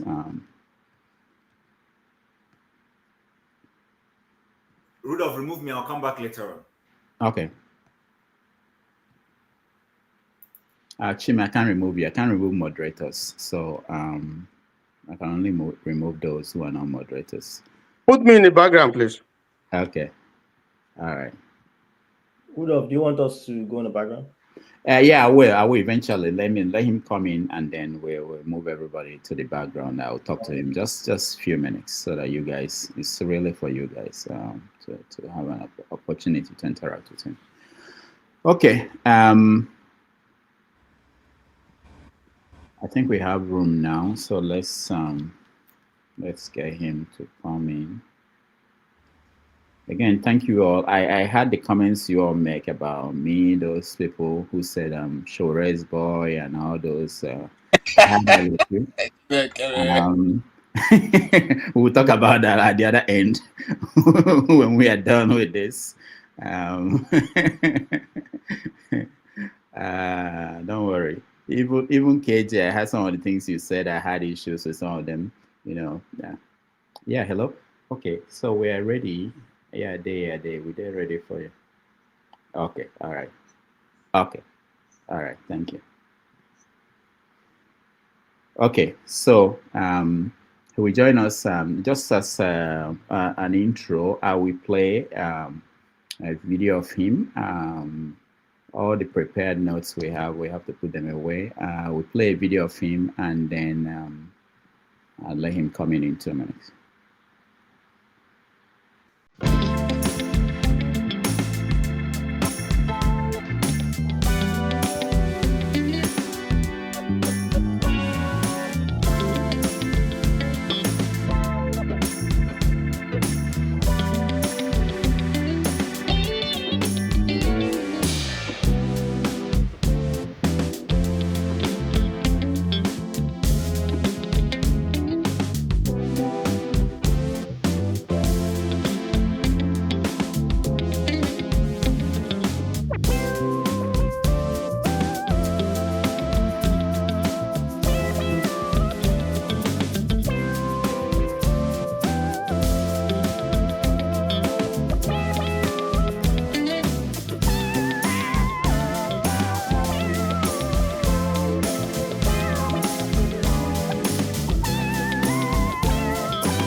International Egypt Haiti, as you can see.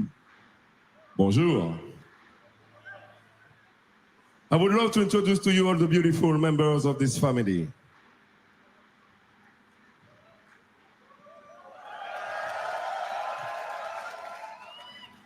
Egypt Haiti, in case you don't know, is born by the legacy of Fela Anikulapo Kuti, father of Afrobeat. Everybody say yeah.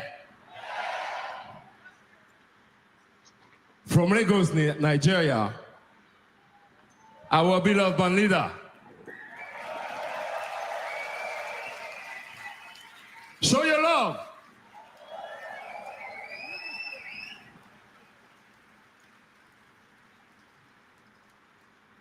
On bass, Kunle Justice.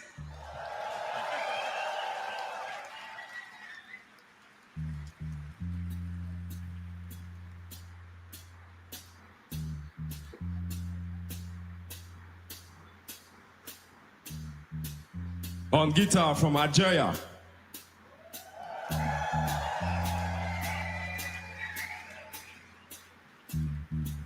Anis Benadak.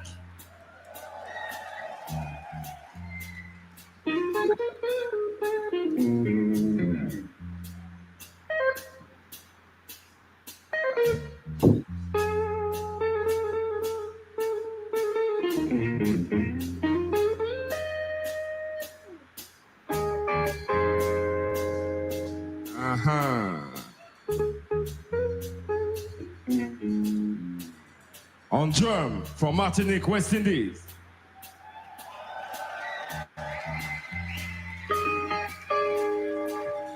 Mario Orsine.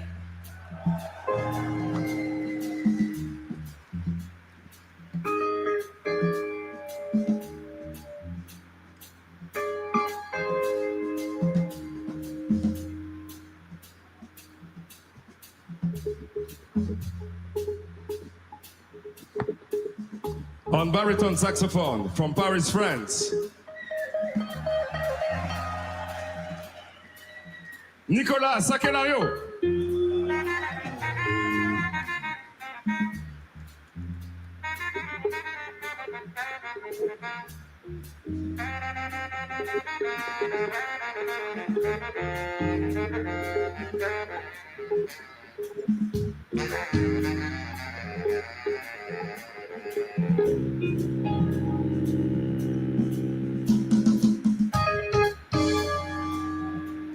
On trumpet from Paris, France,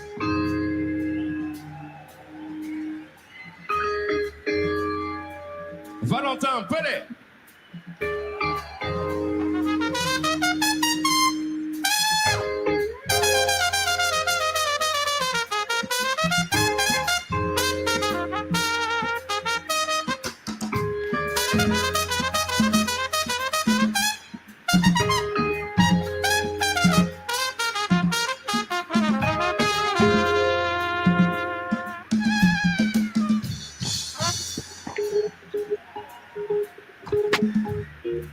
On tenor saxophone from Martinique, West Indies,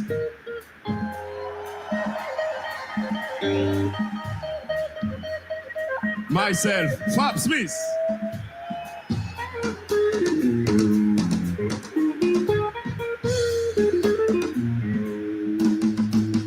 Now it's time to welcome the African Queen, who's gonna dance and sing for you this afternoon. Ladies and people, ladies and gentlemen, please welcome Blessing Etiette, s'il vous plaît. Show your love, show your love.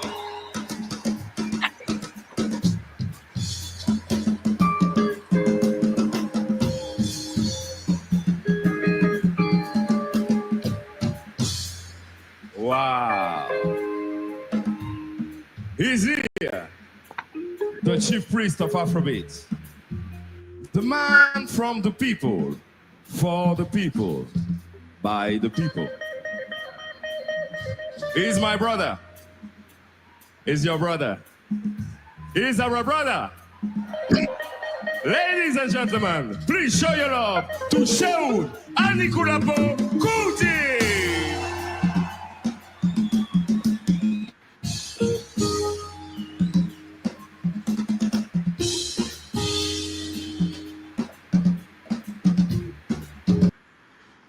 All right, ladies and gentlemen, welcome to the show, Seun Anikulapo Kuti. Thank you so much. How you doing, my brother? I can't believe I finished so late. I'm sorry, man. I know. Keeping you waiting all day. I know. But today was our MOP grounding, so man, it took forever to finish. It's all right. It's all right. We understand. Our people have been waiting, and they stayed because they wanted to hear from you. Thank you so much for. I know you're tired, but it's wonderful that you showed up, and you're a man of integrity, and your words I believe you. Thank you so much. Thank you, my brother. Let's start. We had. Let me show you, just so you know, we had like 100 questions for you. If it's 100, ask me the 80, I beg. I know you're tired, but so let's start with the party, MOP. Are you registered? Are you going to have people run for office? What direction are you going now? Not registered yet, but hopefully we want to register with this new batch of parties that INEC is about to register. But so far, they are playing their usual imperialist games. And we are actually, tomorrow, Monday, we should be visiting INEC office. You know, me and 30 of my state reps. You know, and I dare INEC to even show me out of any of the parties they are acknowledging. anyone that can show them 30 individual reps from all the states present in Abuja as we speak. You know, so I will not let them use their juju to their reggae to spoil the people's blues. The movement of the people must be acknowledged and formalized to bring the people closer to their full potential and a restoration of our dignity as African people. You know, we don't tire. What made you to reactivate MOP? Do you feel that at this point? And wait, make I correct you, my brother. Not be me. It is the people that reignited the movement of the people. Okay. Under your leadership. Yes. Okay. I got it. Yeah. What led to that? Are you trying to do what Bobby Wine is doing in Uganda, in terms of not just going into music and activism, but also getting into the political arena? Bobby Wine is a friend of mine, and the rate at which his party is growing and registered and formed shows that as people are saying Museveni is bad, obviously people in Nigeria are worse. At least he registered Bobby Wine's party. You know. Anyway, yes, Bobby Wine is a great example. You know, I believe that we as young Africans in MOP, our motto is the liberation generation. And we say liberation, not just one word, victory or power, but a generation to put a point in time that we want to see this thing happen. You know, and I feel that we as young Africans and African professionals must decide at some point, you know, what we want to truly use our gifts and our talent to truly represent. You know, it's just materialistic consumption. Does that truly fulfill our ambition to load some things we have that our brothers don't have over them? Does that truly make us complete? BDM, I did do interview. Leave me. You don't go. Okay, I'll call you now. Bye-bye. I have famous friends. Don't be jealous. BDM, just leave him like this. BDM, come. Bring him. Let me. What are you saying? I like famous people. Even the rest of they do audio. Look, who is this? Who is this by the door here? Who is this? Wow. DBM, how you day? I did find out. I did greet you. Greet you too. Okay, I'll call you now. Is he a member of the party? For today, bro. Tomorrow, 12. I'll call you like 10 o'clock in the morning. May you give me ginger. What you did look inside my bag? You not come with some euros? Euros, care. And you get euro na VDM. And what with that China money? RMB. No go far. Drop some RMB for table. Very good.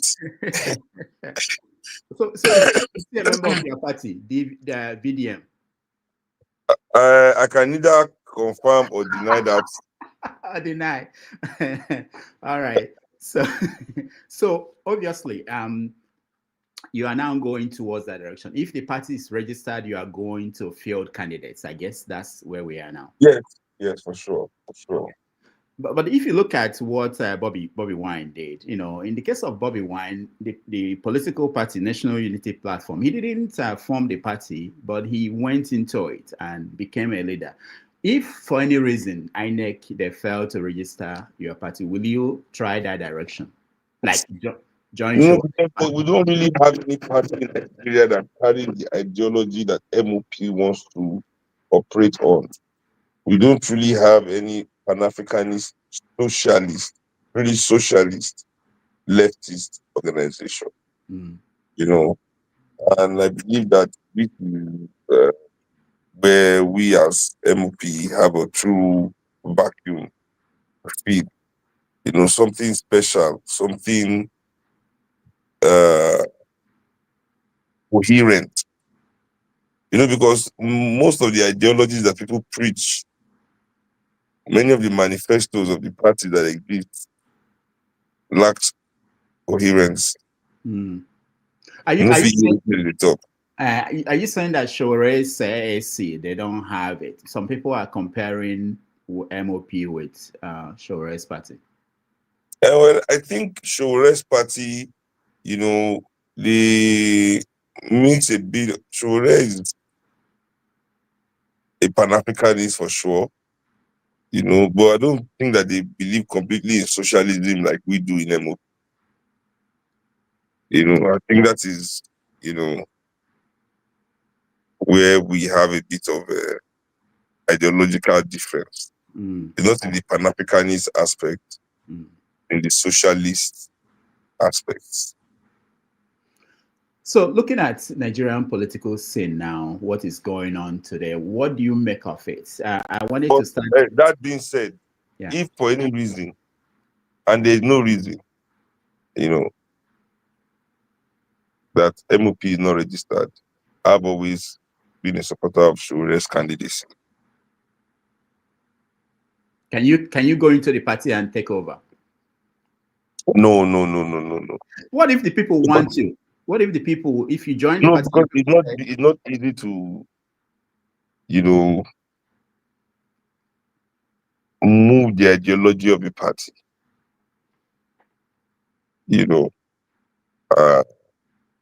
What we need in Nigeria is a battleground of ideas also. Through oppositions that all mean good for the country.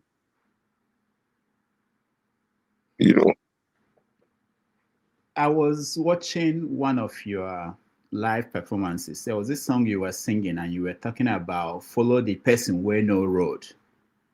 And I was thinking, how are we going to know the person where no road? Because a lot of people in Nigeria, and you talk to them and you see that they don't know who know road. Everybody claims to know road, but how do we know? You see, because this is, okay, so that's where precedence, antecedent, and using your own brain comes into play. Like you need to have your own consciousness on lock.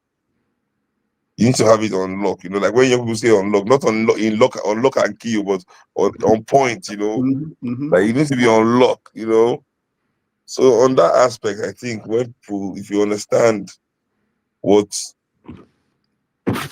you need to be doing, what your mission is in the process of our liberation as African people, then if that is your true goal and your righteous ambition, your ambition, and it's the righteous ambition anyway, then you'll be able to identify who is on that path. You'll be able to identify who is on that path. One of the things that people, hide under here, which for me, I think, they just hide under it, and it's very flimsy, is their inability to be definite about what they are about what they stand for. People waver a lot here. They have no positions. The only position is the position of self-interest. There's no true position that, overrides self-interest here. There are no values dictating the positions of a lot of players in our society, that control us. Wait, let me put my listing here. Let me carry advertise my party. I like that. I beg, it's very important. Your party doesn't need advertising. Anytime you want. I beg. Anytime you want, you can come. I beg. Dr. Damages, don't damage my PR stunt. Just leave my. Anytime you want, come here. We'll go advertise your party. Now. Thank you. Now you are talking. Anytime. Really, I'm serious. No, so let me ask you, because looking at the political scene today, the actors, you have Tinubu, you have people like Atiku, you have Peter Obi, he still has a political party, And these people, I know you criticize them, you look At at one them. time, all these three people have all been in the same party together. At one point or time or the other. Obi and Atiku have been in the same party. Tinubu and Atiku have been in the same party. At one point in time, they shall have been. Anyway, go on. Yeah. So if you look at them and look at when you talk to Nigerians, and I do talk to Nigerians, they will say, it's only that other people like Shore or maybe yourself or anybody else that they don't have any option, they can't win. They even told Gani Fawemi, he should go and run for Senate. He cannot win the presidency. Have you been able to convince Nigerians that they are the ones that will determine who should? And do you understand why they feel that they don't have a say really in all this? Because that's the fundamental. Well, one of the things that we must understand is the political immaturity of Nigerians due to lack of political participation over 40 years because of military dictatorship. That separated us from political participation, that turned political thought into taboo. People were being arrested, killed, jailed for airing the slightest of political thoughts. For many years, parents even warned their children not to think politically, or talk less of act. And in these last 25 years, we've been relearning, and our political thought has been reimagined, albeit it is still in its infancy. But I believe that the rapid declination of our style of living has led to a rapid sharpening of our people's political understanding. I hear you. That in the time of Gani Fawemi, people like Obasanjo could tell the feeble lies that they could tell to deceive the people. To claim that they had some experience that Gani lacked, and they had some structure that Gani lacked, and most especially they could control the media in a way that Gani couldn't. But social media has balanced that out. Our sphere of influence among young people especially surpasses theirs. They don't even come close. So we believe that in that way we stand a better chance today, because the pillars that held up this castle of death, this castle of domination and extraction and disenfranchisement and all sorts of negative things that have been happening to us in this country. These pillars are crumbled. It has no leg to stand on anymore.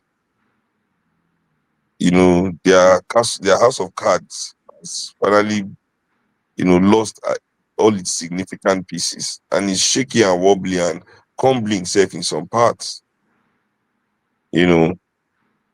All the parts of Nigeria that they have not developed has risen up against them. Instead of them to tell Nigerian people the truth, they are calling all sorts of names and hiding all. But I believe that with the movement of the people, we can restore, that vision, that resonates deeply with Nigerian people towards our reconstruction, not just of national development, but of ourselves as people. Remove ourselves from the narrative, the wicked, separate, divisive narrative of these people. It's about time. Let me share with you some headlines in the news and get your quick take on them. One of them, one funny one that just happened a few minutes ago, or maybe an hours ago, is Benin Republic. They requested for Nigerian Air Force to come and help them dislodge the coup plotters. And I wanted to know what you think about that. You know, I was just thinking that you are coming here today, and if your dad is watching Nigeria today, he'll be thinking, did anything change? I mean, these were things he was complaining about. We have our Air Force being requested to come and help them when we can't deal with insecurity in Nigeria. What is your take on that? It was only 14 people they need the Air Force for. Our Air Force is very efficient. If you people are between 10 and 75, Nigeria Air Force is ready for you. But anything above 75, then the crash, like the one that crashed, they will crash, like Benin Republic. Please don't even tell me. They ask, you see, Benin is asking us for help. We were asking America for help. See, that's how it goes. That's how it goes. That's how it goes. I mean, did we answer? Did you know if we sent a plane? Was I there don't know. fuel I don't know. We are watching. We're watching Was it. there fuel for the jet to make the quick trip? Now, seriously, I read this one also. 17.5 trillion spent by Tinubu to protect the pipelines, oil pipelines. 17.5 trillion. It's Christmas time now.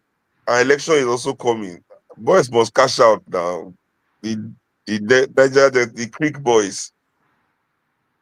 Watch, you see that there will be a big show in the Niger Delta this Christmas. Big artists will perform in a few towns and villages in the creeks. That's the way our pipeline can stay functioning. We don't need the National Coast Guard. Now, looking at all this, and how do you assess Tinubu's performance so far? I mean, I don't know. I think for Dangote, he has done very well. I mean, if Dangote was the one on this other side, I mean, if you ask Dangote, what do you think? I mean, he would be like, wow. No, he says it. He says it that the government. What an incredible administration. What an incredible administration. This is, if you ask the terrorists and the bandits and all these people, they'll be like, wow, we thought Buhari was lenient, but goddamn, this new president is merciful. Allahu Akbar indeed. But the remaining about 175 million of us, will just be like, man, this is a disaster. This is a disaster. This is terrible. No, the government is really bad. But in a way, this government is not bad because it's terrible. Right? It is bad because it is fucking up the fuck up. Let me explain it.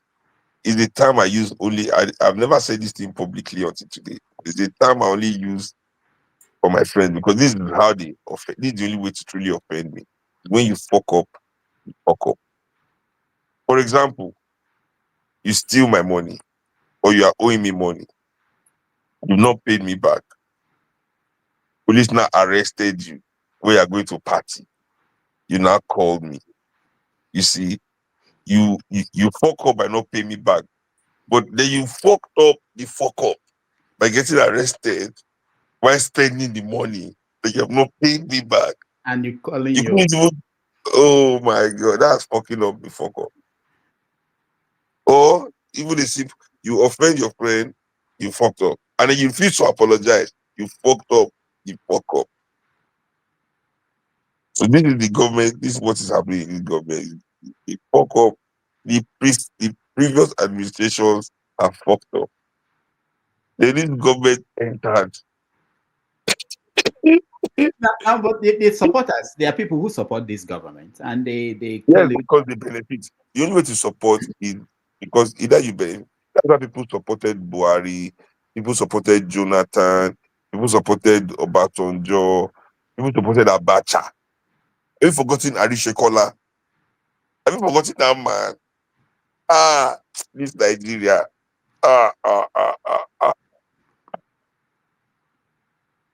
Sule Gambari, you remember all these people?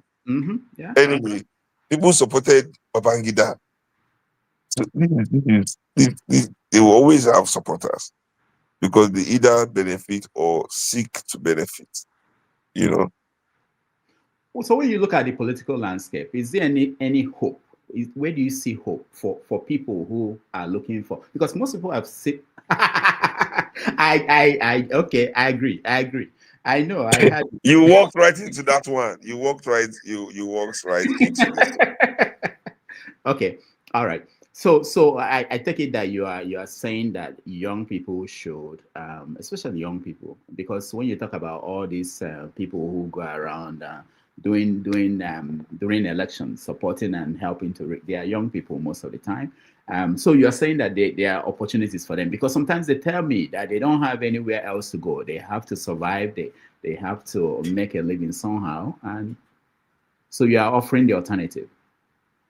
Of course, I think Nigeria has the three things it needs to offer to remove its people from poverty, to offer a vision that will resonate with young people. Three things any country needs for that: to give people avenue to fulfill their potential, to engage their imagination. Nigeria has a big population, natural resources, and most of all, underdevelopment. You see, Europe and America are stuck in terms of growth. Why? Because they are developed. Japan is stuck. They don't know what to do anymore. There are no ways to, they're just cooking up numbers in the stock exchange that is not transmitting really in the lives of their people. They're just trying to do something. But Nigeria, we can do everything. We have to do everything. There's millions of jobs in healthcare, millions of jobs in education, millions of jobs in infrastructure, millions of jobs in transportation, millions of jobs in our mining industries that have not been developed. In our steel processing mills and industries that have not been developed, that have not been invested in. But everybody is concentrating on the extractive industries. The quickest way to extract wealth, to dig into the ground, to plant on the ground, to build on the ground, to charge rent, to export raw material, export resources. But nobody is really willing to do that work needed, that will really bring about a true cultural renaissance of Nigerian people.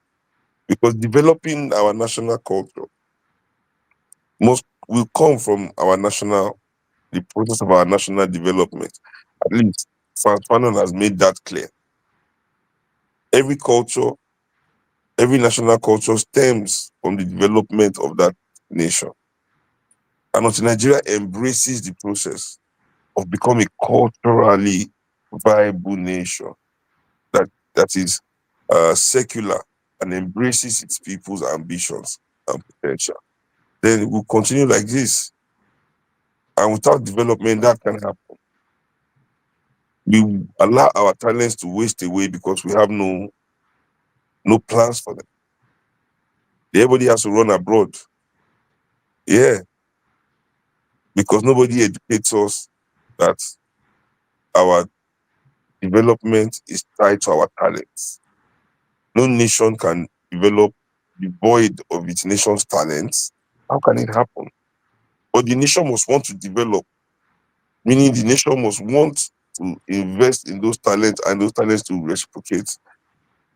But when you can see that your nation is not interested, what are you going to do? So this is what we see as bringing hope to all those people. I mean, imagine if you are a gifted rocket scientist, for example, and you are in Nigeria. Your life never spoiled. Where is the government program? Who is investing here in this country for your rockety brain? If you don't rocket yourself out of here, if you don't rocket yourself to Switzerland now. You know, nuclear scientists, nuclear physicists, theoretical physicists, a gifted historian. All the good writers I know have ended up writing fake autobiographies for failed leaders. Do you know how hard it must be to write a book to make a Nigerian governor look good? Imagine the talent that these boys have, man. I saw where you are dealing with writers and people who attack you. But let's talk about African unity, which you talk about a lot, and Pan-Africanism, that understanding that this is what we're dealing with, like in Nigeria. It's not just a Nigerian thing. But you also know that, Berlin Conference that happened 1884, 85, 150 something years ago, 150 years ago, that right now there is a second scramble for Africa. And that's happening. Are you sure you not send spies to to MOP's convention today? No. No, I didn't know what you discussed. Yes, because we were discussing about this second scramble. No, you are bringing it up. Oh, okay. Yeah, I've written about that. It's something that I'm interested in knowing what you think, because while you are talking about what happened to us in the past and how we need to turn back and take control of the continent, a new one is happening. The Chinese are here. They are all the over. Russians. The Russians. The Indians are there. Lebanese are there. So there's a new group of people who are scrambling for the same resources in Africa. How do you convince Africans who are still dealing with internal issues? If you look at Nigeria, we're still dealing with issues that are ethnic, religious, while there's a big power that is, power's not even one, coming in to take resources, just like they did 150 something years ago. Exactly. Sorry. You just made the point, because most of these things we are dealing with stems from our own compromised compradors having to distract us from their own involvements in this business with the new colonizers.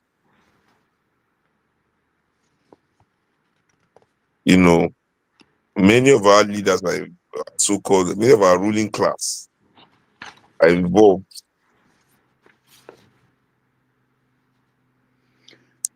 with many of these multinationals that are fueling many of the most of the insecurity that we are experiencing.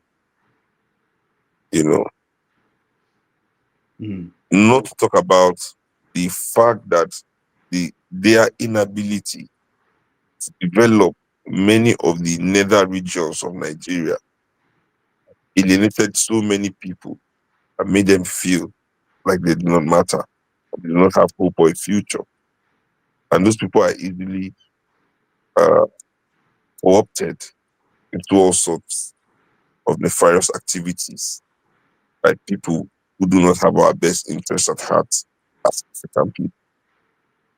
So a government that is going to reverse that trend, that will be willing to work and build those neighborhoods. What are we talking about? Rural areas in 2025. Development is our biggest protection from this kind of exploitation. So we need we need real leadership with imagination. We need to work for the people. As I was telling you before, those things that we need to do to bring Africans to a life of, 25 years of this democracy, how many affordable housing projects they believe they say they build affordable housing? Flat is 170 million affordable housing. And you know that the minimum wage you pay in that country is 70,000 naira. You do apartment, you say one flat is 50 million, and you say it's affordable housing.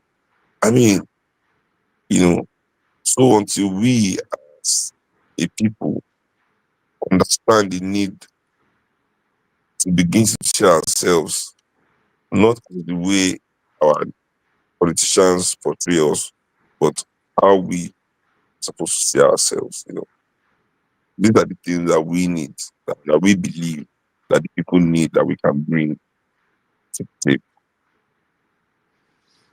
Thank you. I know you are tired, and today you've been very busy. So I'll quickly, and hopefully you promise me that you will come back, because I'll come back, I promise.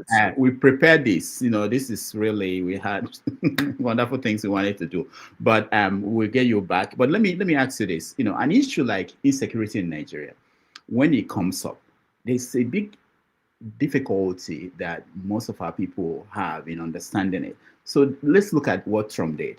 He tweeted about Nigeria and called it genocide against Christians. And immediately he divided the country into two. There were people who were encouraging the Americans to come. There were people who were saying that they were coming because of what they would get from Nigeria. We shouldn't let them come. But reality is that people are dying, and these people who are dying, who are victims, are looking for solution, looking for someone like you who is a Pan-Africanist. What do you tell people? What is the solution when your government is not able or willing to save you, and someone outside is saying, I'm going to come and save you? What do you say? You know a group that actually went through genocide in Nigeria, and we all acted as if we didn't even know anything about the Shia Muslims in Nigeria under Buhari. How many of El Zakazi's sons did he kill? How many of the man's wives? How many of the followers of this organization, of these people, of this religious organization? Buhari tried to wipe them, off the face of the earth, man.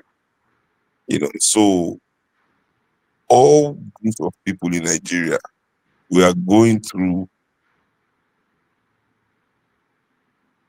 immense violence by the hand of the same people that have been killing us since 1960.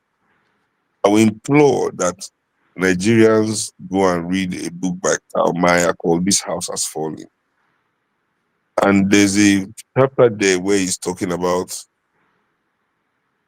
our internal violence in this country.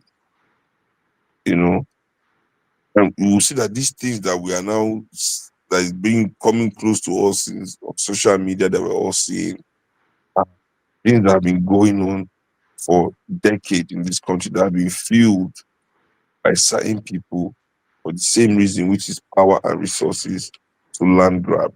We as Nigerians, one of the things I don't like is that we don't want to afford ourselves, complete humanity.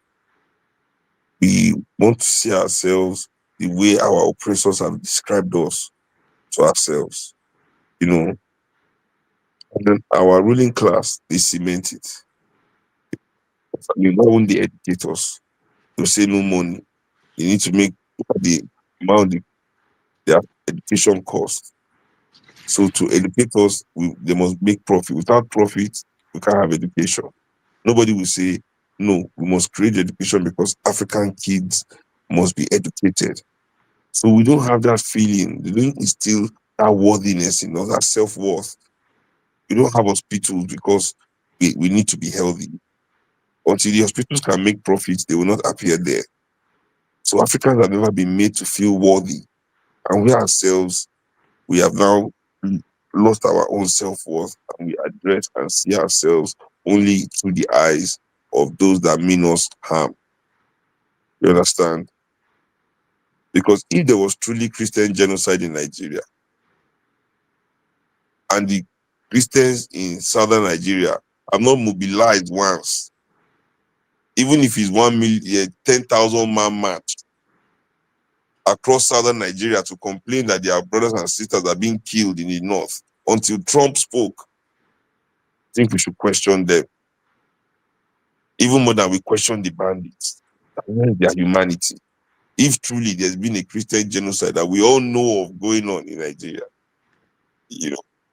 other than that, that means everybody knows it is all Nigerians that are being killed by the ruling class of this country. I mean, Dangote is not a terrorist. How many Nigerians does this truck kill every year?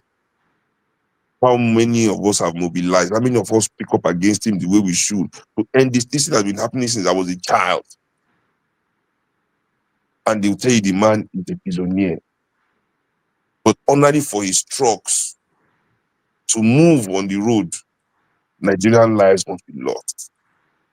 I want Nigerians to see the full picture of what our insecurity is about. Look at the people of Oroshoki. They are being removed from their homes, even though they have governors on consent, certificate of, they have certificate of occupancy, governor's consent. They even have court order. Yet the government is forcing them off their land because they want that land.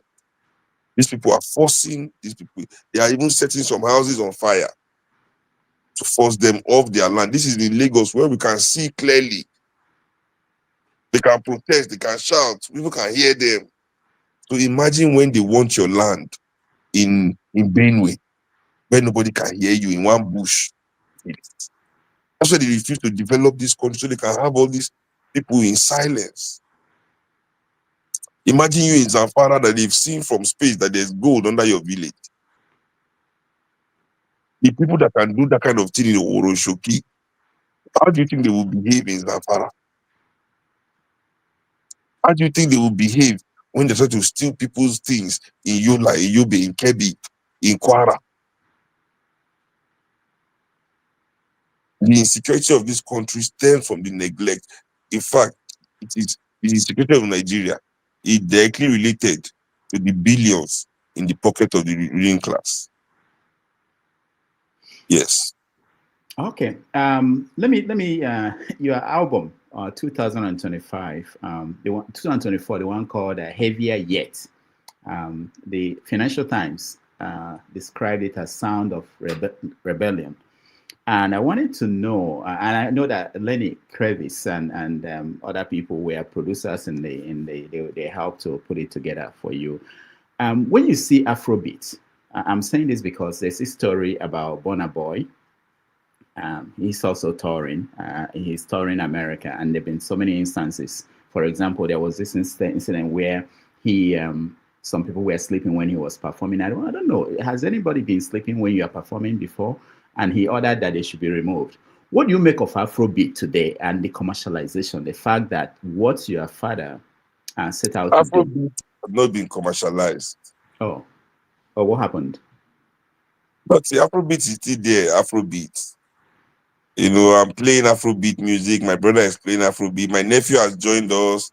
There are so many great bands all over the world. There's Fresh Smith in France. There's Antibalas in America. I mean, so many great Afrobeat bands out there. You know, there is Afrobeat. You know, the names just sound alike. You know, but they sample your father's work in most cases. Just like hip hop samples Fela too. Hip hop music samples Fela a lot. Does that mean it's Afrobeat? Okay. There's a lot of Fela sample in hip hop. A lot of R&B musicians too sample Fela. You know, it doesn't mean it's not Afrobeat. It's so just what they're doing is different. It's a different thing entirely. Okay. So do they have responsibility to be politically conscious the way you are, or are they free to? They can't. They don't have the swag. The intellectual swag for that is different. You get me? The women don't have the intellectual swag to do pop music, or at least to do it well. Okay. You know, I got so that. I think, you know, what people need to do is to stop trying to look for an elephant on top of it. You know, elephants do not climb trees. Yeah. You know, these are pop musicians, and it is not in their place to make overtly political music. If you want political music, listen to me. Come on, listen. Very good. I mean, most reviewers of your album they say that, and that's what people who listen to you, and I did listen to you a lot, and I get that. Do you know the person in this picture? Yes, I think her name is Oma. I can remember correctly. Do you know who took the picture? I can't remember who took the picture. Okay, that was a friend of mine. Okendibe took the picture. He sent it to me, and he said I should show it to you when you come on the program. This was like 30 years ago. More than that, most likely. Yes, and he must have taken this picture in Europe somewhere. We're on tour or Okay. something. I don't remember. I didn't ask him where, but yeah, he said I should show that to you. Yes, oh no, I think it's my dad's house. Well, my Yeah. dad's house or something. Yeah, After yeah, a yeah. show. Yeah. Look So- at my hair. Young man, bring back all, give me all this hair, young man. Let me ask you, are you tired? I mean, I know you are doing something that someone like Ziggy Marley is doing, which is trying to chart your own path, at the same time honor the legacy of your father.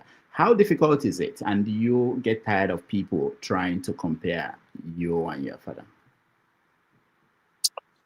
Not really tired, you know, because I guess, you know, after you understand, people are wired to compare things because they are wired to compete for everything in society. They are capitalists. Capitalists need to compete. The value comes out of being the best. You know, they can't see value in just being. You know, that's the pressure of the capitalists. There's no value in them just being. You know, so they must compete and so everything must be compared. There must be a list. You know, I don't really believe in those things. I understand the value of everything and how everything can coexist and doesn't have to be better than each other. You know, you don't have to compare something. You can just experience it in its own moment and be. So I'm not really drawn into those capitalist thoughts of, you know, comparison really. So someone gave me this picture to show you. This is an image made, I'm guessing it's AI, of your dad blessing you, saying, "This is my beloved son in whom I'm well pleased." They call you the I chief. can't see the picture. You can't see the picture. Oh, okay. It's maybe just me and this. It's an AI generated image, I think. But the question, Really? yeah, but it's of you being baptized by your dad, and it says, "This is my beloved son in whom I'm well pleased." That's a quote from the Bible. Tell that person that if my father catch him, if the Lord catch you putting a Bible word in his mouth, oh my God, you will explain, oh, you will explain, tire.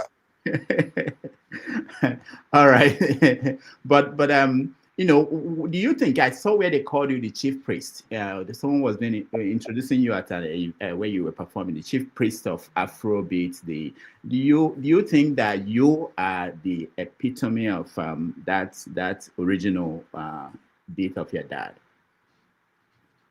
No. I think my father's legacies, musical legacies, globally, it spread globally.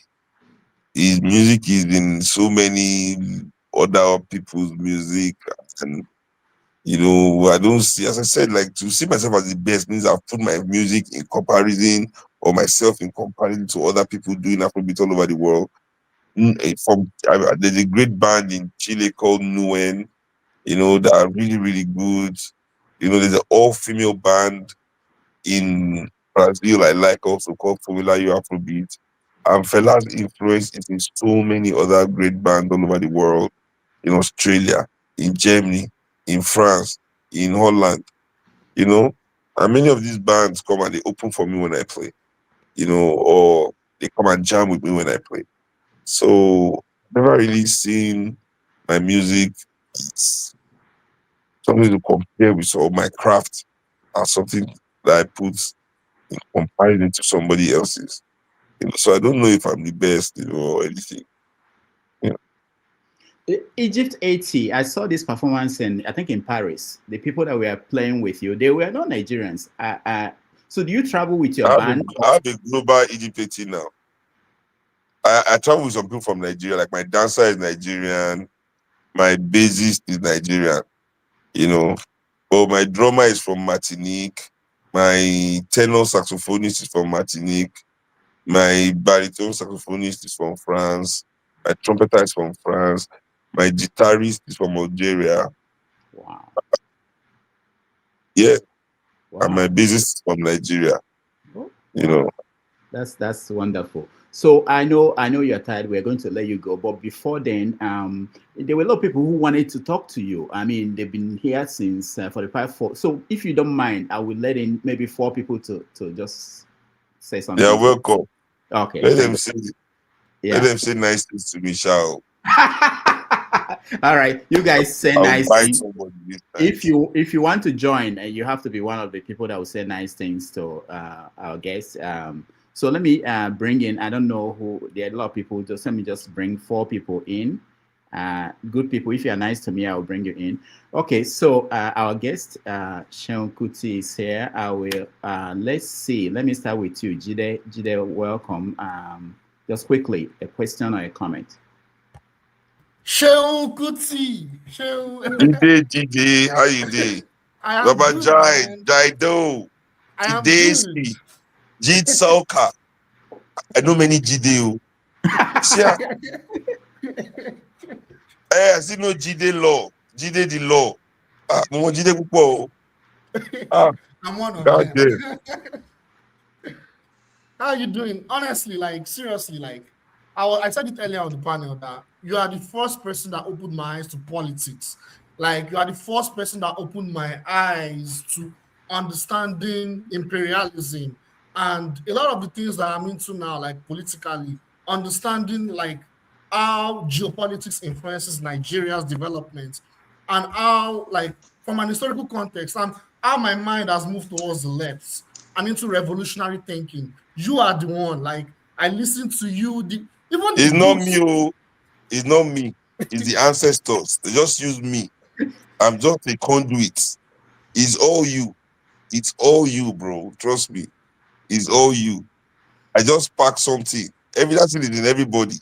If I'm not able to spark it in you, maybe something else. Maybe one day army man go slap you, it go spark. One day, sharp. It will spark in everybody. So it's all you, bro. Don't worry about it. It's all you. Yeah, But go on. I'm so happy to talk to you for the first time. Like I really, really appreciate it. I'm privileged and I'm glad I'm talking to you.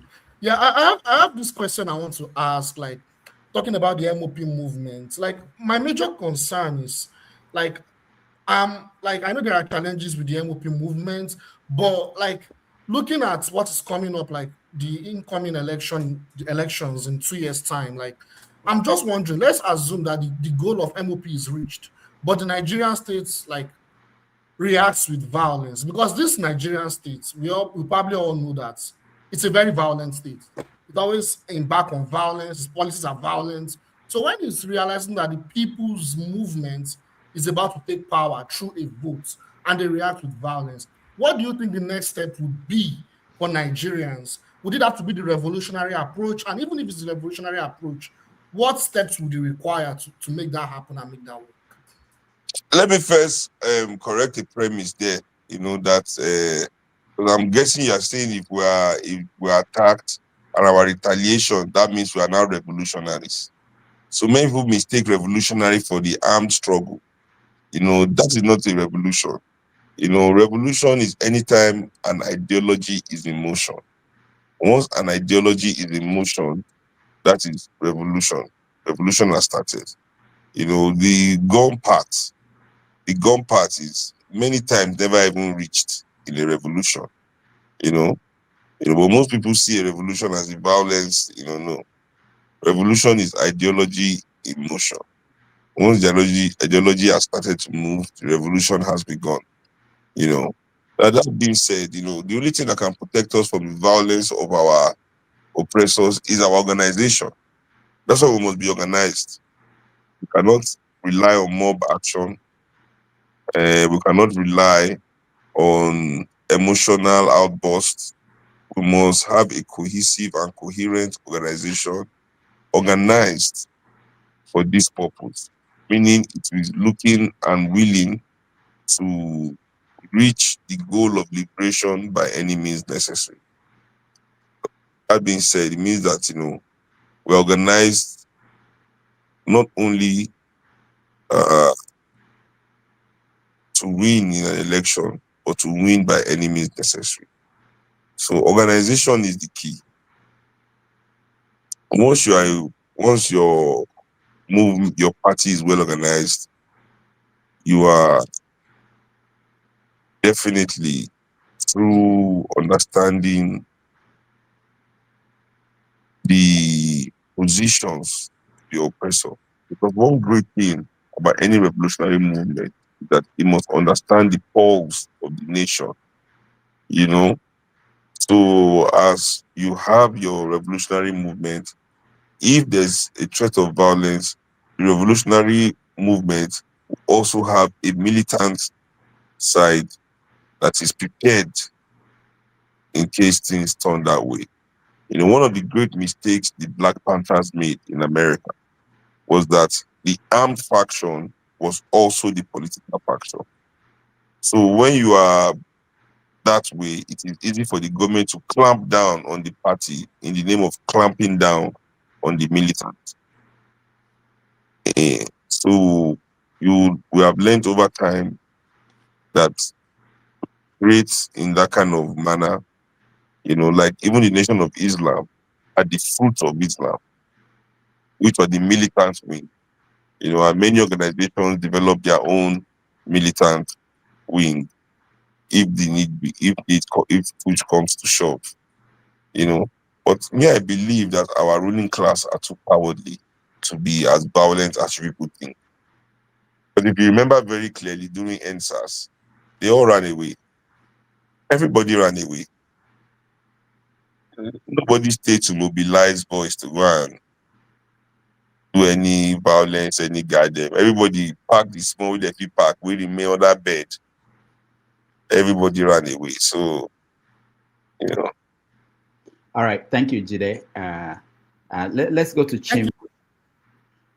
Chim, you're next quickly, because our guest is tired. We want him to come back another time. Chim, go ahead. Hey, Seun, nice to meet you, sir. How you did? I know, sir. That's Samuel. Just Seun is fine. Seun is fine. Okay, Seun, how you did? I did, my brother. Okay.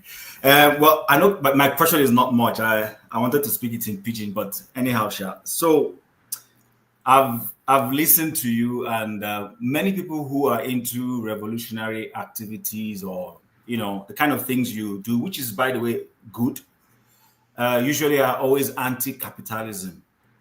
So my question is, I don't know what country that has practiced full-scale socialism that has really progressed. And nobody should mention China, because China is not a full-circle socialist state. So which country is a full-circle capitalist state? Well, okay, so let's talk about the US, for instance. That is majorly full-circle capitalist, but they also have SNAP. You have SNAP. You have so many government welfare programs in America coming. I'm coming to that, sir. So anyway, I'm not going to argue that with you, but go on. Yes. So like in the US, for instance, they literally there's a socialist party in the US, but whether they will ever win election is a different thing. They make money from their capitalism, and then they channel it to taking care of their people. So if you refer to that as socialist activities, that's fine. My question is, which full-scale socialist country that is anti-capitalist money-making has really produced anything? Socialism, first of all, is not about... So let me first of all correct the premise. Okay, sir. Socialism is not against making money. It just means that making money is not the reason for society. You understand? The society is not driven by the profit incentive. That capital will not have the biggest say in policy in that country. That is what socialism means. This is why the capitalist countries don't like socialist countries, because they cannot take their capital to that country and use it to influence the decisions of that country. That those countries that are socialist will decide on policy based on what is best for the welfare of their people. That is what socialism is. So that's why the Chinese are socialists, because the Chinese the China is run by the Chinese Communist Party. And why the capitalists keep lying that China is not socialist is because they are ashamed that socialists have proven to be better managers of the market than capitalists. Finish. No socialism theory has ever been against the market. What it is about is that the market capital can never be the defining authority in any healthy society. And that is what socialism is. And many countries in the world, Vietnam, for example, which was bombed. Nigeria should be ashamed, though. I mean, so many things should be making us ashamed in our country. Vietnam was bombed to rubble in up until 1970. Yeah. Not only have they rebuilt, they've surpassed us, they've developed, they are pulling people by the tens of millions out of poverty in Vietnam as we speak today. Many countries in Europe practice so-called democratic socialism, because without the welfare state coming in to secure the dignity of their people, then they know that their societies will not withstand any outside influence. You know, just like our society, due to its complete lack of welfare safety net for its people, any outside influence can walk into our country and influence our people. That the biggest protector of your country's identity and your national sovereignty is to give your people basic welfare, you know. So let's not misconstrue what socialism is and isn't. You know, no socialist country is against making money. What they are against is that making money should be the most important thing in the society. Hence, in America, the richest people in America can use their money to influence the American government. But the richest people in China are sent to re-education camp when they try it. You can ask Jack Ma where he has been for the last 3 years. They released him last year. Ask him when he tried to use his money to start to do nonsense. They sent him to re-education. They had to retrain him how to be Chinese, you know. All right. So you have obviously forgotten how to be Chinese. Okay, Tim, you've been hanging out with Jeff Bezos too much. Come home. Tim, you can hold off on your follow-up so that we can get out. No, I wasn't going to follow up anyway. Okay. We will discuss that later. But thank you, brother, for answering. Okay. So Seun, I don't know if you want to take 2 or 3 so that we can finish up. We have about 4 people in. I'm not letting anybody else in. I know there are people who are still trying to get in. So, Dr. Dominic, you are next. Hi, Dr. Dominic, why are you young like this? What? You know, I'm a doctor. I'm always very busy, but Rudolph will tell me, even when I'm exhausted, I still show up. I heard your name and I told him, Table Shaker is gonna come. I'm gonna be there. Not an insult. It's more of a compliment. Thank you. How are you doing, sir? I'm tired. It's been a long day. Well, it's a privilege to be here. You know, it's not every day that you get to rub shoulders with someone who you know, is related in some way to the great Fela Anikulapo Kuti, you know. So I'm not related in some way, and his biological son. Right? Don't relegate me. I know you are the biological second cousin by the ex of the mother. No. I will not accept. Okay. Forgive the drama. Okay. Let's do all that stuff.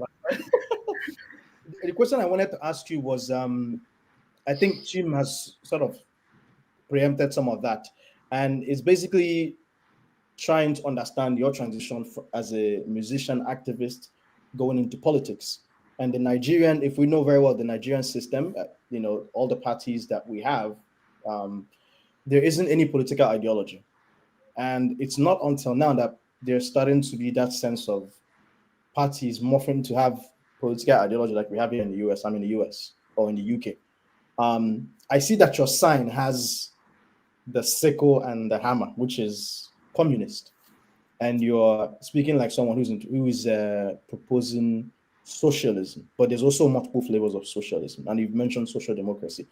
Can you, in the Nigerian context, tell us what is your political philosophy and what political philosophy is your party going to push? And how do you think it will fit into the fabric of Nigerian society and help us to a better place? I think that's important.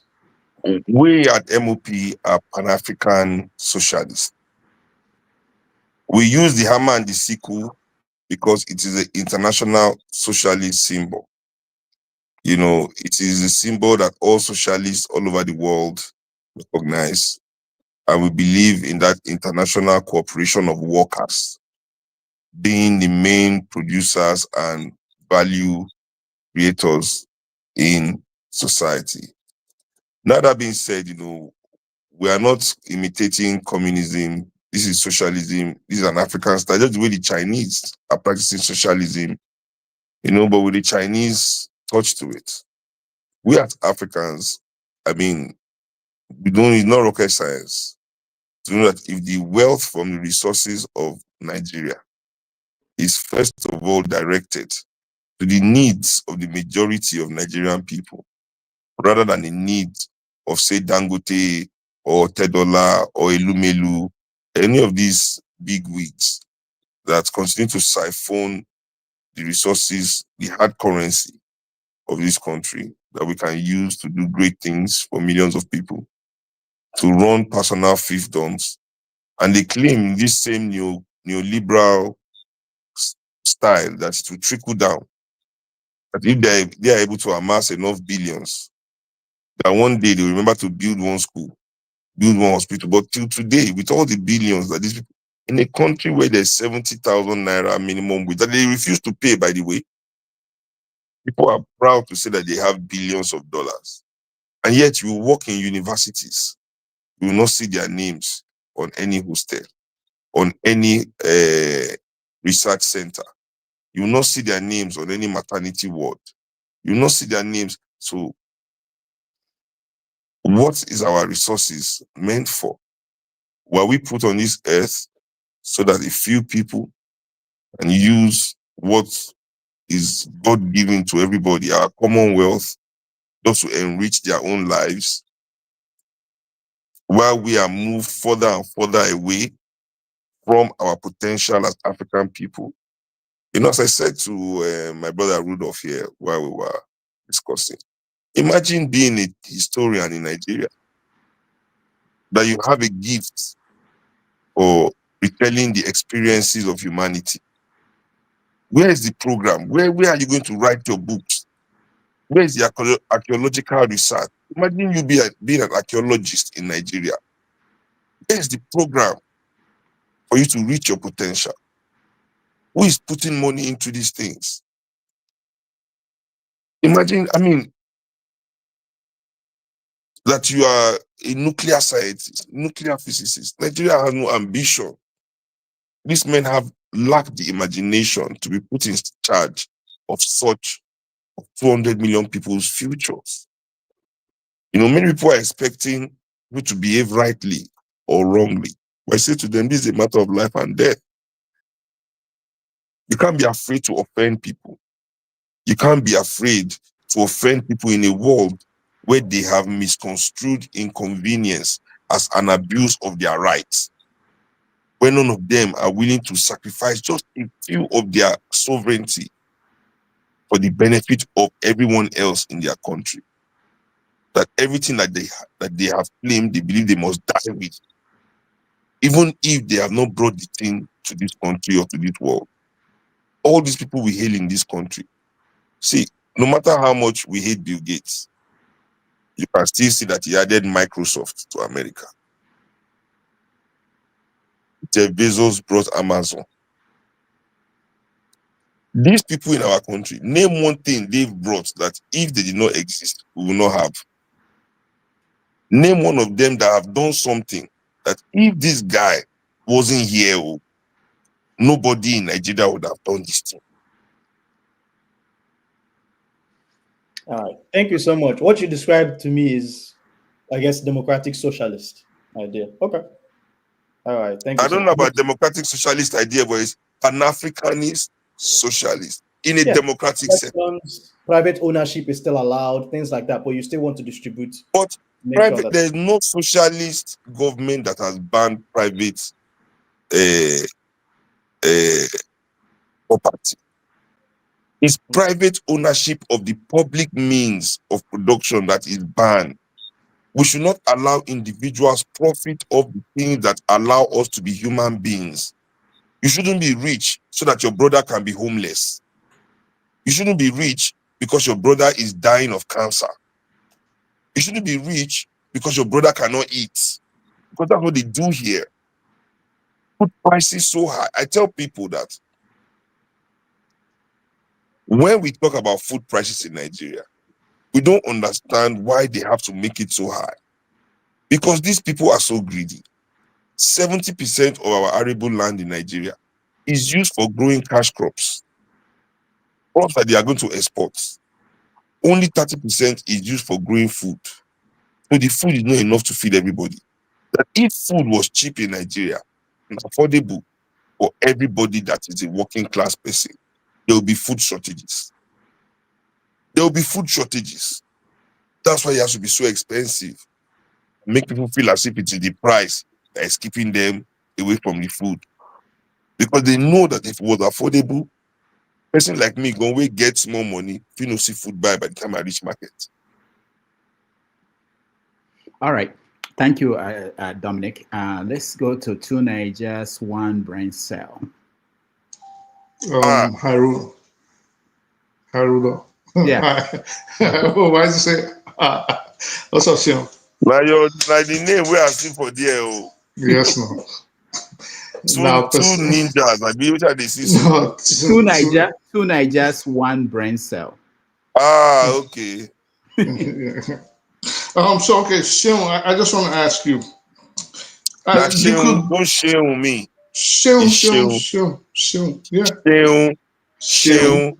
You know, you go man, Seun. Right. So let's say, right, you could be properly described as a civil rights activist in Nigeria.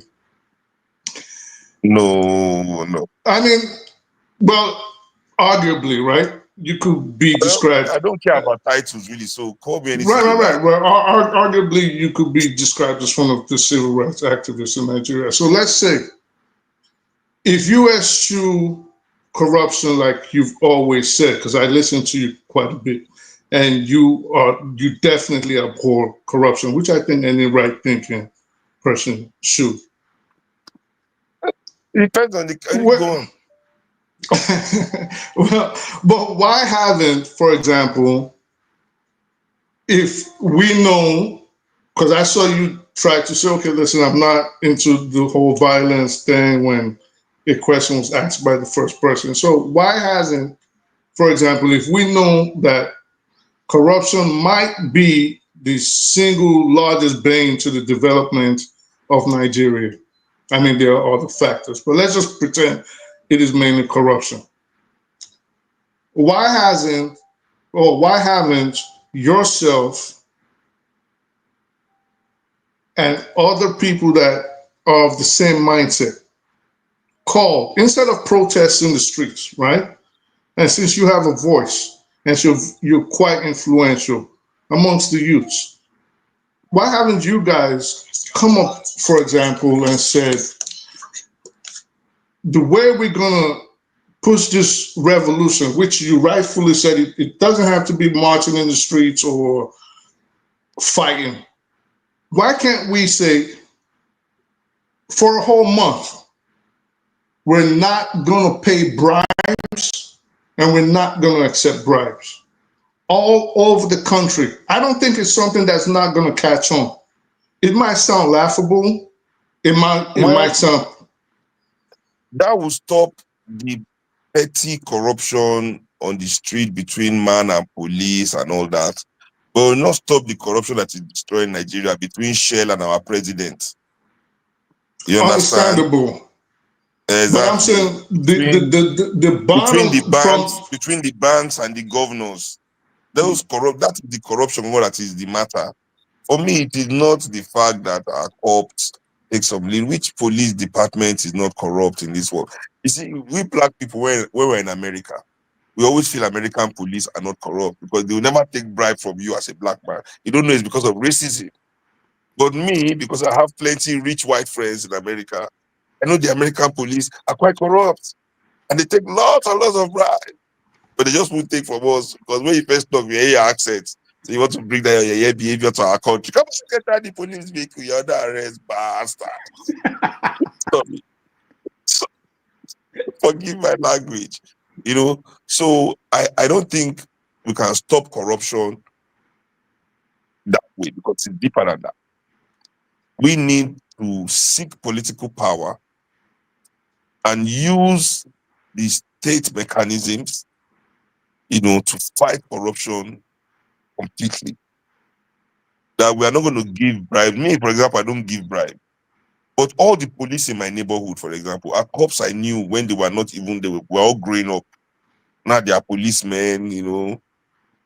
Is it bribe we give area boys to on the street when they see you on the street, hey, and gather your car? It's not bribe. Am I bribing the area boy? What am I bribing him for? But, you know? and sorry, I don't mean to cut you off because I waited 2 hours. I pushed by business meetings. That's why I even have to rush. No problem. So, I'm saying corruption is endemic in Nigeria. So I do understand that I'm not talking about the large scale corruption between the governments, the conglomerates, foreign enterprises, not that. I'm talking the everyday man, because this permeates the society and is actually what I think is the single largest thing destroying the country today. If, for example, and again, this is just my suggestion, and I'm putting it to you because I think you have a voice. If, for example, and I think that could be a revolution, it could actually be the start of a revolution. If everybody in Nigeria today decided we're not giving bribes, I'm not going to the hospital to give bribes, I'm not going to the city hall to give bribes, I'm not giving bribes to a police officer, we're not doing it. And if we see anybody doing it, we're calling it out. I believe moving forward, this could be a cataclysmic change in the way Nigeria is being run. But if you're waiting to take power first, which, hey, I don't know your plans, but we know how Nigeria is run. And I think even you yourself will admit that it is a long shot for you to get power as the Nigerian political sphere is today. I just think social changes might play a large part in the way Nigeria is run. Yeah. And see, trust me, I understand where you're coming from. I just don't think it will be easy, you know, to convince Nigerians to not pay bribe. Because everybody needs to move. They will delay you for 5 hours. Say, oh, today I'm not paying bribe. What if they just locked your innocent mother up in the police raid? What are you going to do? You're going to let your mother spend the night in jail because you've taken one oath. They're going to pay bribe to a police officer, you know. And really, in the civil service, people are not being paid. There are some states that have not paid salaries for months. People have to hustle on their jobs. The situation in our country, as I said before, you know, we need to see ourselves as humans and allow ourselves that full capacity to know that this situation in our country, we are not going to outstep it anymore. It's just like when people were doing the NSAS. I said to everybody, if we gathered our momentum like this, why do we want to fight only SARS? Let's end oppression in Nigeria once and for all. You know, NSAS. At the end of the day, it became end oppression because the NSAS, they end a lot of warehouse and liberated food, they liberated toll gates. It went further than SARS because if we have step, we will find out that it's not enough. We must be willing to do the whole thing, is all I'm saying. I'm not saying that his idea was wrong, that there can be a program or a movement that just says, 1 week, no bribe. But I just don't see the viability of that when Shell will still be bribing our president and taking all our opportunities away from us as Nigerians, causing us, more hardship that will make us need to ask for bribe again the next week. All right. Thank you so much to Niger. Let's go to Adama. Adama, you're next. Greetings. Welcome to the show, Mr. Shell. I came in, I have 2 questions for you. One of my question is, I saw that you have a nail polish on and it's black and yellow. So I just want to know out I of was going for curiosity, gold, but it didn't work. does it represent anything? What's the second question? And the second question is, No, how I just can want to we in answer the the two together. Okay, I want to okay, answer both. the second question is, No. how can we in the diaspora, how can our voice be heard when it comes to participating in elections? Thank you. Well, first of all, me, I believe in balance. So my right side is my feminine side. My left side is my masculine side, but I'm a lefty. If you saw my infamous video, you see the side I moved with was my left side. I'm a lefty. And in Africa today, many of us are being, miseducated by this manosphere thing online, where we are being removed from understanding how to relate this gender wars that's going on, this hyper masculinity that is going on. Everybody got to be so tough. Everybody got to be so this way. Everybody got to be so that way. And describing what it means to be a man by the kind of clothes you wear, what you do, and all of that, is miseducating the African man. The only masculine trait is service and protection. That you serve your land and you protect your family. And do those 2 things, then you are a man. Many of the things, people that are policing how men dress to claim who is a man and who is not a man, those are the people that are not serving their land in any way, shape, or form, and are not protecting their family. They are all irresponsible. Their children are running all over the place. Their wife probably have not seen them. The last one, many of them are not 35-year-old single men. Not to insult any 35-year-old single man here. I'm just saying. So I just believe that the premise of what it means to be an African man is lost in the psyche of African men today, while we chase this European concept of what it means to be a man. So yeah, that's why that is. The second one about how people in the diaspora can participate. I mean,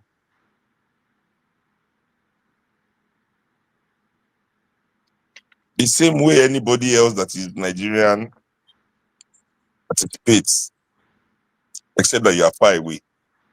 But now that we have internet, if you cannot be a part of the conversation, join the political movement, and organize for your movement among other Nigerians in the diaspora, And I think that is always a very strong way of always supporting and empowering grassroots organizations. I believe that right now all adult Africans need to join political movements. It's very important. It's one of the most important things we can do right now. All right. Thank you so much, Adama. Let's go to Femi. Thank you. Femi, go ahead. Yeah, sure. I met you while you were at, I believe you attended at Dimbayo Mokoli Lu College. So, yes, I did. This is 2000, 25 years ago. Yeah. You and my cousin have the same attributes.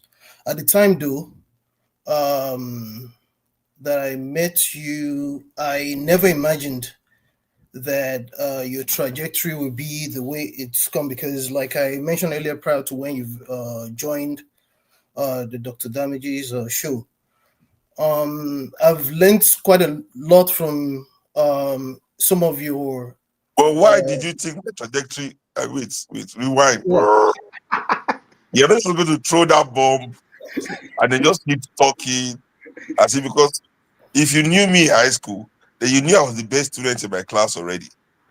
The show that I met, of course, you were not walking from the north with cows on that day, but you were walking, right?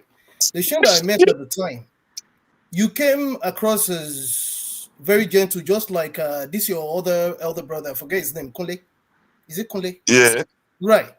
So that's why I said the trajectory. It was I did not expect you to blow the way you have done. But anyways, more importantly, I have this idea of what do you think about this issue of President Trump, as an example, even America wanting to come and help us, in quotes, especially knowing what we know about, I mean, at least those of us that decide to look into deeper spheres, like to be certain that there's no other underlings, especially when you realize that a lot of how we got to where we got to, and I'm not saying it's also not our fault, is particularly due to other influences, principalities, and powers. So, who is going to help the helper that is about to go help, try to go help Benin? No, first of all, what I said to a few people, when they tell me that, have you seen, it's not about even, forget the nature of the help. Let's even accept that the nature of the help is righteous. Let's accept that Trump actually wants to come and help us, and his intentions are pure, and everything he wants is just for us to be rid of the killings and bring peace to Nigeria, so that everybody can live peacefully in that country.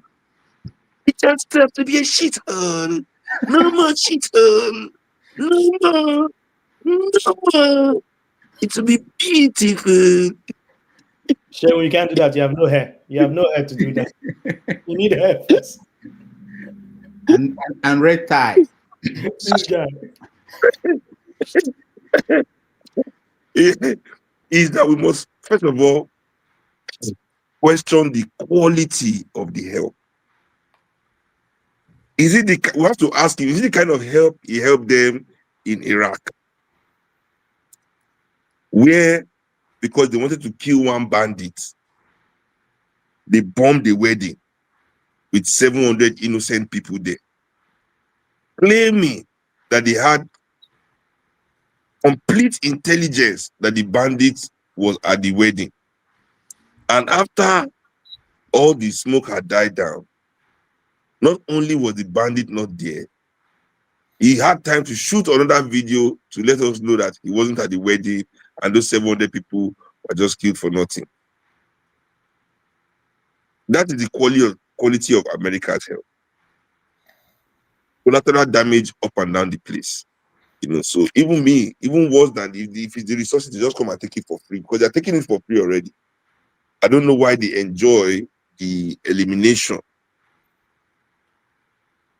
of black and brown people. I was still watching a documentary some days ago about a platoon in Iraq that killed the whole family, women, children, just because somebody blew up the account on the road. And they said the person ran into the house. They killed the whole family inside that house. So we must, first of all, question that quality of help. that sort of quality of help, because, you know, is that the quality of help that we need to stop this atrocity? And then we must question their actual results. We look at Syria, they did not stop it. They just killed a lot of innocent people and left. In Iraq, they did not stop it. They just killed a lot of innocent people and left. In fact, in Afghanistan, not only did they not stop it, in their process of killing a lot of people, the Taliban chased them out. We saw them running on live TV, helter-skelter. In fact, they forgot some helicopters behind. They forgot some planes behind. They forgot some tanks. It was a disaster, you know. So their result also in helping had not been very, very good, you know. So what is the precedence? You know, I don't even want to discuss politically because I know all of us know the political answer. I'm just saying, like, let's even assume that this political side, this our resources is inexistent, is not there, is inexistent. The quality, the results of their help, their precedence does not give for good reading or any way that they have gone to say they want to ameliorate or ease off any conflict. So I think we should reject it based on just that logic alone. All right. Thank you, Femi. Thank you so much. We have Jagun. He's the last person, unless you want. I have two more people. Jagun? Yeah. Is it Jagun? Oh, boy. Can I say that? Oh, boy, great to see you on the show. We've been waiting for you for a while. It's just like your father. I was at a shrine at some time, and we waited 4 hours for that man. He came and he just began abusing. Not be lie. You began abusing everybody there. I was working for the people. You see my Lagos State. Now, so you know that I'm in London, and I saw you about 2 years ago at the Fox and Firkin, if you remember, in my friend's pub. Naim, your friend who lives for Nassau. We come enjoy ourselves there. Yes. Did you enjoy yourself that day or not? We enjoyed ourselves, my brother. You did well. My friend opened this pub in London. I went to play for him. Yeah, that was a good day. That's right. Good to see you. You don't know that you've already cleared up 2 arguments that we had on this show today. The argument was about organization in terms of in terms of what do you call it again? So I'm an old boy now. My memory don't fly. What do you call protest? I beg your pardon. In terms of protest, yes, and whether or not a protest needs to be organized, or whether or not people just need to stand up and be putting themselves in front of a gun without having an idea of what it is that they're doing. So, there are those people that don't like, you know, there are certain groups in Nigeria that they are tired of talking. They just want action. See, these are oppressors in waiting, I tell them. Because they don't like talking, because talking means dialogue. Talking means plan. How do you act without planning? Right. Is that not madness? It's complete madness. Complete. You see, talking is a verb. It's an act. Yes. If you think talking is not powerful, I always say to people, if you think talking is not powerful, go and meet a Nigerian soldier man and say, you dey craze, you no go better for your papa. And see what happens. You will know that talking is action. Very much so. You cleared it up for anybody who's reasonable and thinking. You see, on this show, I am much regarded as a troublemaker, which is a banner I wear with pride, because it seems like everyone else seems to enjoy sleeping, which is my other name, Soji, to wake from sleep, not to just remain sleeping. My brother, I have 2 questions for you, if I may. One, musically, the argument between this Afrobeat that they're spitting out now, which I didn't enjoy when it first came out. I thought, what's this water music? It's rubbish. However, I was encouraged and I saw the strength of the young people coming through, and I identified something uniquely Niger about the music of the new Afrobeats. But it is so far away from what I know as original Afrobeat from your old man that would drive somebody.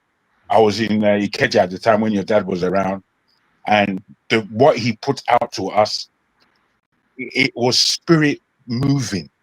I mean, I couldn't believe the power. I've not been to a better night in my life, and I'm a traveled man, and I enjoy music. But what your father had to let us know that very time I was there, or the times I was there, apart from the Fumigaur that was available to everybody, what he put out was a lesson in Afrocentrism, which is you're a bloody African, whether you like it or not. And I enjoyed that element of his music. Do we have that in the new era? Is it taking us somewhere? Does it have somewhere to go? Is it going to die or develop? I can ask you both questions at once if you wish, or I can wait for you. Ask both at once, because it saves me time. Absolutely. Now, the second is more political. We have all these terms and terminologies that are very Western. And when they are very Western, they take on a connotation that I believe that we have no appreciation of. Because I grew up in this UK of ours, I was born in Nigeria and I grew up here. Because I grew up here, I know these people, and I know them better than most of the people who are sitting around this table. Because there's a value that we give the Oyinbo that is far too much for them, but we offer it to them whether we like it or whether we know it or not. And I wonder, when you use terms like capitalism, communism, they have meanings, and we agree on their European meaning. But do we offer these meanings what they actually underline, or should we not be putting our own terminologies to the politics we want to play? Because I don't believe in the politics of the globe, be it communism or capitalism.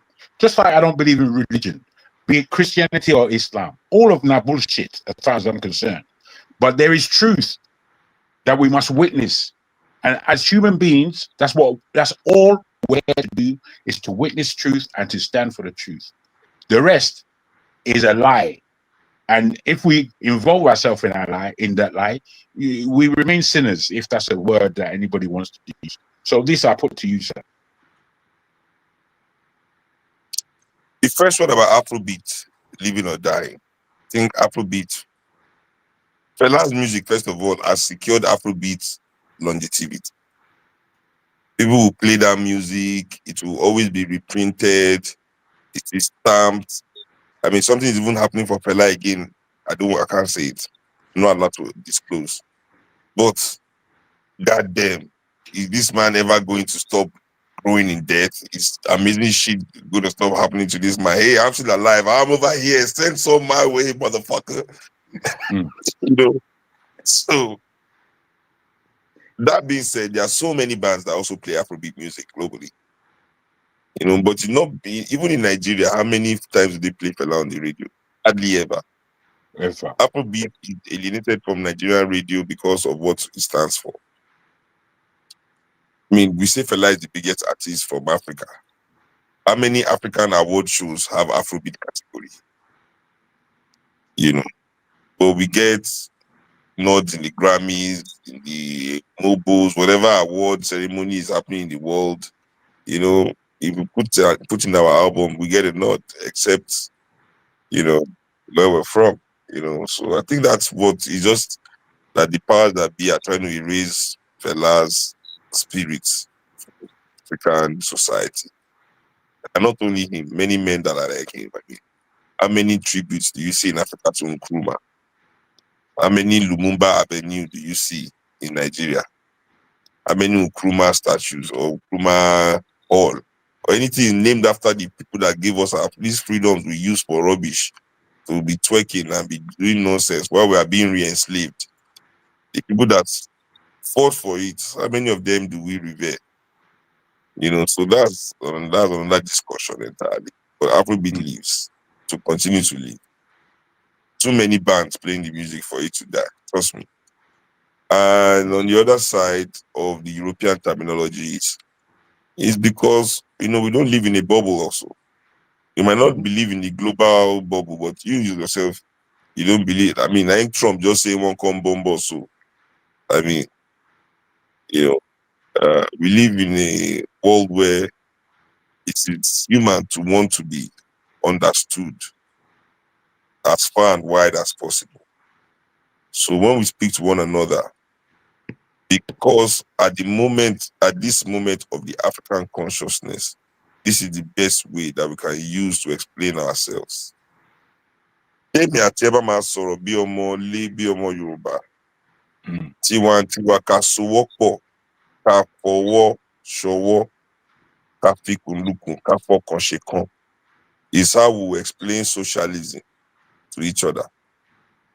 But in a world where we must be understood by an even larger society, it will be selfish of us to close our voice that small. That's why Fela himself sang in Pidgin. Not because he couldn't sing in Yoruba, but because he didn't want to make his voice small. And I don't advise us to do that neither. We must make our voices as big as possible so that our ideas can go as far as possible. All right, thank you, Jagan. Let me ask you. There's some questions on the comment section, just so that they will be part of. You're asking one, then my hand is on the exit button. It's 12 I know. minutes past.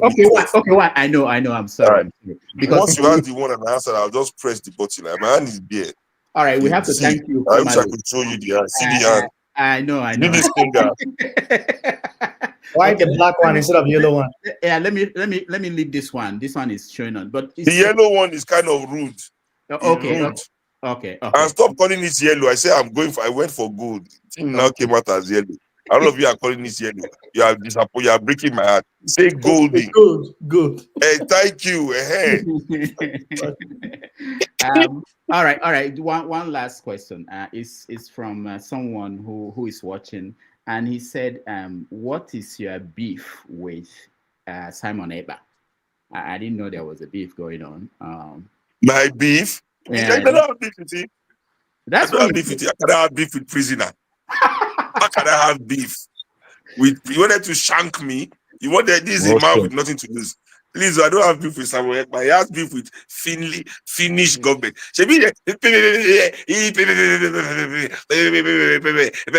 Zoo. See, one thing you all must learn about the capital, and when they arrested him, this is what I said. That to all of you that believe that because there's an issue with our country, you don't can escape from the country. You are not talking down to us. Now, when I did for Zoo, everywhere in this world, especially where there's capitalism, it's a zoo. Some are just more fancy than the others. That's exactly what I said to him after he said my father died like chicken and anything. Imagine. They have zooed him. They have shown him that Finland is a zoo like Nigeria. He go inside. He is enjoying. But it's just a fancy zoo, That's just what it is, So stop talking down on your brothers and sisters because you're in Europe or America. Some people do for America say in the civilized world. I say America, where they go shoot small children inside school, is a civilized world. They say, you don't finger your brain, you don't finger all your brain fingered. Anyway, so I'm just saying, to be on a more serious note, though, because this is political. It's not good to just be joking about political issues. He did a live thing, where he repeated something that his Oga repeated before. And I don't tell them through the underground channels. I didn't like that shit. So, why would people be fighting for Nigeria? You fight for Nigeria, you die like chicken. Fela fight for Nigeria, he died like chicken. His mother died like chicken. I mean, what the hell is that? Anyway, now everybody is locked up like chicken too. So hey, what we say? So that's the beef. That's the beef. Okay. Thank you so much for coming on the show. We really appreciate it. And hopefully, like I told you, we had 100 questions by my researchers and videos, but hopefully you'll come back. We will continue on that. In fact, tomorrow I'm going to INEC. Wednesday I have rehearsal. From Thursday I'm free. Okay. Wednesday is my last job for the year, and I'm on holiday. Okay. All right. We will bring you back, and I really want us to get into in details of what is going on with the country and the continent. Thank you so much for being here. I appreciate it. All right.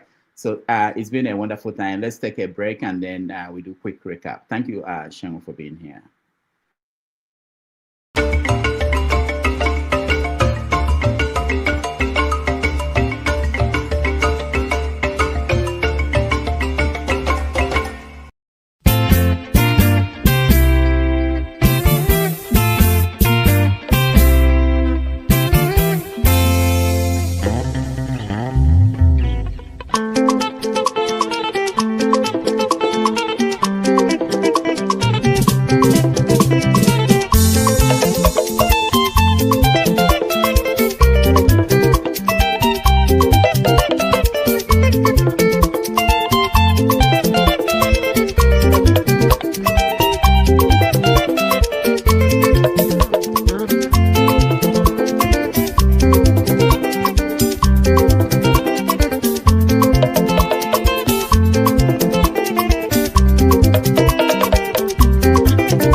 All right, take it welcome easy. back.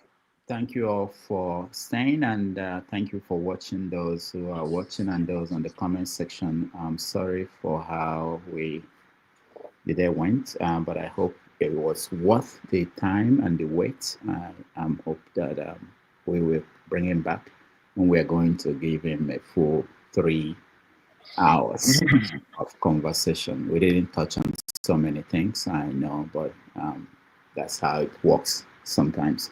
All right, I know that Dr. Dominic, you have to go. Let me get you first to weigh in, and then John Abba, those that didn't get a chance to ask questions, John Abba and Prince Akwachi, I'll get to you. But let's hear Dr. Dominic first.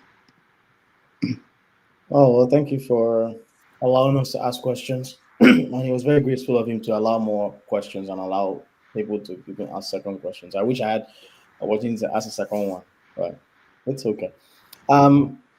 I felt that his interview was weird. I was actually unexpected. I thought he was going to act a certain way, and I think I got humbled because I had this stereotype of this is the kind of person that he is, and this is how he's going to express himself. And he was very calm, collected. The way he answered the questions, I think, were pretty straightforward. For me, the important thing was I wanted to understand, how he defines his political philosophy, and it's not important in terms of like what MOP or whatever he wants to offer Nigeria. And I think he answered it quite well. What I got from him was his movement is about socialism, but not about eradicating capitalism. At least that's how I understand it. Achieving an egalitarian society where you still have, capitalists, but you're trying to distribute wealth. Your focus is not on capitalists running the economy, but making sure that the means of production and things like that are distributed to the populace. So I understand this as democratic socialism. And I think some people made some comments about China and a bunch of other places. China has a lot of capitalist policies, so I can't really call it proper socialism or proper communism.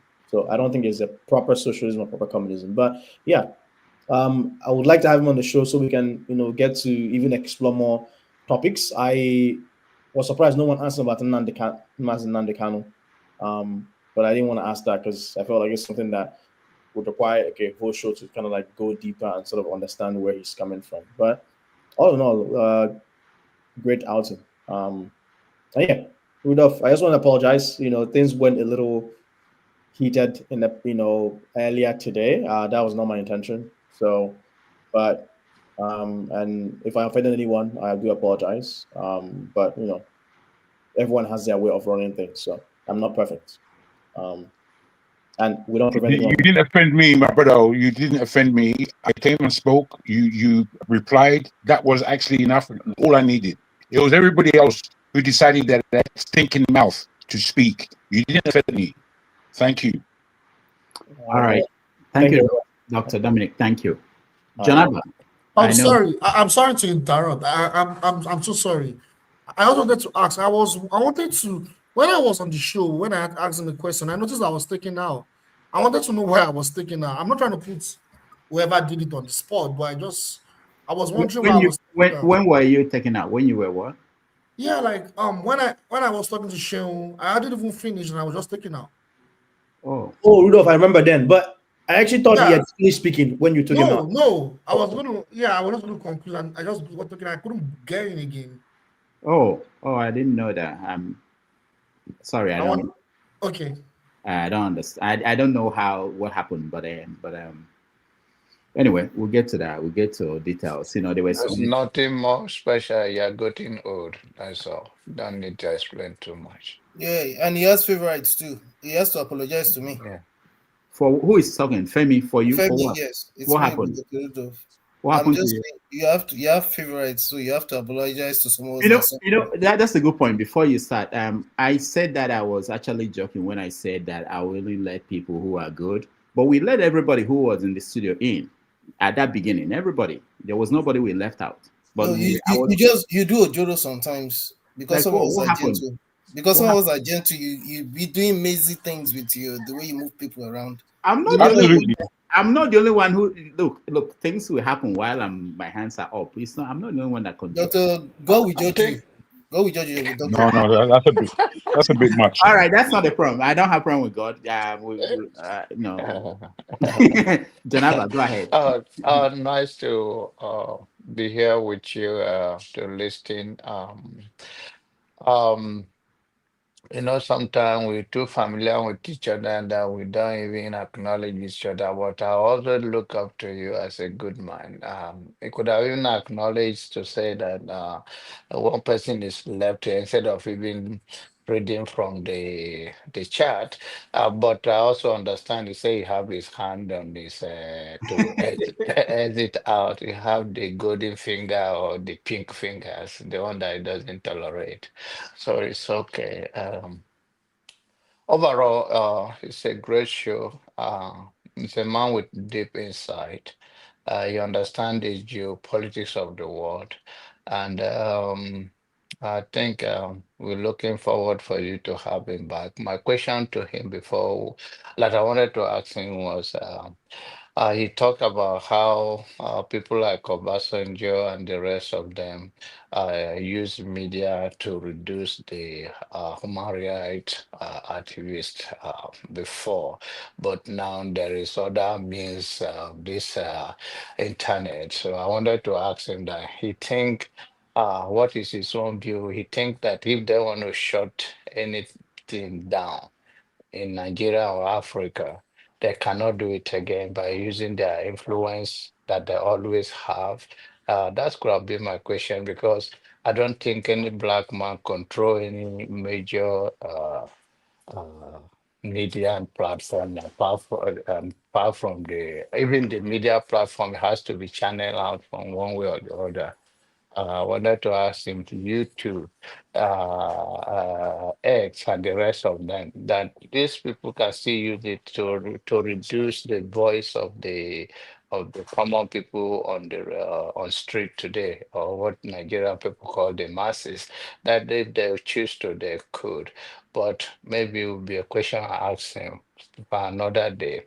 Because we think now that the war of internet, nobody can shut you down again, or because the media platform of all those NTA, AIT channel and the rest of them, now that there is internet that people can come through any other means. I think the elite still have the upper hand, or the government if they want to shut it down.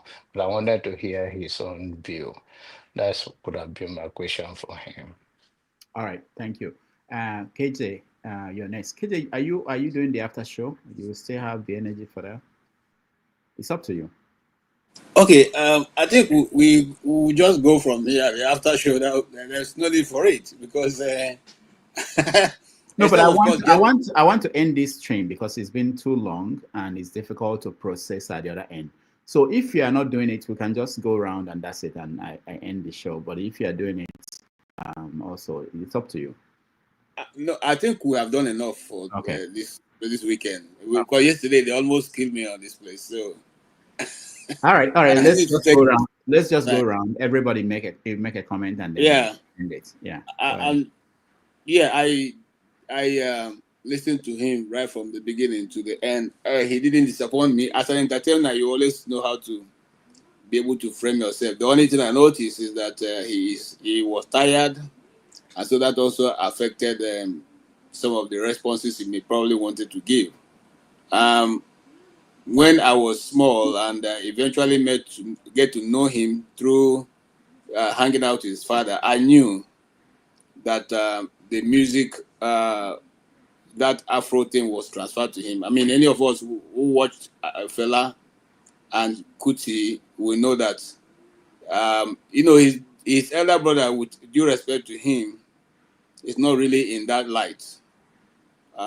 He's a good musician, a good trumpeter, but Kuti is the one that that is carrying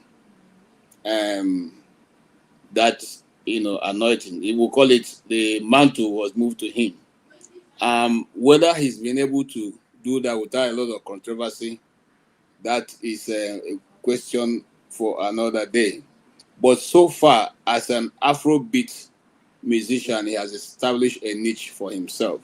Yes, he cannot totally run away from the shadow of his father.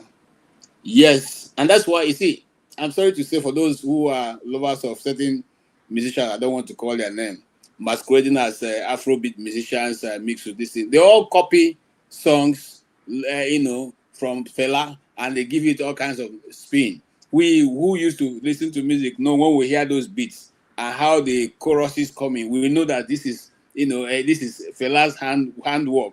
That somebody is taking and turning and singing and then making himself a big star, and then not acknowledging where he has taken that from. And that's what I like when he said that. But he was being humble about it. He didn't want to go after them. But we know, if you listen to music for a long time, when you hear those beats, you know that this is Fela they are taking from, and they are not acknowledging it, which is very bad.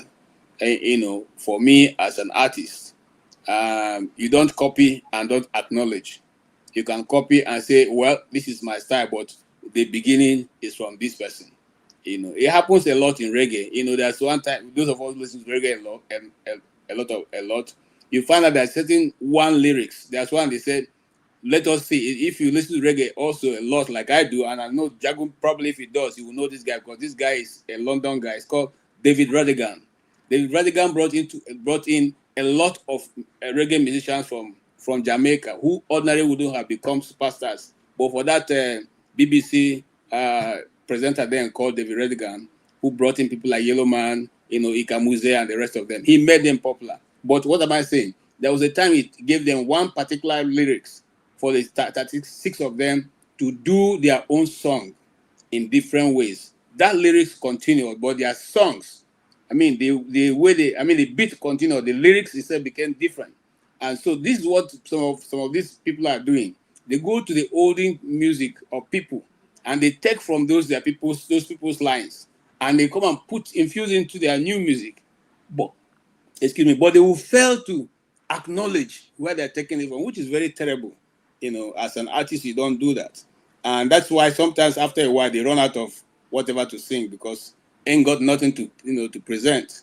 But people like Seun has continued in his father's life. The only thing I would have loved to ask is, the question I asked earlier, why that mark on the graveside of his father? But since we'll have him next week, we'll all be able to have that opportunity to ask many questions. Thank you so much. All right, thank you, KJ. Just a quick comment. If the sample these days, I don't think it's possible for you to sample people's work without acknowledging it. I think if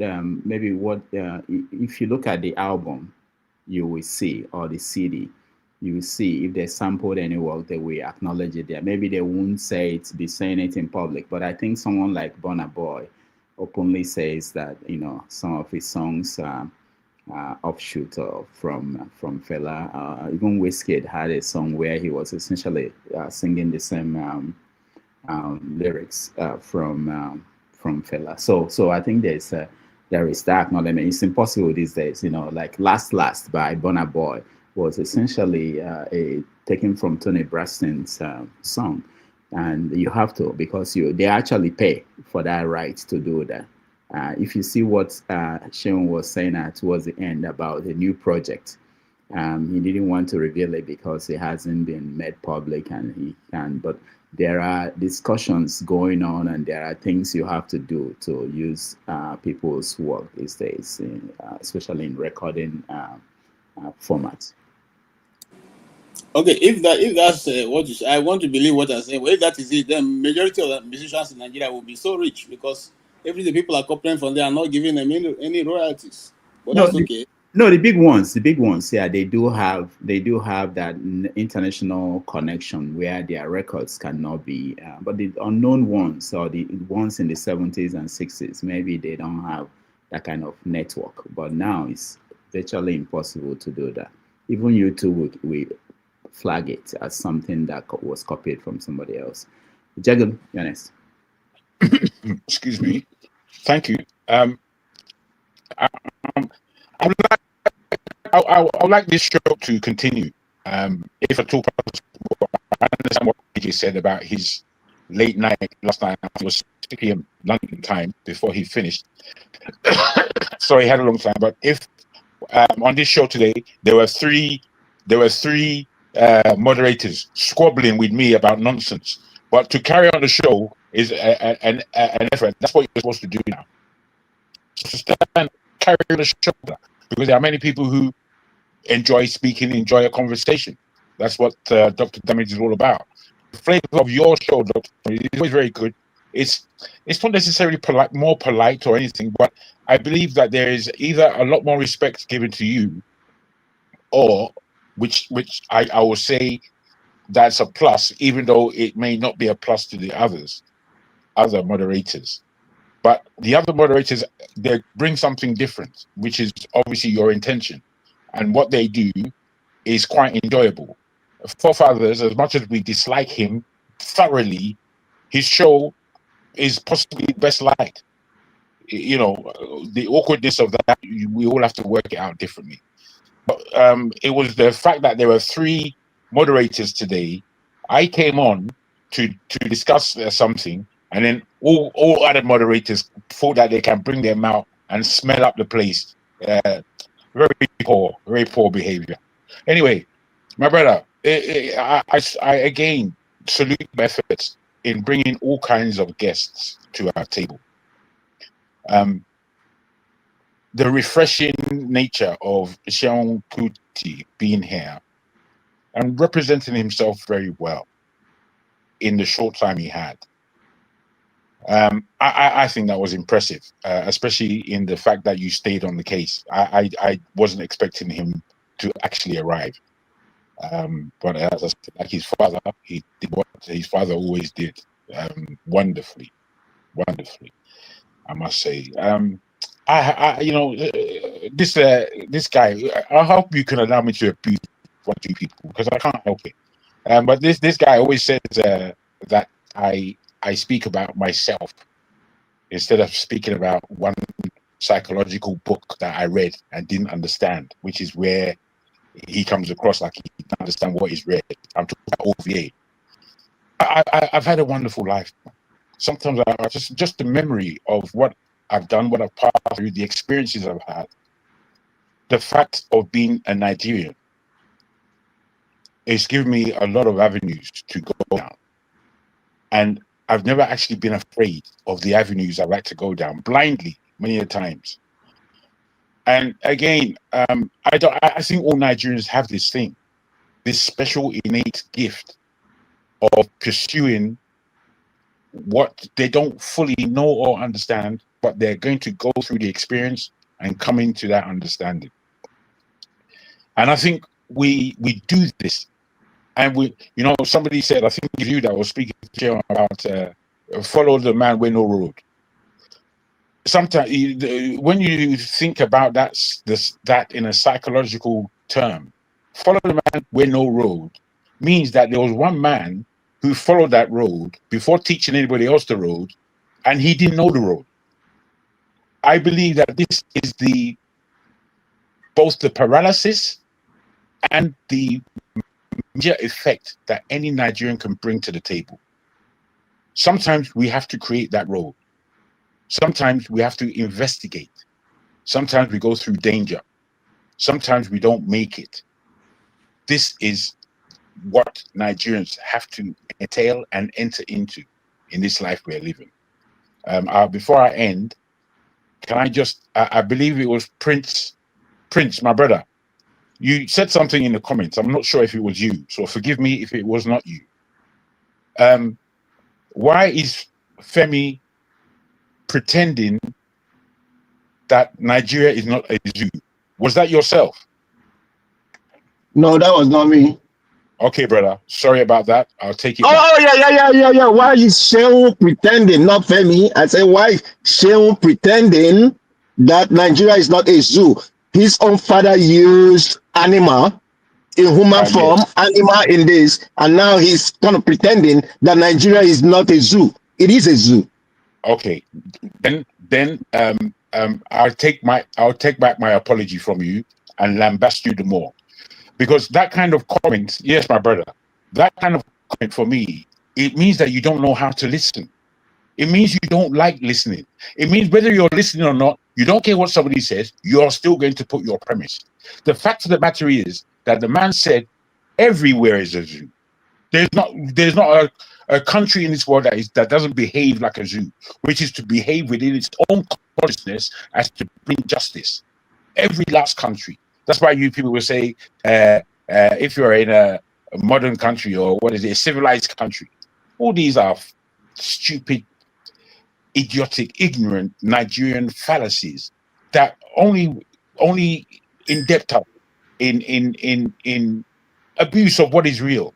And I think for us to really understand justice in the way it's termed, I'm a man of justice, but I don't believe in all these rules.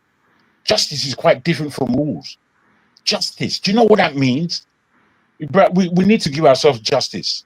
We really, really do. And we don't do it the way you just did it.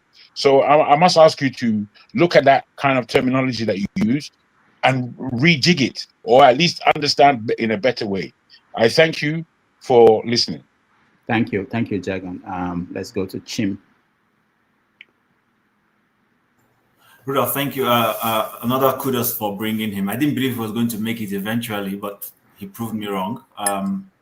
Contrary to what people think, I think most of Fela's children, if not all, are very educated. And I'm not necessarily talking about coming to act in some nicety ways to the public. They are very informed. He doesn't come across as somebody who's just doing a luta for a luta's sake. He's doing it from a very intellectual perspective. His nuances notwithstanding in terms of, the way he wants to carry himself and he speaks. So he proved it. He understands both the geopolitics and, the things we're talking about.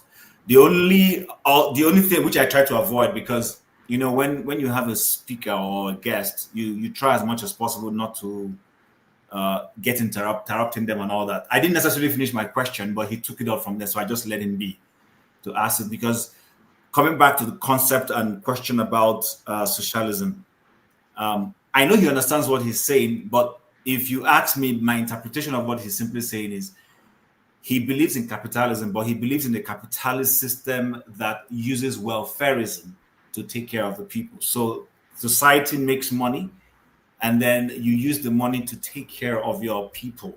That's what his MOP party, Movement of the People, is trying to accomplish. Because, I have my problem with socialism. I haven't seen any socialist country that has progressed. None, not one. If you practice it, I have gone, while he was talking, I went to read up socialism. Anyone who's practicing what Karl Marx wanted, that all of those places have fallen apart. But China took a different approach to the whole thing. They run a welfare system using the context communism, which is what communism is about. Communism is, like we come from the Southeast, for instance. We take care of our people. Your brother makes money. He sends money to the village. When we tar roads, we contribute money to put, like most Eastern places, villages, got electricity, got good roads, not from government. It was self-effort. That's what communism is all about. So I just think that we need to be very careful when we pander this whole socialist thing that we keep talking about, because the Chinese allow their people to make money, to engage in production. That's why people go to China in the first instance, to go and set up their production outlets. It's cheaper. So they make money, but they pay their dues to the government, and then the government takes whatever it is to take care of the people equally. But if we're to go by what Karl Marx was talking about, from each according to his ability to each according to his needs, we will not have capitalist system, and there will be no socialist society that is working. So that's what, and basically I'll end by saying this: if it was such a good thing, I don't know why Friedrich Engels was supporting Karl Marx. Karl Marx was a pauper. He didn't have money. But his friend, whose parents had money, who came from a wealthy home, was using the resources that his friend was speaking against to take care of him. What an irony. So let's probably go and educate ourselves on some of these things. I don't just, come to talk this. I go and read these things to say, listen, there's a difference between... The problem we have in modern capitalism, yes, and I agree with him, is the selfish capitalist owners. You understand? But in some other societies where they've tried to strike a balance, you know, they make sure these people don't come and dominate the system. And then as they make money, they take care of the less privileged. If that is what his party wants to do, I wish them well.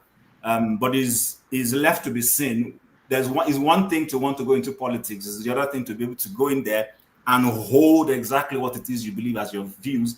Because everybody who has gone there has always changed. We've had a lot of socialist pontificating persons who have gone into politics, and we need to discover that it's not exactly as it is to pontificate. It's one thing to pontificate, it's the other thing to be able to put it into practice. But all in all, he was an excellent guest. He's somebody to have a beautiful conversation with. He knows his onions very well. And one more kudos to you for having been able to bring him. And I hope he can come back some other time. All right. Thank you, Chim. Appreciate that. Jide? Yeah, thank you so much for the damages. I have to continue what I was saying earlier. I'm concerned that on this show, there's a lot of cyberbullying, either on the comment section, those that insult other people that are expressing their views on this platform, or I don't know who is behind the scenes. Sometimes they just take people off. I was talking, I haven't finished what I was saying, and someone took me off. And I sent a message to request for me to be back respectfully, and the person did not respond. Where did you send the message? On the comment? Yeah, in the chat. The private chat. Studio chat. I sent that. Can I come in twice? Okay, can I answer that? Jide, can I answer? Hold on, sir. So that we don't drag this and make it look like this. Somebody was out there for you. Mr. Rudolph was the one who was handling the show. We all came in as just like you. He didn't tell us, or he was even dropping out. It's just by our own share this that our moderators and will have the voting that we started trying to juggle people around. And people got out of the distance, not that we removed anybody. We just saw them go. We don't know whether it was Rudolph or was, but it wasn't Dominic, it was not Chim, it was not myself. So just like we saw you go, that's the same way we saw other people who go. Okay. So when you come and say that cyberbullying or somebody, it's not from the guest, it's not from us. Okay. So I didn't mention anybody. I don't know who did it, but for instance, now if you look at I wish you can see my private chat. It's showing that there are 7 comments. I've not had the time to open it. So it's not just about moderating what is going on here. I'm also dealing with what's going on in the comment, my own phone. People are sending messages to me, producers. So it's not all the time that we will have time, or myself, especially, when we have a guest here, to monitor what's happening on the private chat and monitor what my producers are sending to me. So there are so many complex things. We don't have the manpower to handle this the way it should be. It's not something one person can do. So I apologize for that, but there are a lot of things Jide, sometimes it could be a technical issue. There's been days last week when I hosted, or 2 weeks ago when KJ hosted, he came into the show and his camera was not coming on, but he was seeing me. I couldn't see him. So there are times when there could be some technical issues. Not every time. I've been on the show like you and I got missing and I was wondering who took me off. So it does happen. I'm not trying to hold forth for anyone if it was someone that took you off, but there are times when technical issues do happen. No, it's fine. I was thinking it was deliberate because I was wondering who could be the person behind the scenes. Because I'm assuming that there's someone behind the scenes taking people out. But I'm like, I haven't even completed what I was saying. And, because I wanted to say thank you to him. I wanted to mention 1 or 2 things. But it's okay. If it was not intentional, that's fine. I don't think so. Okay. No, I don't think so. Okay, no problem. It's okay. All right. Prince Akwachi, welcome. Okay, Dr. Damages, my own beef with you is that when I wanted to talk about, I was enjoying the religious aspect, but today I got to know that KJ would have been a reverend father, but he ran away, because of who say sweets. Make it kukuma, he ran away. I have a friend like him, who also told me he came from the seminary.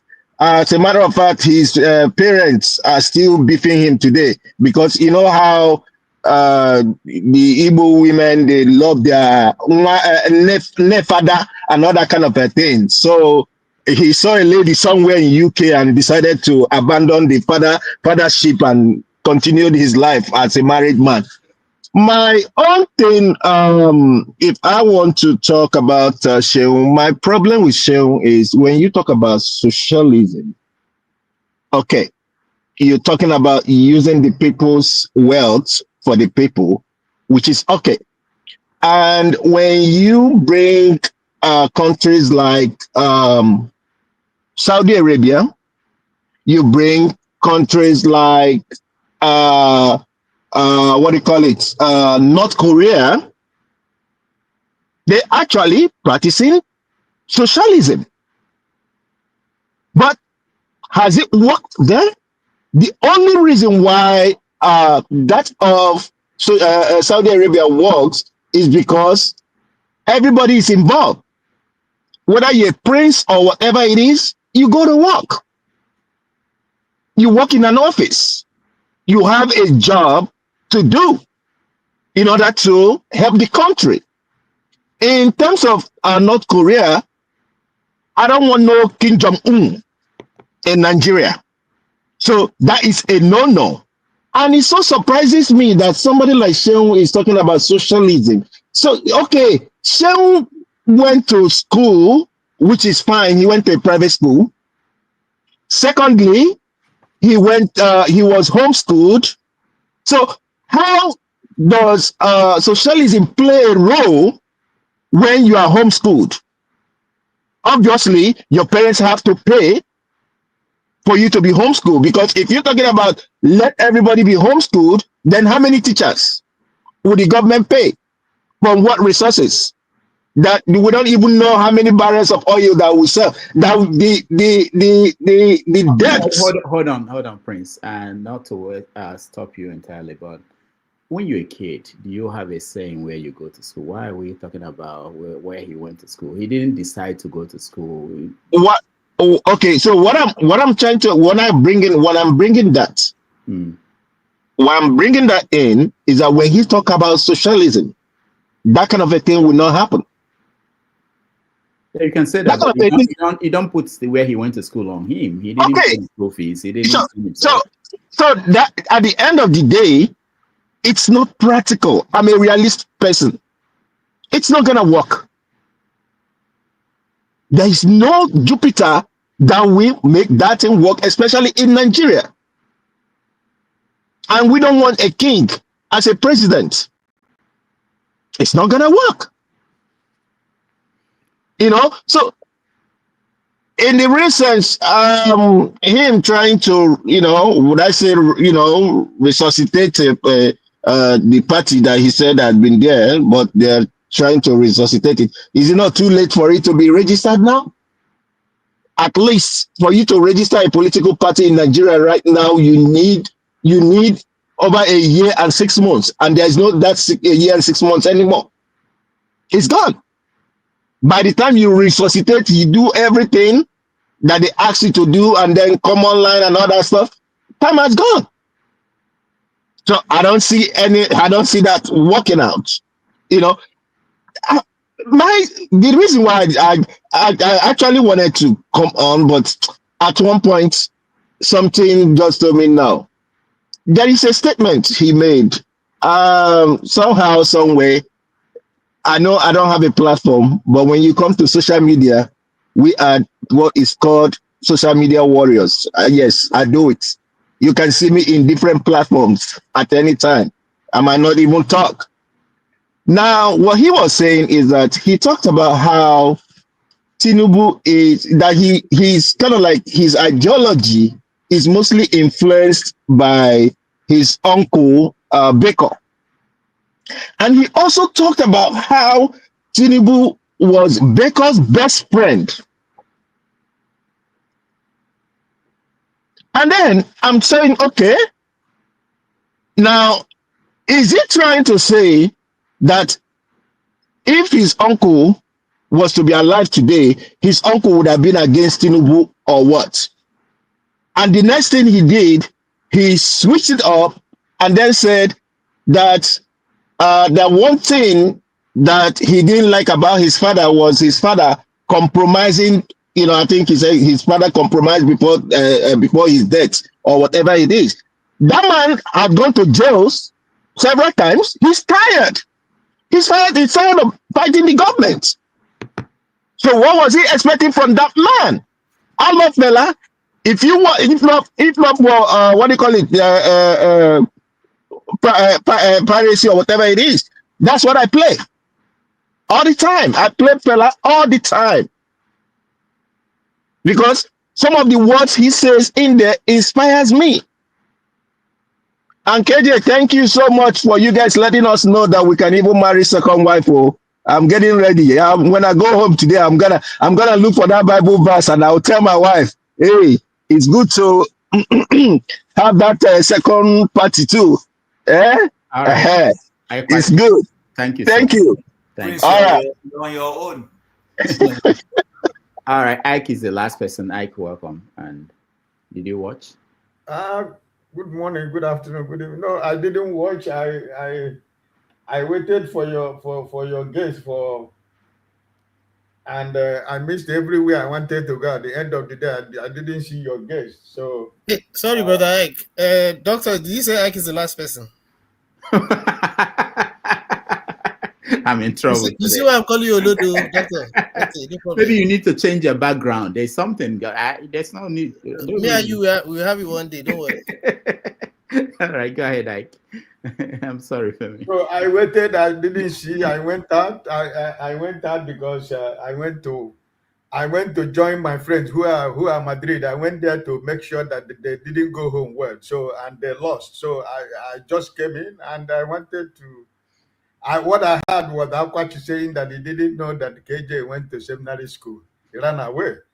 And for my brother Akwachi, I want to tell you, I think I was the first person who ran away because I went to seminary school also.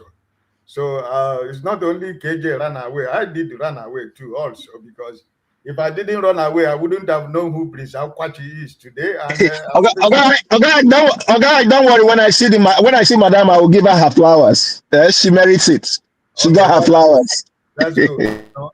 So it's never KJ. You're not the only person in the book that ran away. I did run away, you know, because like the last comment of Dr. Damages when he was talking about school that Seun went.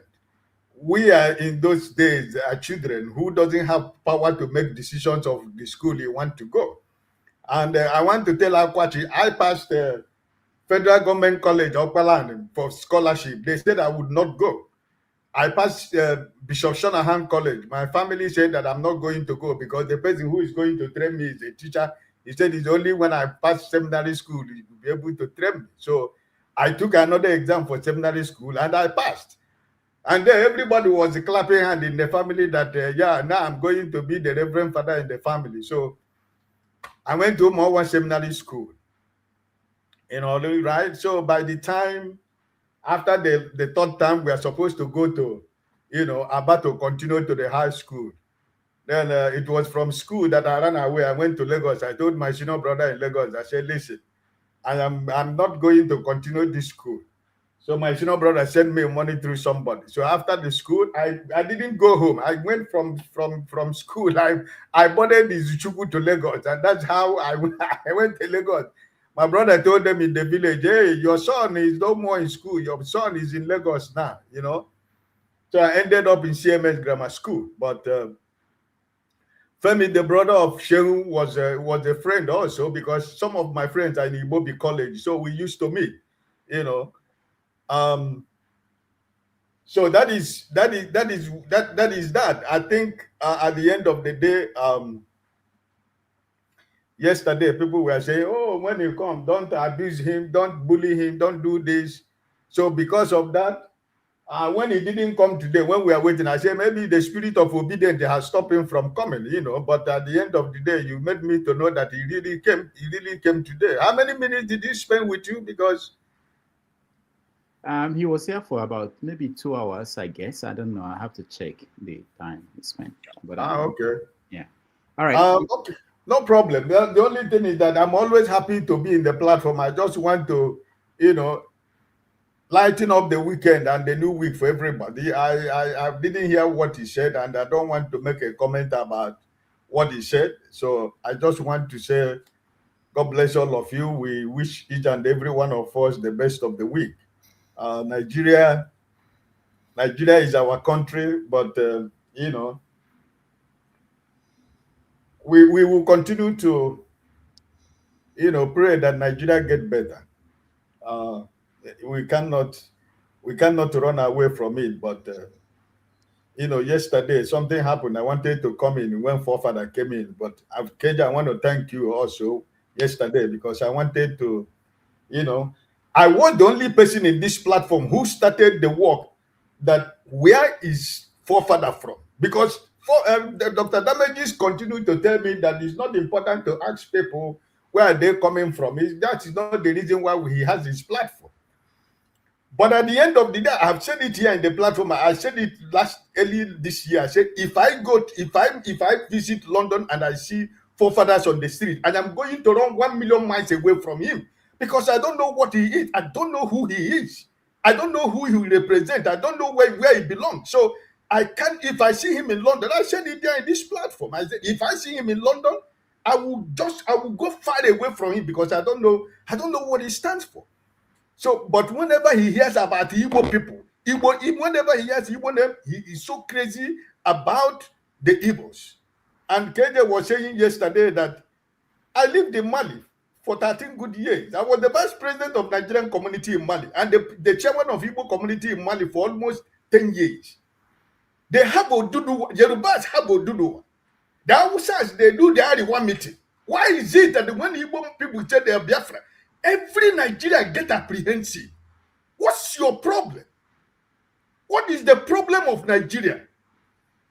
Ariwa people don't hide their meeting. They do Ariwa meeting. Oduduwa people, they do Odua meeting. What's the problem when Igbo says that they are Biafra? What's your problem? Forefathers will carry it upon his head as if that Igbos are his problem. The Igbo man is not the problem of forefathers. You know, and I keep saying it here every time that each and every one of us, we know where we come from. We don't hide where we come from, but every time we bring the issue of former Dr. Damages will tell me, it's not about, we don't need to know where somebody comes. It's not important. That's not why we are here. Listen, we live in a dangerous world. We don't know who we are dealing with, because I don't know who this guy is. Thank you, Ike. Maybe. Honest. What do you want me to say? I have been saying the same thing all the time. The only person I know is from where he's from. I've not met anybody. No. Brother Rudolph, it's not that I don't understand your point of view, and it's not that I don't understand Brother Ike's point of view. The fact is, I think it was me, the first person to query forefathers about where he's from, and he used it as a way to flip the situation and to suggest that tribalism is the problem of Nigeria. And again, I went against him. I said, what are you talking about? Tribalism is the problem. I'm a tribalist. And what I mean by that is I am proud to be of Yoruba state. What are you proud of? I had to ask him, what did he say? I'm proud of being Nigerian. I said, you're a joker. How can you be proud of Nigeria? It's a dump full of rubbishness. So it would be nice if we're going to behave as brothers that we introduce ourselves as brothers.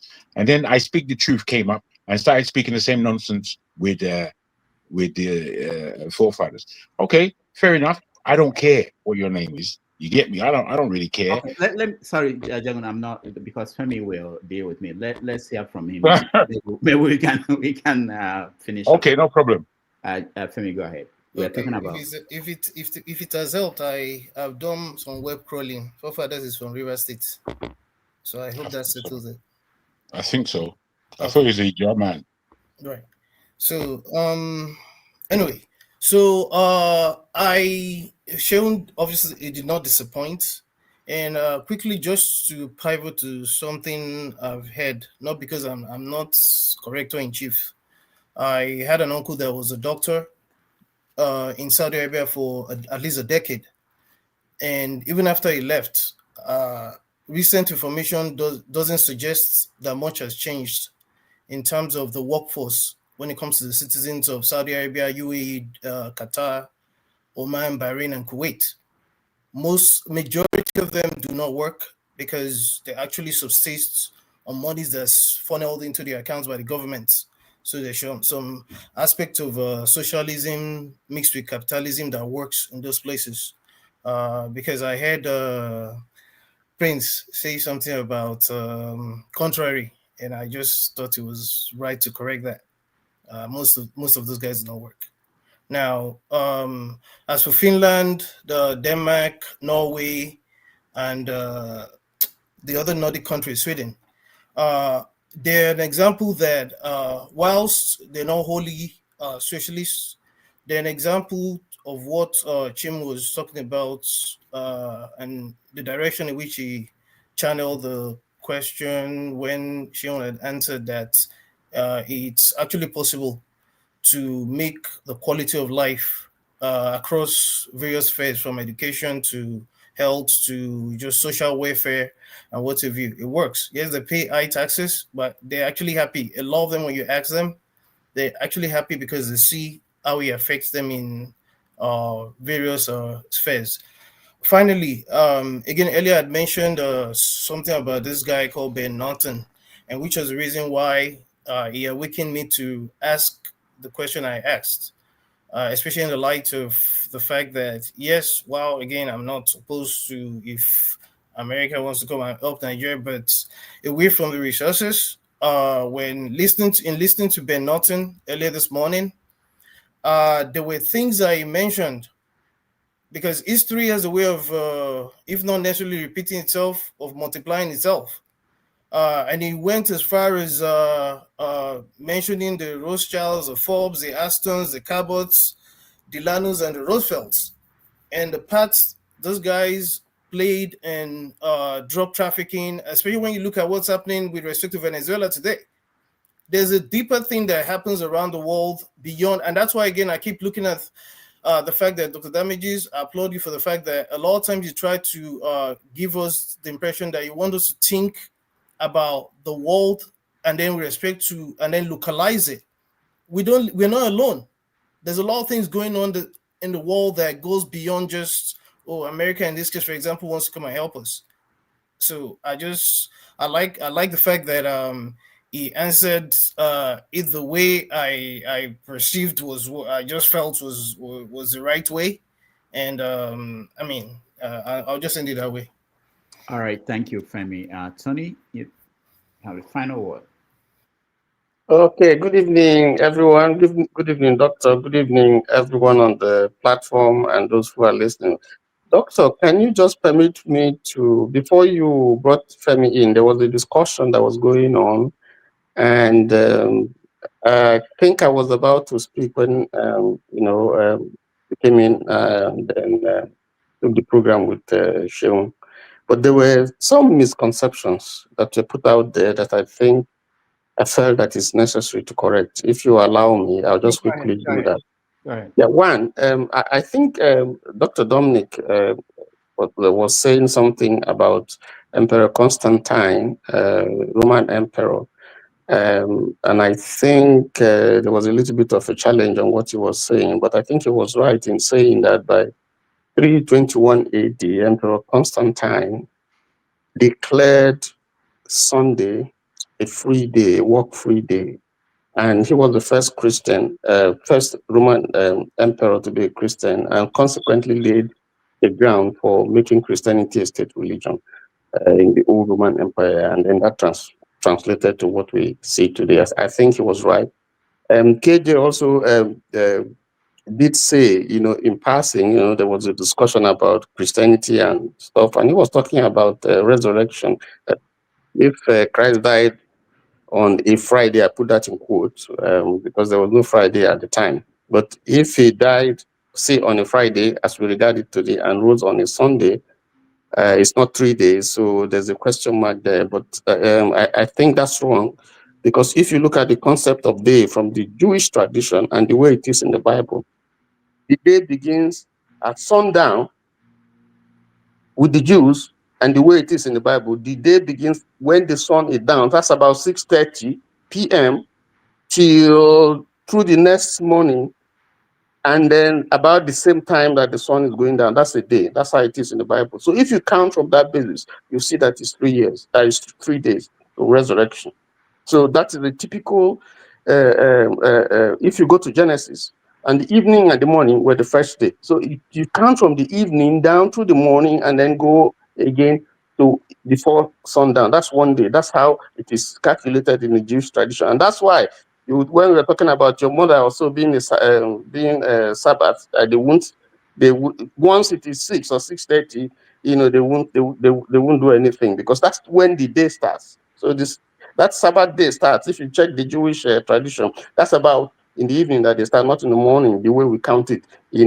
For us, the conventional day starts in the morning and goes to the evening. No, that's not how it's counted scripturally and biblically. I just wanted to correct that. Then the third thing I want to say is that I think it was Stay Humble that was talking about Sunday, that the prescription on Sunday as a worship day for Christians started with Paul. No, that's not true. Paul was born between 4 AD and 6 AD. Jesus had died at that time. Resurrection took place before that time, and it was a resurrection. That is what they call the last day. That was when that practice started.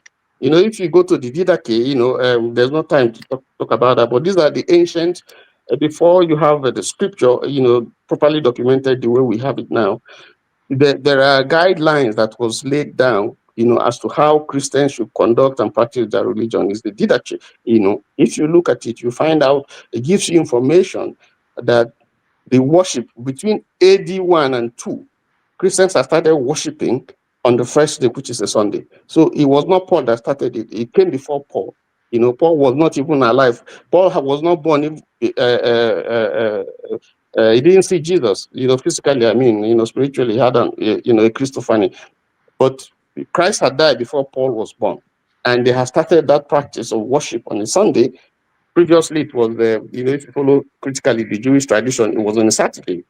But if you go to the theology of the Old and New Testament, you understand this properly. I just wanted to say that, lay that, because I see some misunderstanding and inconsistencies in the views. And the last thing I want to say, someone said that because we don't keep the Sabbath, 80% of Christians will go to hell. That has no scriptural basis. It is not by works. Tony, correction. He didn't say so. He was inferring that if we were to go by that whole remember the Sabbath day to keep it holy, that it means a lot of us are already breaking it and then we will go to hell. It was just a comment. He didn't say that's what's going to happen. No, he said 80% of Christians will go to hell. I heard Tony, I'm not taking words from your mouth, but why are we bringing this Christianity thing again? Can we put it on Friday? No.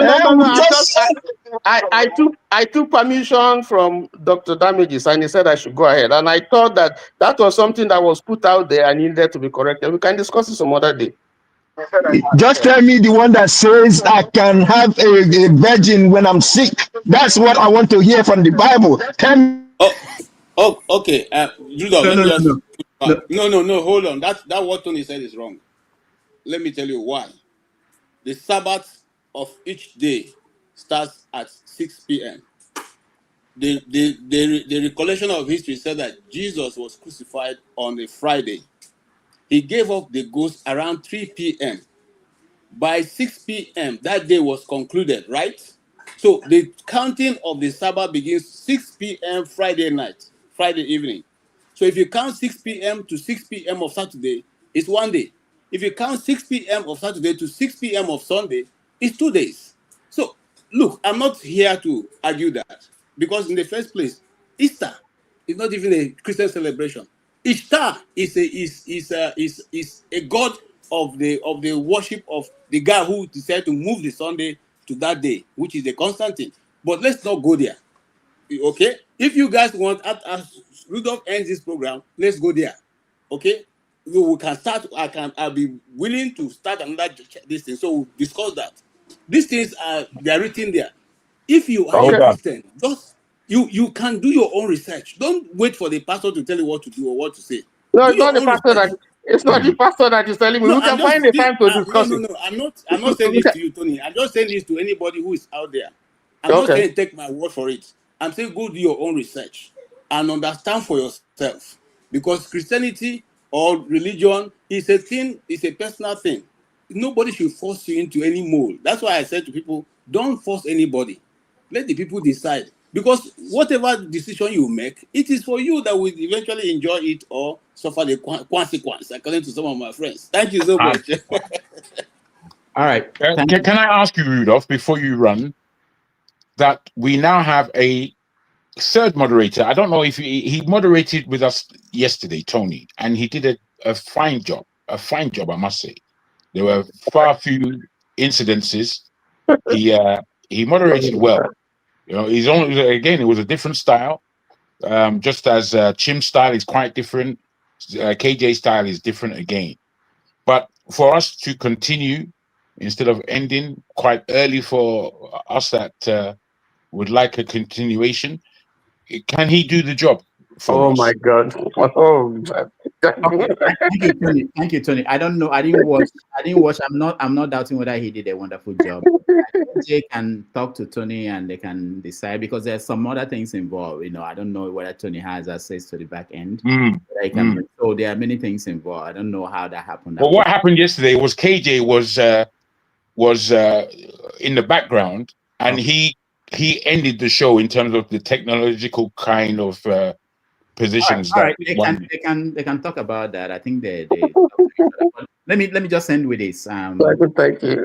Let me just end with this. Thank you, everybody, for being here, for being patient, and again, this attempt to get Seun on the show started long ago. I was in touch with him when he was touring abroad. So sometimes at the point I wanted to call it off and say, but I knew that until I hear from him, I can't say he's not coming. So that was what was the delay, that you didn't see me. I was trying to reach out to him. And so sometimes things like this happen, especially in the entertainment industry, with politicians too. You know, there are a lot of things around them that this is not, but I'm happy that it came up and it happened the way it happened, and we had an interesting conversation. For the rest of the year, we are going to hopefully end the year with a bang. But again, we can't say anything until we get the confirmation from the people we've been pursuing. There are people we've been trying to reach for months. Until we get them, we can't say that that's our guess. So again, thank you, everybody. Thank you, those on the comment section, those that watched at home. Those that had the trust that we are going to get him, and he eventually showed up. And let me thank those that supported us. Oriako Tope is our big supporter. Thank you so much. Oscar Blackstone, thank you. T. Majek, thank you so much for your support. These are the people that without them we won't be here. Ibo Beziks, thank you. Dr. Gomez, thank you so much. Let me see. T Majek, Ibo Bezik, T Majek, Oriako, Tope. Real K, thank you so much for your support. Mr. Show, thank you so much. George Blue Shell, thank you. Ibo Bezik, thank you. T Majek, thank you. All right, so that's I have a guest for next week, but I'm trying to have a different format for next week. I'm trying to see if we can have a kind of debate. So I've gotten one person that will debate. If we can't get the other person, we will have him as a guest for next week. Again, thank you, everybody. I appreciate all of you. Those that watched at home, thank you. We see you next on Saturday. Yeah, KJ. Okay, so we will just put up the next stream. If I will put it up, and Tony is here. If I can't continue, he will continue, and I'll come back and put it up. But that will be just for the next 2 hours, so you all can say what you want to say. All right, thank you, KJ. Ike. 30 seconds. Yeah. Somebody was asking on the comment section, did you meet your wife in Mali? I want to tell Dr. Damages, if Dr. Damages invite me as a guest, then I can be able to tell my love story. God bless you. Oh, if you want, yeah, we can do that. Some days we don't have guests, so we can do that. I can write you down. Tony, before we go, Tony, did you go to a seminary too? I did. Okay, I think that. So I'm part of the club. Dr. Damages, if you don't mind me asking, how come you yourself you didn't go to the seminary? Because it looks like what that place can, you know, it does not exist. I I went to St. Paul Seminary, Benin City. You see, so Tony and KJ, they all went to, and I can tell you, I have a lot of friends who went and ran away. And Dr. Dominic. Dr. Dominic, there are so many of them. They are always well informed about the Bible and theology and stuff. Very dangerous people. Yeah, but let me now that we're talking about this, KJ, because I won't be able to join you guys. You know that when you have this show, I started talking to Seun like at 2 a.m. this morning till now. So you find out that it's not just when the time you spend on air here. There have been so many things you've been doing behind the scenes. So it's been a long day for me. But let me just maybe KJ, when you go to the next platform, you can discuss this. You said that world without end. That you mentioned it as part of the Lord's Prayer. It wasn't originally part of it, but I think it was added later on by some people. So in the conversations that we do have about the Bible, sometimes I wish that we can find somebody who can talk about the making of the Bible, because people look at it like the words are exactly, they dropped from heaven. You have to remember there were parts that were taken out that were not part of the Bible that were considered. So, and there were some parts of the Bible, and I'm not saying I was an authority. There were parts of the Bible that, if you go to Catholic Bible, you see some that they accepted, but the Anglican don't accept. Yeah, accept those ones. So this is not a book that you can, and they were written that were done in the process of putting it together. So we have to be careful how we project certain things about the Bible and the way we take it as this is exactly what Peter said. This is exactly what John said. Anyway, but that's a conversation for another day. And then KJ, maybe you can explain to people, this is very important because you kept talking about, because I listened to you guys when I was trying to contact Seun. And it's interesting when you are listening and they're talking about things as you're not there, you get a different perspective. You were talking about, you can argue with some people who are not Christians, you know, in terms of, because they don't understand the Bible. And I'm thinking, we were saying that, I'm thinking about missionaries. How did they come to convince people around the world? Because they're talking to people who were not Christians. I think everybody should be able to argue, have a conversation with people, especially those who do not believe, those who do not understand. You have superior knowledge. You should be able to find a way to pass that across to them. Otherwise, Rudolph, on that point, you know, there's a difference between trying to convert someone and trying to discuss or argue with someone. They're not the same thing at all. So there's a different. Okay. I don't know everything. That's why. You see. Because some people just want to argue for argue's sake. Okay. So no matter what you explain to them, they will still find a way to make it rowdy, to make it, make it look as if you yourself don't. So you don't want to get into that, rabbit hole. It doesn't have an end. Okay. The last thing I wanted to say, talking about kids, you guys were talking about why they were having many kids or getting married, more than one wife. People forgot that period, there were a lot of kids die, children die a lot. So people tend to have more children, factoring in the fact that some of them will not be alive by the time they get to even adult age. So the idea is that, and we know now, based on what we know about science, that there are many cases of sickle cell in sub-Saharan Africa, black kind of society, where you find kids born and they die again, born and they say they are abiku or banje, it's simply sickle cell. So it's also a factor that most parents, and I can use my family as an example, most parents at that time, our grandfathers, great-grandfathers, when they are having children, they have to think, these two may not live till the 15, and they don't know why, and they have to have more so that they would subtract the one. So I'm not saying that the one about labor is not a factor. It's also a factor, but there are other factors responsible. Yeah, factors also like the more children you have, the more blessed you are supposed to be. Okay. As in, they say, oh, this person has having a large family was a big deal. It meant that you were really productive. Yeah, so, and also because they don't have to pay school fees, so they don't. There was no school to be paid. No school fees to pay, so they don't have to worry about that. Anyway, thank you guys for everything. I just wanted to say that so that you know that I listen to that, and a lot of people listen, even though they are not part of the conversation. And this conversation will continue. I might go somewhere and I will say, "Oh, KJ said this. Do you know what Jagun said?" So this is very important what we do here, and I thank everybody. Thank you all. And KJ, you can go to the next platform and continue your conversation. Thank you, Jagun, for being here. Thank you, Chim. Thank you, Prince Akwachi. Thank you, Tony. Thank you, KJ. Thank you, everybody who joined us. I appreciate all of you. I will see you next Saturday. Thank you.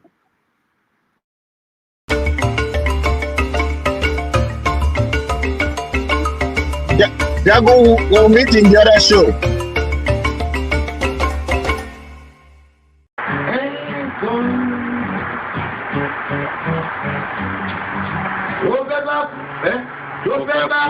Tó fẹ́ kú torí ẹ̀.